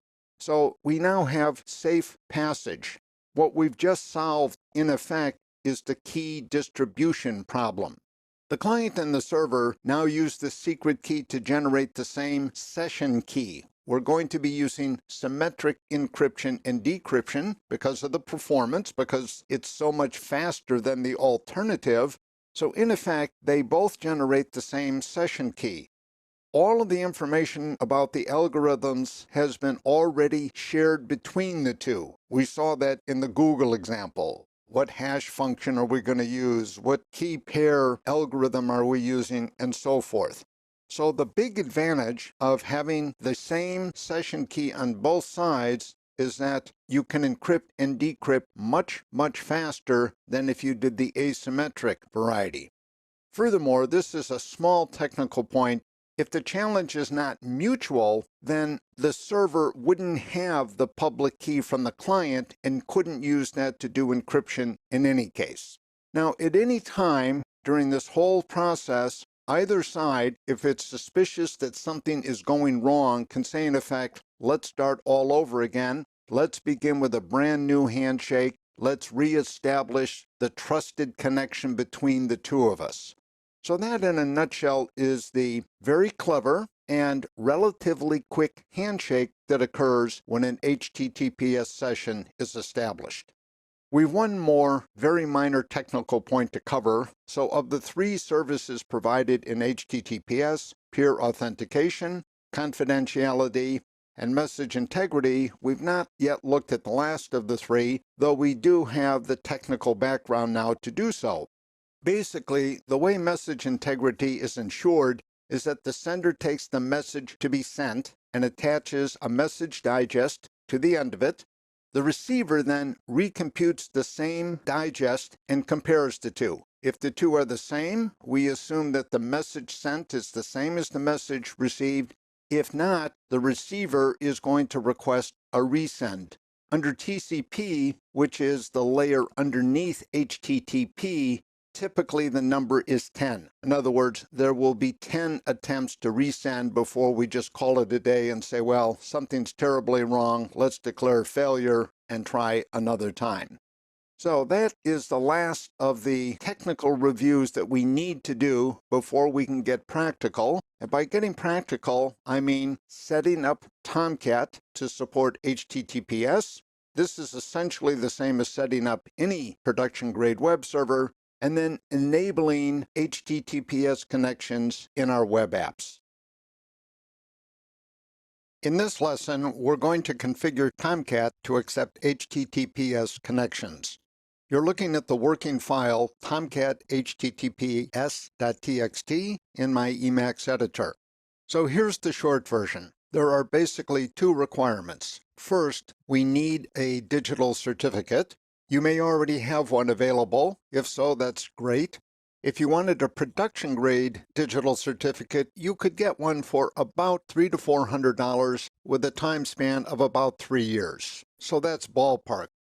They come in different grades, as you might expect. So there are different levels of protection, but you can get a reasonable digital certificate for not a lot of money. What we're going to do is create our own. It's going to be technically worthless because it's self-signed. We won't have a certificate authority sign it. We'll basically just say, here it is, we say it's okay. And browsers will be rightfully suspicious of this certificate. And I'll get to that in a moment.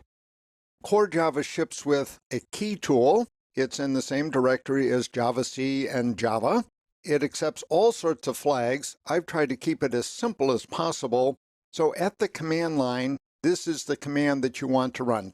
Key tool minus gen key, so generate a key pair. The next flag specifies the algorithm. We're going to use RSA. It's the industry standard.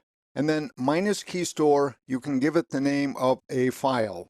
The name of the file is completely arbitrary, but I've used devel for development.keystore. Again, it doesn't have to have an extension of .keystore. You can put this file any place. I would recommend to begin, put it in your home directory. So if you're on a Unix type machine, you have a home directory. You can simply cd to home. And if you're on a Windows machine 7 or later, you have basically the same notion. So the easiest thing is to put this in your home directory, but you could put the key store any place. What you're going to do here is go through an interactive session. You're going to be asked for your name, your organization, where you live, and so forth. The most important piece of information is the password that you're asked for at the beginning. You're asked to give it and confirm it. And then at the end, you're going to be asked for another password or to hit return to take the password you entered earlier. To keep life simple, I would use one password both for the key store as a whole and for the digital certificate that we're creating. The second part is to enable Tomcat to find that digital certificate and thereby to support HTTPS connections. So to do that, we need to go to the main Tomcat configuration file. Let me show you where that is. It's in Tomcat Home, the installed directory. There's a subdirectory called conf, and the main configuration file is called server.xml. It's an XML file, and roughly in the middle, you're going to find a section that looks like this. So there's going to be a little bit of commentary, and then you're going to see a connector that is commented out. This is basically the HTTPS connector. We want to uncomment it. I've done that below, and I've broken out the attributes onto separate lines so that we can walk through them. Connector port equals 8443. That's the preferred port for Tomcat. If you wanted to do the industry standard, it would be 443, but I would leave it at 8443. The protocol, this is very important. This is a protocol that uses non-blocking I/O. So what Tomcat is going to do for both HTTP and HTTPS connections is intermix multi-threading and non-blocking I/O for efficiency reasons. So this is the protocol that we want to use, the non-blocking I/O one. Max threads, this is basically the size of the thread pool. SSL enabled, again, SSL is Secure Sockets Layer. It's the earlier version, if you like, of TLS. We want it enabled. We want all of the services. The HTTP scheme is HTTPS. Secure in the servlet API, in particular for the HTTP servlet request, there's a method called isSecure. By setting this to true, we're going to ensure that we get a return value of true should we call that method. Client authentication, false. In other words, we're not going to challenge clients. So the peer authentication is going to be, in effect, one-way authentication. We'll authenticate to the client, but we won't insist that the client authenticate to us. Were we using Tomcat only for web services, we might set that to true. The particular protocol version is TLS, that's version 1.0. And these last two lines I've added. This is a very good idea. Tomcat has a default of where it looks for your key store. It looks for a particular name with a particular password, but a more robust way to go is simply to specify the file. So you can see here, I'm putting it in user home. Tomcat understands that expression. The name of the file is devel.keystore, and the keystore pass, in my case, is qubits. So what I do is edit server.xml. Of course, I back it up first, and then make these changes and restart Tomcat. And then momentarily we'll test this. We'll try to go to our browser and open up an HTTPS connection. Let me make one last point. In server.xml, you're going to find this entry uncommented. So you'll see another connector. This is for port 8080. That's the standard HTTP port. And you can see the redirect port is 8443. So should you configure Tomcat to accept on port 443 for HTTPS connections, you want to change this as well. The redirect port basically works as follows. Let's say I insist that a web app be hit with HTTPS, and a user comes in with HTTP. What Tomcat will do as a friendly gesture is it will automatically redirect with HTTPS to this particular port. So it's a nice service on the part of Tomcat. Now let me jump to my browser. And what I've done is try to open up this HTTPS connection to Tomcat. As you can see, Chrome is extremely unhappy about this. what it's telling me in effect is, don't do this. That certificate is completely worthless. I'm going to go to advanced, and basically I'm going to say, I don't care. I want to go to localhost anyway. Now I get the Tomcat homepage. So what I know at this point is Tomcat is enabled for HTTPS, and I know my browser is very unhappy that I'm connecting to a site that has a self-signed digital certificate. So that's the wrap-up. There's not too much to it. It's basically 2 steps: create the digital certificate, and then configure Tomcat so that it can see that digital certificate. In this lesson, we're going to round out our coverage of HTTPS. What we've done so far is to create a digital certificate to be sure it's self-signed, so it's not fit for production. And we've configured Tomcat to recognize that digital certificate and to send it down to any challenging client. We're now going to flip over to the other side, that is to the web app side. And in my Emacs editor, we're looking at the working file https webapp.txt. We'll come back to this in just a moment. It summarizes the steps and raises some issues. But let me turn first to the browser to demo. The app I've picked is the very first JSF example. This was temperature conversion. I've already deployed it. So you can see in the browser, we've got the HTTPS in red with a line through it. So Chrome is not happy about that self-signed certificate. And now I'm going to put the name of the WAR file, JSF TC HTTPS. And as you can see, it's fully functional as before. Basically no change. The only difference now is that we are connecting from the browser to the web app through a secure channel, in particular a channel that HTTPS provides. Now let me come back to the working file. The working file, the WAR file, and the build that knows about images are included for convenience in a zip, and that's called https example.zip. Let me go through a summary of what we've just seen.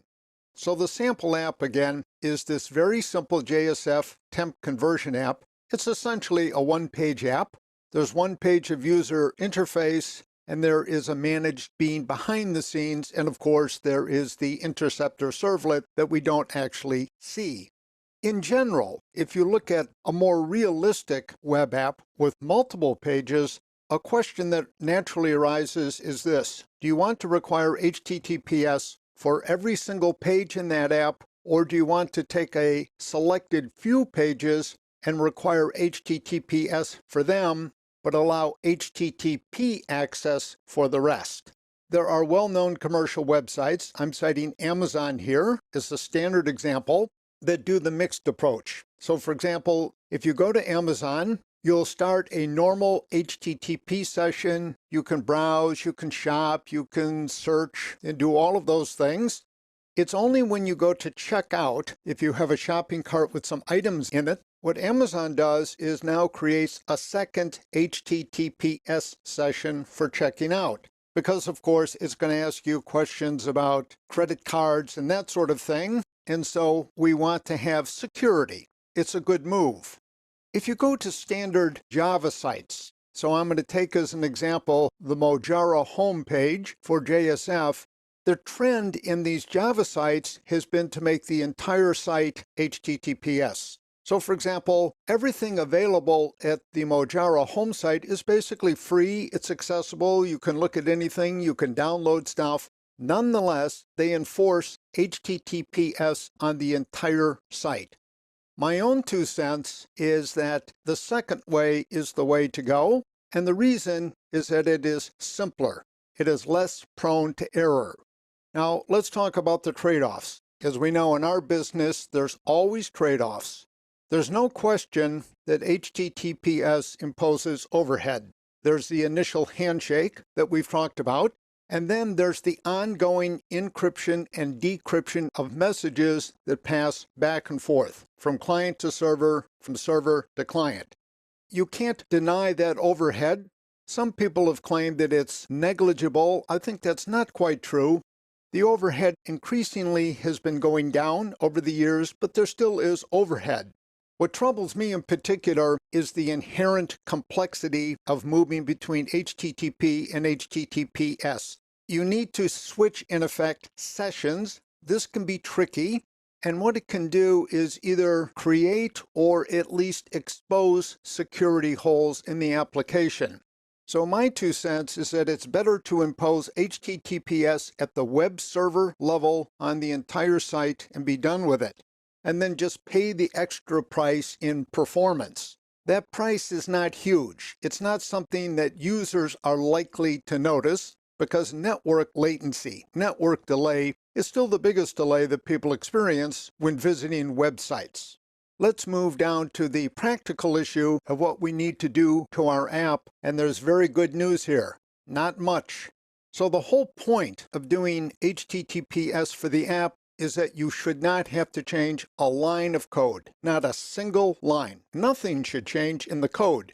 The only thing that should change is the configuration, and in particular the main configuration file, web.xml.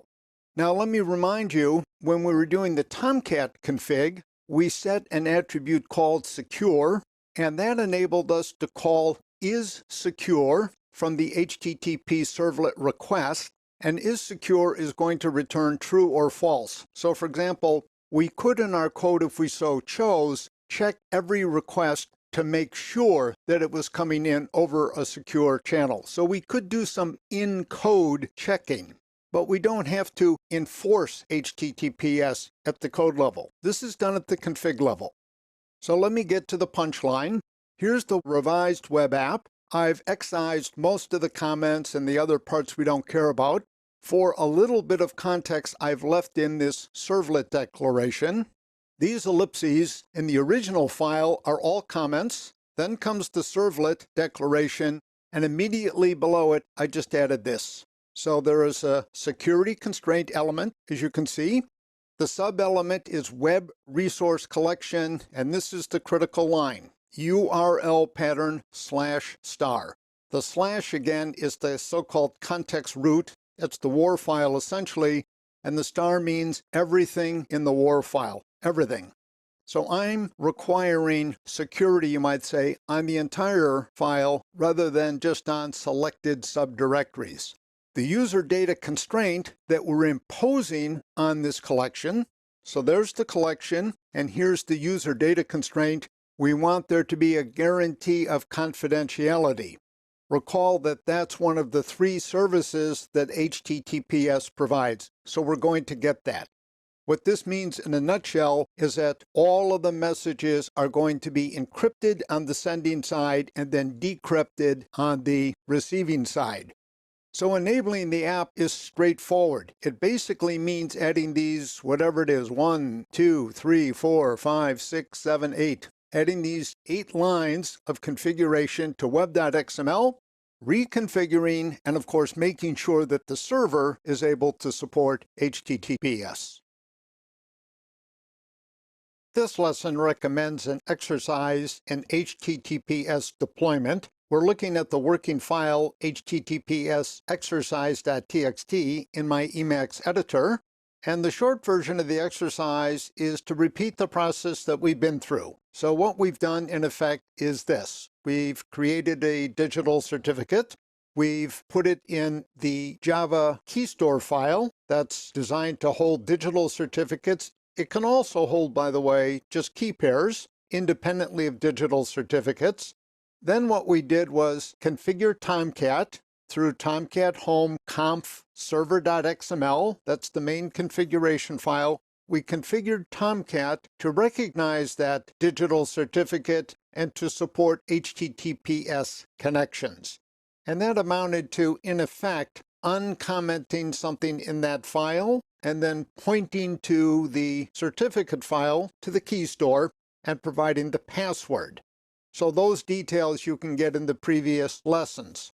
On the application side, what we had to do was very straightforward, relatively simple. All we had to do was add a security constraint to web.xml, and that was it. Absolutely no changes to the code. If you want to experiment some, what you can do is bypass the key tool. So there are other ways, and almost every operating system available now has utilities independent of Java utilities for creating self-signed certificates. For example, if you're on a Unix-type machine, a Linux machine, a Mac, there is the OpenSSL tool. This is also available on Windows through the GNU port.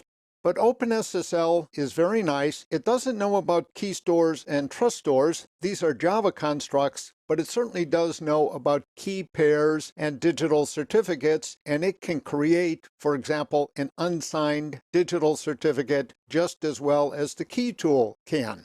You could then use the key tool to import this, or you could configure Tomcat to look directly at that digital certificate. So if you have time to experiment a bit, you might take a look at that option. In other words, doing the exercise with something other than the key tool. The next step, of course, is the configuration of Tomcat. And in the example that I followed, what I did was I put my digital certificate in a freshly minted file. I called it devel.keystore. Again, any name would do. And I located that file in my home directory. That's a little bit unrealistic. In a production environment, almost for sure, we would want those certificates to be someplace under Tomcat Home. So for example, what I do in a production environment typically is I'll take Tomcat Home, subdirectory conf is already there, and then I'll create a subdirectory called certs, and I'll put the digital certificate there. That way, you might say everything is sort of in the same place. Everything is under Tomcat Home. The only adjustment then is you have to change server.xml to point to that directory. And that's relatively straightforward. The example that I did was on a single-page web app, the temperature conversion using JSF. But a better example, a slightly richer example, would be to pick a multi-page web app. So for example, we've had several already. Almost all of the ski equipment versions, except for the very early ones, are multi-page. They have different pieces. So what I would recommend are two possible deployments. The first would be this.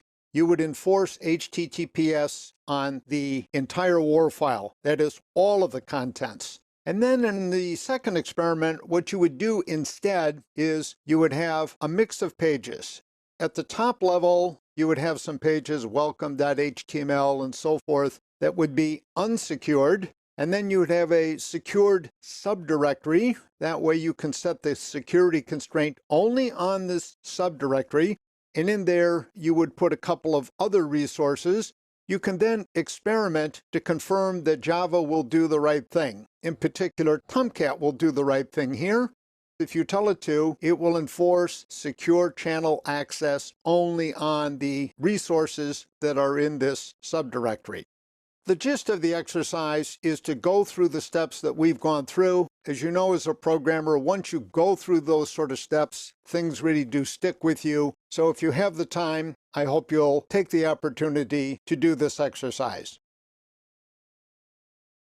This lesson is a wrap-up of wire-level security. We've seen lots of technical detail, so the idea here is to take a step back so we can recover the big picture, to get some context for what we've been doing and how we're going to be using this going forward.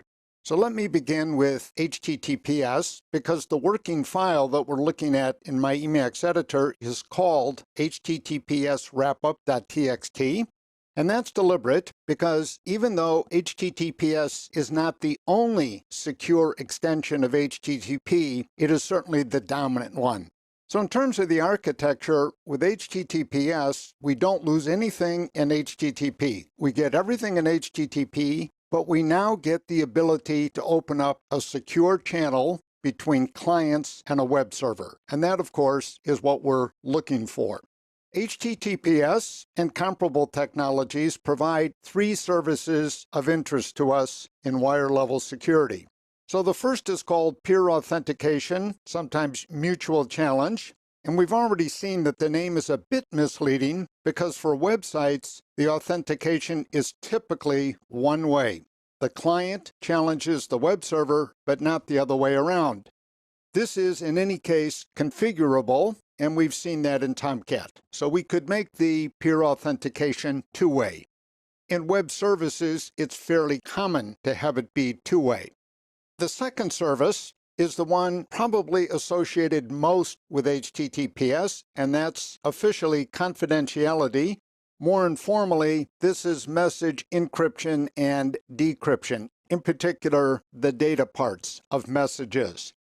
And the third service, message integrity, this provides assurance that the received message is going to be the same as the sent message. So there's not going to be any message corruption, deliberately or accidental, while the message is in transit. To set up wire-level security, there's work required on the app side of things, but also on the web server side of things, because web servers basically are not in the digital certificate business. And to do both peer authentication and confidentiality, digital certificates come into play under HTTPS. To create a digital certificate, a so-called self-signed one, and so it's a very suspicious one for a browser, we use the Java key tool, although there are other tools available.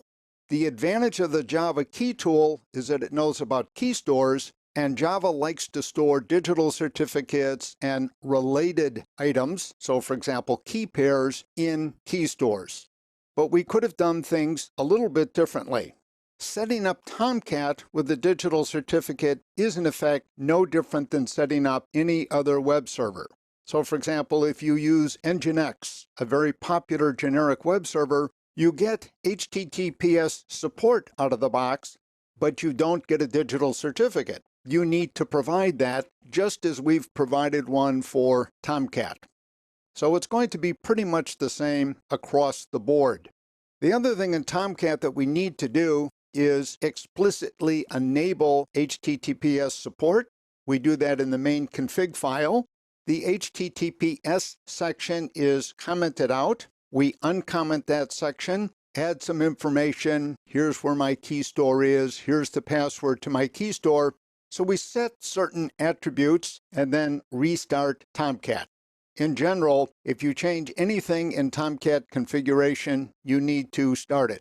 If you, of course, change anything in web apps, you don't need to restart it. So people describe web apps as a hot directory.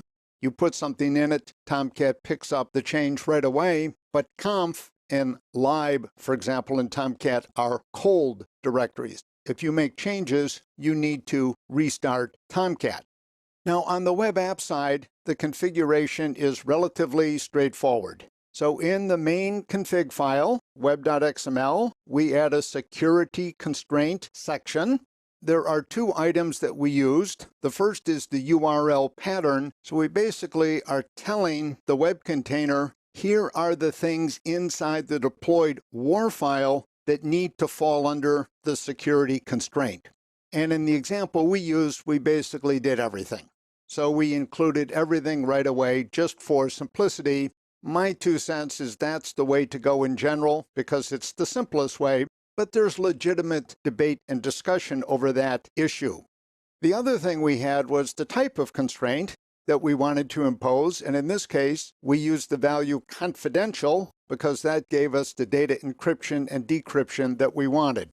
In a forthcoming example, I'll also add integral, which basically means we also want message integrity, and we can put in some role authorization constraints as well. But this is a good start.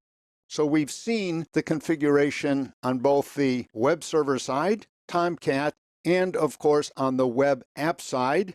The good thing about the web app side, if I can come back to it, is that we didn't have to change anything in our code. So we're doing, in effect, only HTTPS via configuration, not via code.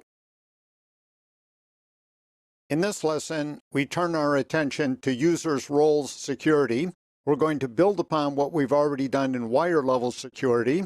So we assume that the wire-level security is in place, and now we're going to add an additional level of security to that. So you're looking at an HTML page, which displays a simple image, which gives you the two-phase process involved in so-called users roles security.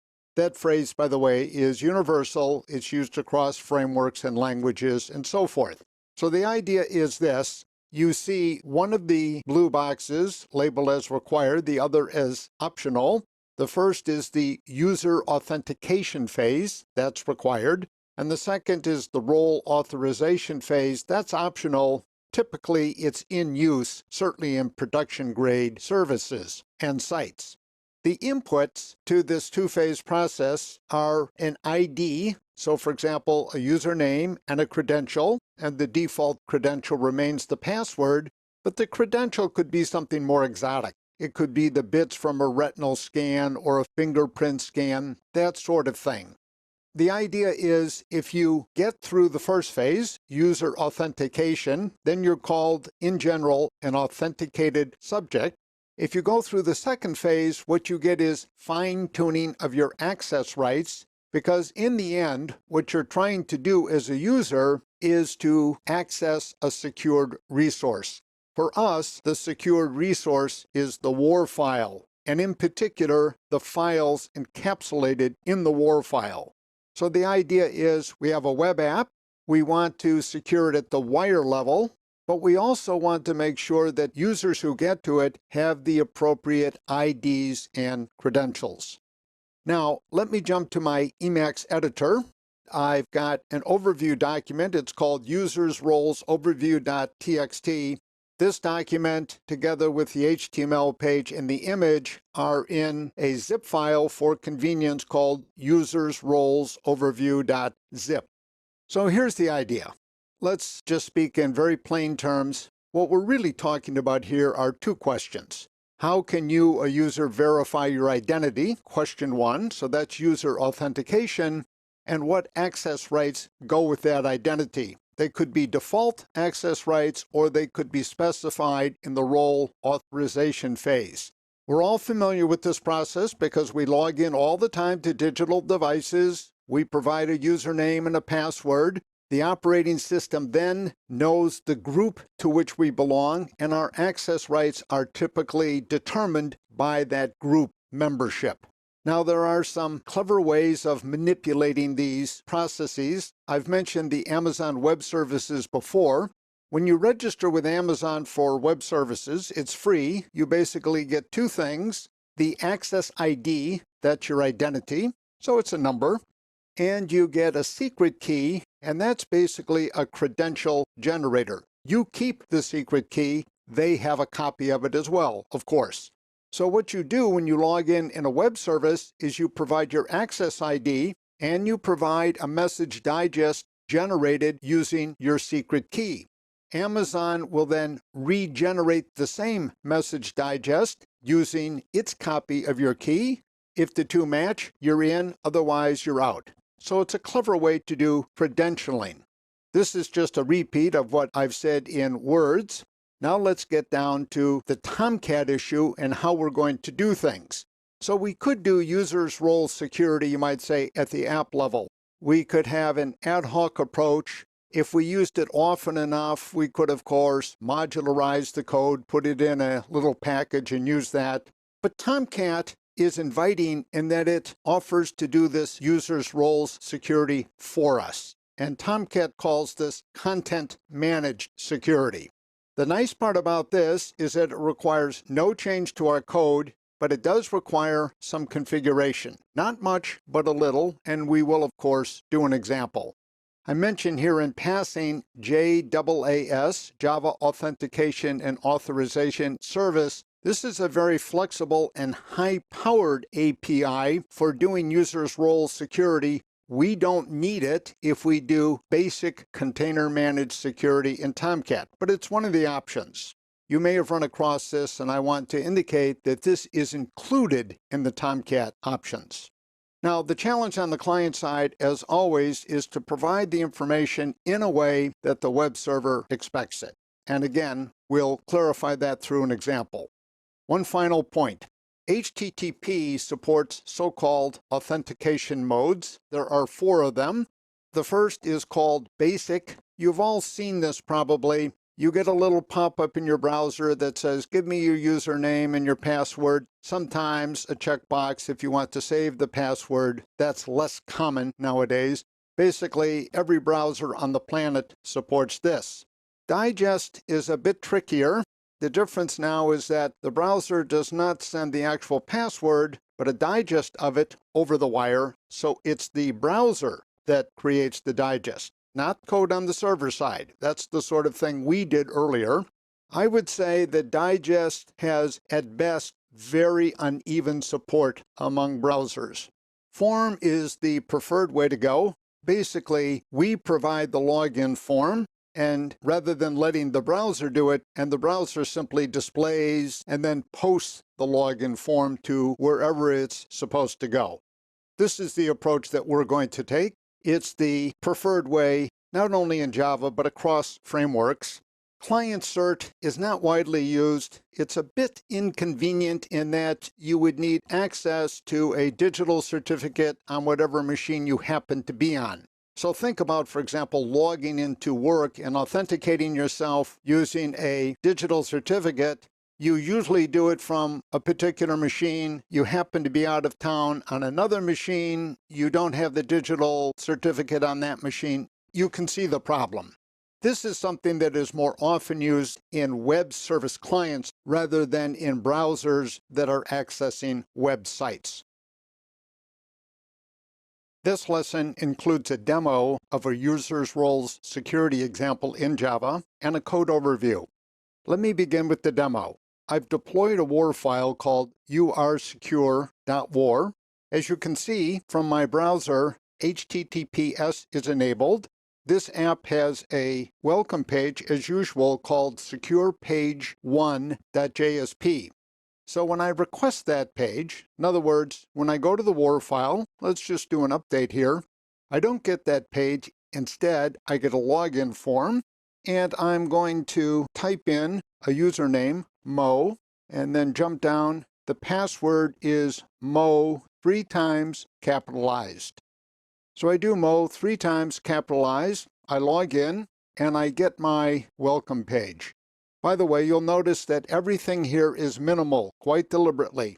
The UI is very, very minimalist because the focus is going to be on the security. The backend code is likewise minimal. Now, I can jump to another secured page, and that's no problem because basically the container knows that I've already logged in. And I can go back to the first page, that's secure page 1 again, to the other page. If I log out, I'm forced to go again to the login page. In other words, I cannot access the welcome page. And if I make a mistake, X, Y, Z, and as the password, we'll put A, B, C, I get an error message and basically an identical form except for the error message. And if I screw up here again, as usual, I'll stay on this page until I do it right. We could, by the way, implement a scheme where you would get 3 tries and then you're out. So Mo, Mo, Mo, once again, and I'm back in. So that's the app. Very simple code, very, very simple UI, but the configuration is where all of the power is, and we'll get to that in a bit. So I'm now in my Emacs editor. We're looking at users roles code overview.txt. For convenience, the deployed WAR file and this file and the password username file, I'll get to that in a bit, are all included in a zip, and that's called ursecure.zip. So that'll be in the working files. So as noted, the design is deliberately simple. Here are basically the pieces. Web.xml. It maintains the confidentiality requirement that we saw in an earlier example. It now also adds integral as a requirement. What we're looking for is message integrity. The really new part is the user's roles security using what's called form authentication. That's one of the 4 HTTP modes that we looked at a short time ago. And there's also role authorization. So we're doing full user authentication and role authorization. The login page, login.html, straight HTML. Same for the error page. Both of these are designated in web.xml. Secure page 1 and secure page 2 are two secured resources. So they represent the resources that the user wants to access but needs to log in order to access. And then for good measure, logout.jsp basically ends the session from a security point of view and says, in effect, if you want to get at any one of these secured pages again, you need to go through the login process again. With respect to external dependencies, let me give you the short version now, and we'll do a longer version later. Tomcat has various realms, basically databases of usernames, passwords, and security roles. They have different ways of configuring those items. They call that configuration a realm. It's essentially a database, and I'm using the default, which is backed up by an XML file called tomcatusers.xml. This is ideal for development, not so good for production. And you see here, in this file, I have a role name called BigShot. I could have multiple role names, obviously, and I have a user, Mo, and a password, his name capitalized 3 times, and a single role, BigShot. So Mo is a BigShot. If there were multiple roles, by the way, for Mo, we would separate them by commas. So you could just have BigShot, comma, senior DB admin, first-rate programmer, and so on. Now let me touch on one last point, a sort of gotcha. When we come to look at the source code for login.html and error.html, you'll notice here that there's some styling, obviously. I've got some colors and so on. So I've got some styling. But there's a little gotcha here. It's the sort of thing you run into when you do security. Let me explain it this way. A user request comes in for secure page1.jsp, and the web container says, well, you're not logged in. You need to log in. So the web container sends back login.html. That file and error.html are not secured. If they were, of course, we could never log in. So those are not secured, but everything else in the WAR file is, including a style sheet if there were one. So we would be in the position where the login page would want a style sheet, but the style sheet is behind, you might say, the login barrier. So the styling in this case is deliberately embedded inside of login.html and error.html. In this lesson, we're going to analyze the code in the URsecure Web App example. Recall that the deployed WAR file, which contains all of the source code, is in the zip file called ursecure.zip. Just as a refresher, I'm in my browser. I have requested the welcome page, which is securepage1.jsp, but that's a secured resource in the WAR file. And so Tomcat is saying, in effect, no, not until you've logged in. So I log in, Mo, and then I come down here and do Mo 3 times, capitalized, hit login, and I get the first of the 2 secured resources. I've got a second one. Notice there's no additional login. In fact, once I've logged in, all of the pages in the WAR file are accessible to me. So as you might guess, what they're doing under the hood is something with the session map, and we'll get into more detail on that later. If I log out, I'm forced back to the login page, and if I make a mistake on the login page, I get something that's almost identical except for an error message. So this is my error page. I could, in fact, on the error page, just link back to the login page, but I prefer to replicate the login page and add an error message. Either way would be perfectly fine. So now let's jump into the source code, starting with the login page. There's only 3 items that are really critical. So we have a form, because we're going to get the information from the user and then submit it via a post request to the web server, Tomcat. And the action, notice here on the right, is critical. J_security check. That's not my code. That's an identifier for their code. So I'm basically telling Tomcat, you take over. The other 2 requirements are the username, has to be in a input field named J_username, and the password has to be in an input field named J_password. So those three naming conventions, J_security check, J_username, J_password. The security check again is J_security_check. My error page is identical to this, except up here, there's a little error message. You made a mistake, please try again. Now let me go to one of the secure pages, the first of the two. They're basically identical.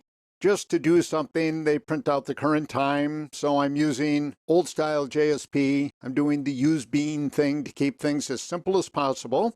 I have two form buttons. You can log out or you can go to the other page. So you can toggle between the pages or you can log out. Let's now look at the logout page. Logout.jsp is the logout page. It does two things.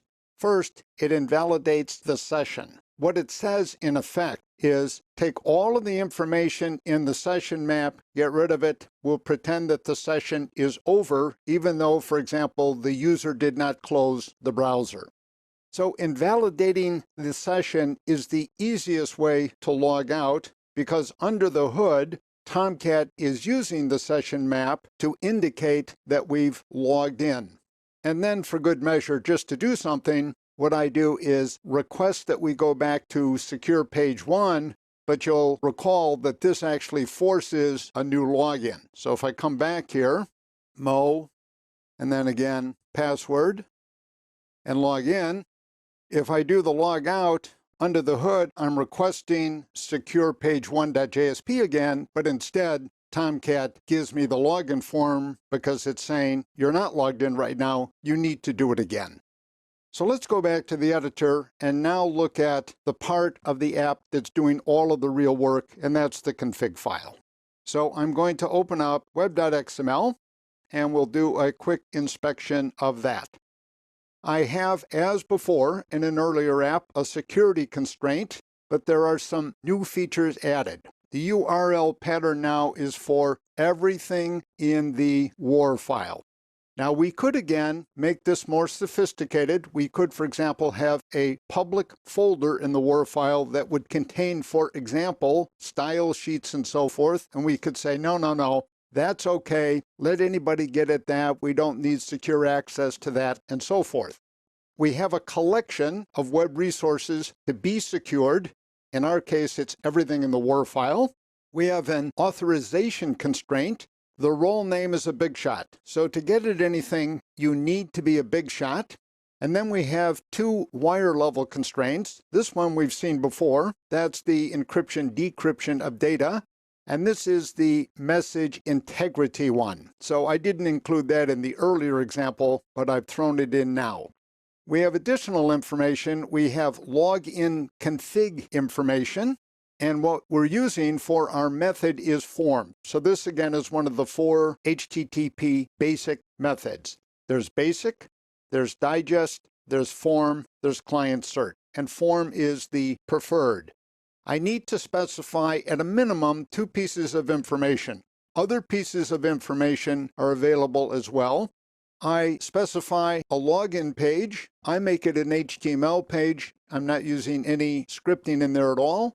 And an error page, which is likewise an HTML page. And then finally, down at the bottom, I have my welcome file, but this is by default now a secured resource. And if we go all the way back up, that's because of that URL pattern. So again, if we wanted to be a bit more flexible, a bit more sophisticated, we wouldn't have to secure everything in the WAR file, just selected items in the WAR file. As you can see, there's not very much to the code in user roles security, and that's because we're turning everything over, in effect, to Tomcat. Let me show you one last piece. So I'm going to bring in Tomcat users.xml. You've seen this before, but this, in effect, is my database file. We'll get into more detail later, but again, the format is absolutely straightforward. I need to define any role names that I use. And then I have an entry, username, password, roles. The roles part again is optional, and if you had multiple roles, you would separate them by commas, foobar, that sort of thing. I've included, by the way, this file in URsecure.zip. So that's an overview of the code. In summary, everything's happening in the web.xml. The login page just has to follow the naming conventions. J_security_check is the action. J_username is the input for the user's name, and J_password is the input for the password.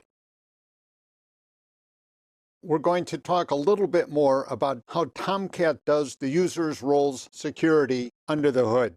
So this is the login.html page, the login form from the URsecure Web App that we've been looking at. And we had to follow a naming convention here. So for example, the action for submitting the form, you can see at the end is J_security_check. And the username has to be an input named J_username. The password has to be an input named J_password. We followed that convention because we're going to be talking to web container code, not to our code. And in the web.xml, we had to specify that we were using form authentication and that this was the login file, and we had to specify the error file as well. But we never said anything about where Tomcat would find the usernames and passwords. It's almost as if that part happened by magic. So now we're going to talk about that part. So I've switched in my Emacs editor to a text file. It's called tomcat_realms.txt. Realms is not a term we run up against very often in the computing field, but Tomcat uses it. The reason we didn't have to do anything special with the username passwords is because we were using the default Tomcat realm. And we'll get to the name of that in a bit, but for now it's just the general idea. So let's start with realm. In Tomcat speak, a realm is a data store. It contains user identities, credentials, and security roles. The default realm is basically grounded in a file called tomcatusers.xml. And that's the file that we've looked at already a little bit. A given realm, of course, has some infrastructure associated with it. There's some code in addition to the data store. Realms in general can be created afresh. You can roll your own, or configured in the main Tomcat config file, tomcat home conf server.xml. From now on, I'm going to talk about auth/authinfo as shorthand for user authentication and role authorization information. That's just too much of a mouthful. Let me make reference to one other acronym. You're going to run up against this acronym a lot in security. It's JNDI. You may have seen it already. It's used throughout enterprise Java. It stands for Java Naming and Directory Interface. Most people refer to this as JND or JND services. In particular, a naming service associates a name with a resource, and the name has to follow a certain convention. So let me skip right away to an example we've seen multiple times. Typically in JSP scripts, you see this entry URL equals, and then to the right, JDBC://// and so on. So that's a JNDI compliant name. JNDI has gotten to be easier to use over the years, but it's still a bit of a challenge because, for example, in setting this URL, I need to know exactly what the name should look like. And that's always a little bit tricky. A directory service builds on top of a naming service because you're now able to associate with a name the attributes of the resource named. So it's a richer sort of naming service, you might say. Naming and directory services, that term is standard throughout our industry. To use JNDI, you have the interface, that's JNDI, and then you need a provider that furnishes an implementation. So Tomcat supports the JNDI interface, and it has its own provider in effect. Now let's get back to these security realms. What you have in Tomcat basically are 6 built-in realms, and then you can add your own. So the JDBC realm is something that's very familiar to us already because we've used JDBC. Basically, you would get the auth information in a relational database table accessed through JDBC, and you would, of course, have to specify the query. That makes perfect sense. More on that a bit later. The data source realm is similar to that, except it uses a higher level construct. Instead of a JDBC driver, we now use a JIND JDBC data source. It's higher level, but quite similar. The JIND realm is there to support so-called LDAP, Lightweight Data Access Protocol directory servers. A lot of institutions use these as a single source of doing user authentication and role authorization. The next guy down in the middle is the one that we used. It's called the user database realm. As noted, the data are usually stored in Tomcat users.xml by default, and then typically they're read into memory when Tomcat first starts up.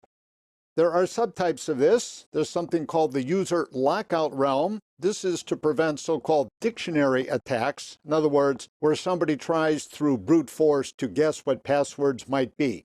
The memory realm is the old-fashioned name for this realm. It's there really for backward compatibility issues. So at one time, maybe if we were using Tomcat 5.5, we would have used the memory realm as the default. Now it's the user database realm. And the most powerful and flexible realm is the JAAS realm. We've seen that already, Java Authentication and Authorization Service. This is the default, for example, if you were using a Java application server, such as Glassfish or JBoss, that sort of thing. In terms of what we did, we used the standard, again, the default realm, the user database realm. And here's an example from Tomcat of a configured realm. They rolled their own, and they built it atop of the user database realm. So this, again, is the lockout realm. You can see the class name, so you need an implementation. You give a name to this resource, the resource basically that contains the information needed, and once again, you repeat the underlying implementation. This is a nice example. If you have earlier versions of Tomcat 6 or 7, you may see more realm entries in server.xml, but as Tomcat has gone on, it has tended to take that information out of there, because server.xml was getting a bit unwieldy. That's a short overview of how realms fit into it. In our particular case, what we did in order to make life as simple as possible in the first example was to use the default security realm. This lesson recommends an exercise in users' roles security, in particular in configuring a new realm for Tomcat to use. To provide context, let's review what the current URsecure Web App looks like. The only work involved really was in creating the login form, the error form. They're essentially the same. And in doing the correct configuration in web.xml and in configuring Tomcat users.xml, the file that was used to persist the usernames, the passwords, and the security roles. We never had to tell Tomcat to look in that file, that XML file, because we were using, in effect, the default security realm that comes with Tomcat. Now this approach, and by this approach I mean using Tomcat users.xml to store usernames, passwords, and security roles, is great for development. It's minimum work, minimum overhead. It works right out of the box, very convenient, but it's really not suitable for production. Anybody who's done security administration knows that keeping track of identities, credentials, and in particular security roles, that can get very dicey, that's really challenging work, and we need a stronger tool. We need the sort of tool that a database provides. So the idea here is to take the URsecure Web App, to stop using the file-based default security realm, that's the user database realm, and to pick something different. The default pick would be the JDBC realm. It's the next most straightforward, I think. It has the least overhead, And given your experience now with PostgreSQL or a comparable database, there should not be any really terribly heavy lifting. If you have some experience, or if you're looking for something a bit more challenging, then I'd recommend looking at a JNDI or JAAS realm. Those are really high-powered, particularly the last one, and you'd learn a lot. But that is quite involved, or can get to be quite involved. Now let's talk about what we'd have to do to implement the JDBC realm. First, we need a couple of tables. So we need a table called users. I've got the cursor on that. By the way, the working file here is users roles exercise.txt. So we need a table called users. At a minimum, it needs a username column and a password column. So I've shown you in pseudocode the data type. Varchar would be just fine. We don't want to limit to too small a number the length of a username or a password. So 20, 24, something like that should be absolutely adequate. And then we need a second table. User underscore roles is perfect for what we need. Username would be one column, so that would be the same as the column in the first table, and role name as the next column. Now, in production, of course, you may need tables such as this that have additional columns. That's just fine.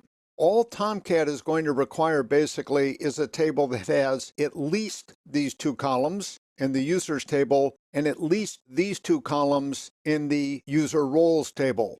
And the join column is going to be the username for Tomcat.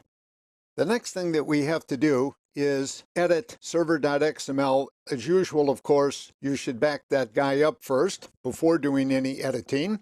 And because of what we're going to be doing, we're going to need to restart Tomcat. But let's do that only once.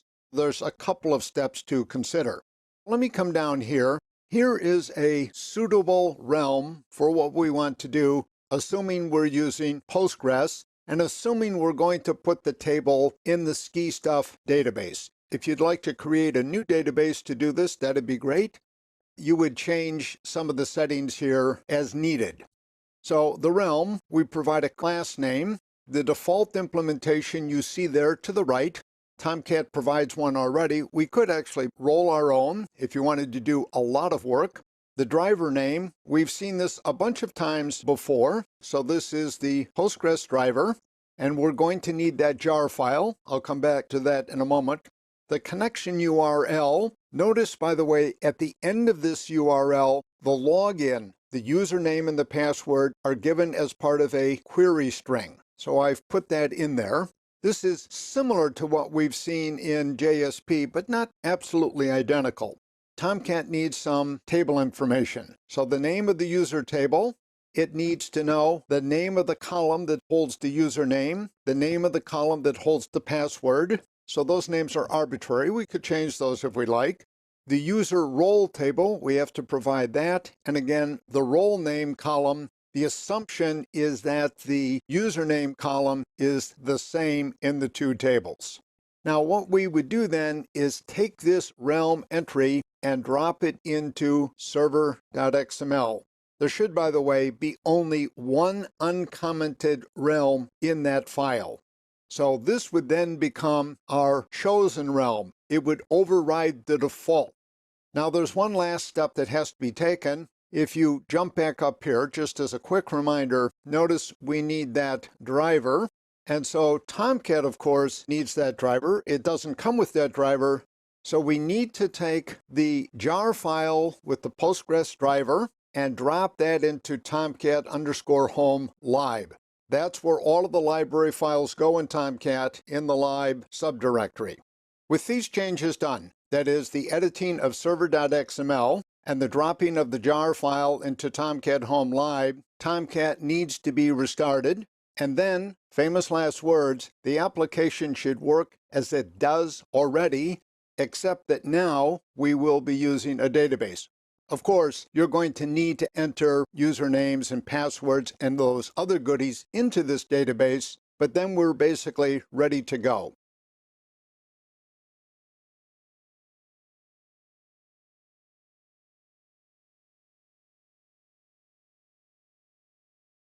This lesson is a wrap-up of users' roles security.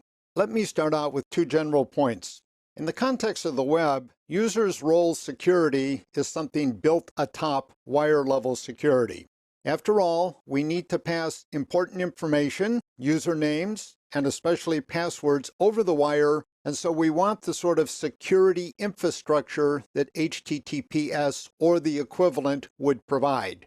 With that in place, we then can address the very particular challenges that face users' roles security. Those challenges have to do with user authentication, so determining that a user is who the user claims to be, and role authorization, fine-tuning the access rights that a particular user may have. The second point I'd like to make is this. In the URsecure Web App, I deliberately kept the interface simple, the logic simple, and I avoided, in particular, data validation. In real life, we would use regular expressions to validate user passwords. In particular, we'd want strong passwords and even usernames. We would do the sort of thing that we were doing back in the customer registration system for the shopping cart. Let me return now to users' roles security and hit another point alluded to but not emphasized. Everything that we did in the configuration so far could have been done in code. The servlet request encapsulates methods that let us determine, for example, who's making the request, that is, the user. We can also get the user's credential. We can get all sorts of security information about the user.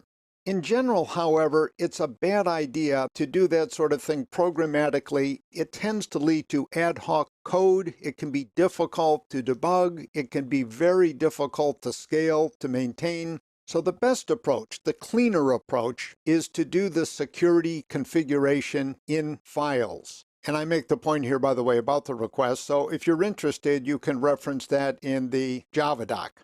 Let's talk about capturing the user identity and credential. And of course, the typical thing in the web is to have a username together with a password. There are other approaches, and HTTP supports 4 methods of doing so. The preferred method is the form method. So we, the programmer, have to provide a login and an error form. We have to follow some naming conventions. We went through that. For example, in the login form, there is a action attribute, and the value of that attribute is J_security_check. Basically, that's Tomcat's code. We need to input the username in an input called JUsername, the password in an input called J_password. But that's not particularly difficult. For a programmer, that's absolutely straightforward. Earlier, we talked about storing not passwords, but message digests of passwords. And the unfortunate situation is this. If you're going to use the form method just described, then we can't really use digest in the way that we want. What we want to do is send the password as is, encrypted of course, over to the server, and then have the server compute the digest and check this against the database. The so-called digest method supported for an HTTP does not do this. It takes the digest from the client side and sends it over the wire. And there are some coordination issues. The short version is this. If you want to implement that approach, it would take something more powerful, and the best approach, in my view, would be to turn to JAAS. But that's a bit complicated, so that's why that approach was not taken. The web app, through the configuration file, provides most of the critical information that we care about. And as noted, you can then fine-tune this if you had to programmatically. So I'm going to pose these issues now as a series of questions. Within a secured WAR file, the question becomes this: is everything secured? Are all of the contents equally secured? That's the approach that I've been taking. But we might want to make some exceptions. For example, CSS files, JavaScript files, and other files in the WAR, maybe they shouldn't be secured, so we might put those in one subdirectory and put the stuff that needs to be secured in a different one. So this would be another approach to be taken.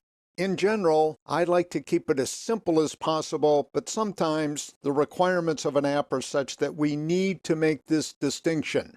At the wire level, we need to decide what sort of constraints are going to apply. We've been through that. And at the same level, we also have to specify role authorizations. In other words, are we going to use just user authentication, or are we also going to use role authorization?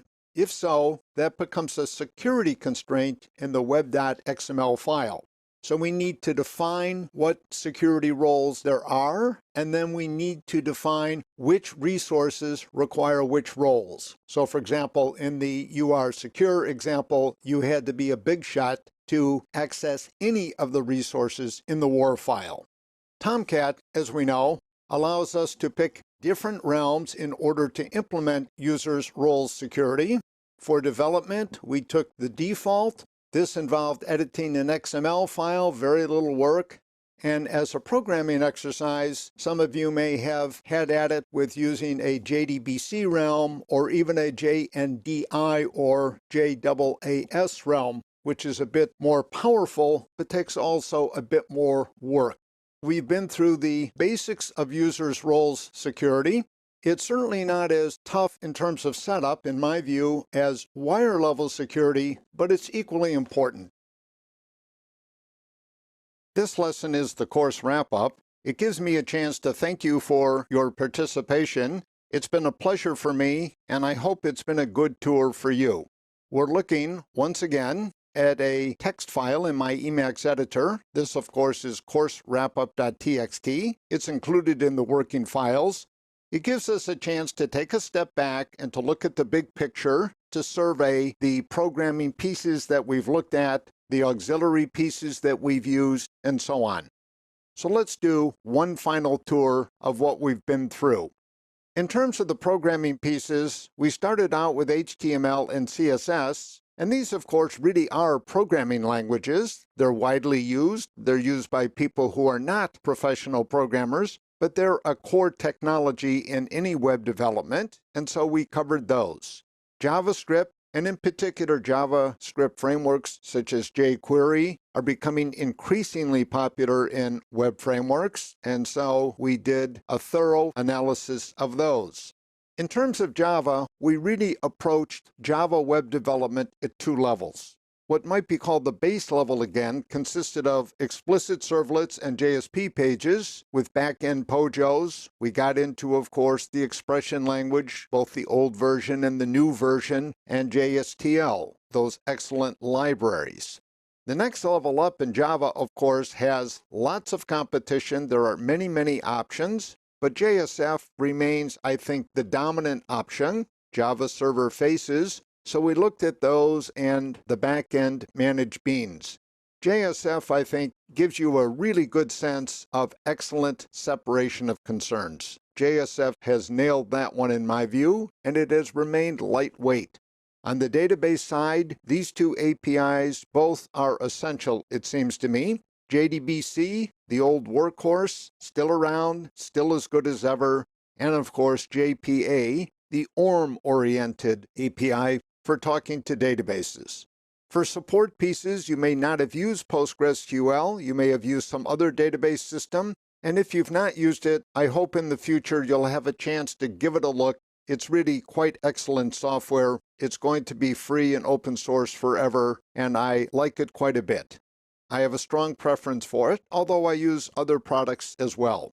Tomcat was our default web server. Jetty, to me, is a on-par competitor. They're both lightweight, they're Java-centric, they're really excellent production-grade pieces of software. So let me end with what I would regard as good news and then even better news. The good news is this, that the major challenges in web programming, whatever the language, whatever the framework, remain pretty much the same because what you're trying to do, of course, in web programming is handle HTTP requests and generate HTTP responses. That's the core challenge in all of web programming. So it may happen, for example, in the future that you move out of Java. I hope not. You move into some other language, I think that what you've learned here will help you very much if you have to make that move, because at the end of the day, web frameworks are very much alike. The appealing part of Java web frameworks, it seems to me, is that they are very lightweight. The really good news, I think, is this. The web is here to stay. I'm not claiming to have a crystal ball better than anybody else's, but it seems to me that the web is just going to remain in its dominant position in enterprise computing. To be sure, there are challenges on handheld devices. You have very small screens. You have browsers that don't always use those screens particularly well, but those kinks are going to be worked out. And finally, for me, Java remains the dominant enterprise language. If you look at the numbers, it's pretty clear that that's still the case. The Java APIs are good and always getting better, and the Java virtual machine is the best in breed. I don't think that there's any question about that. So if you're going to pick a framework in which to work, Java is an excellent choice. So best of luck in your Java web development. It's been a pleasure.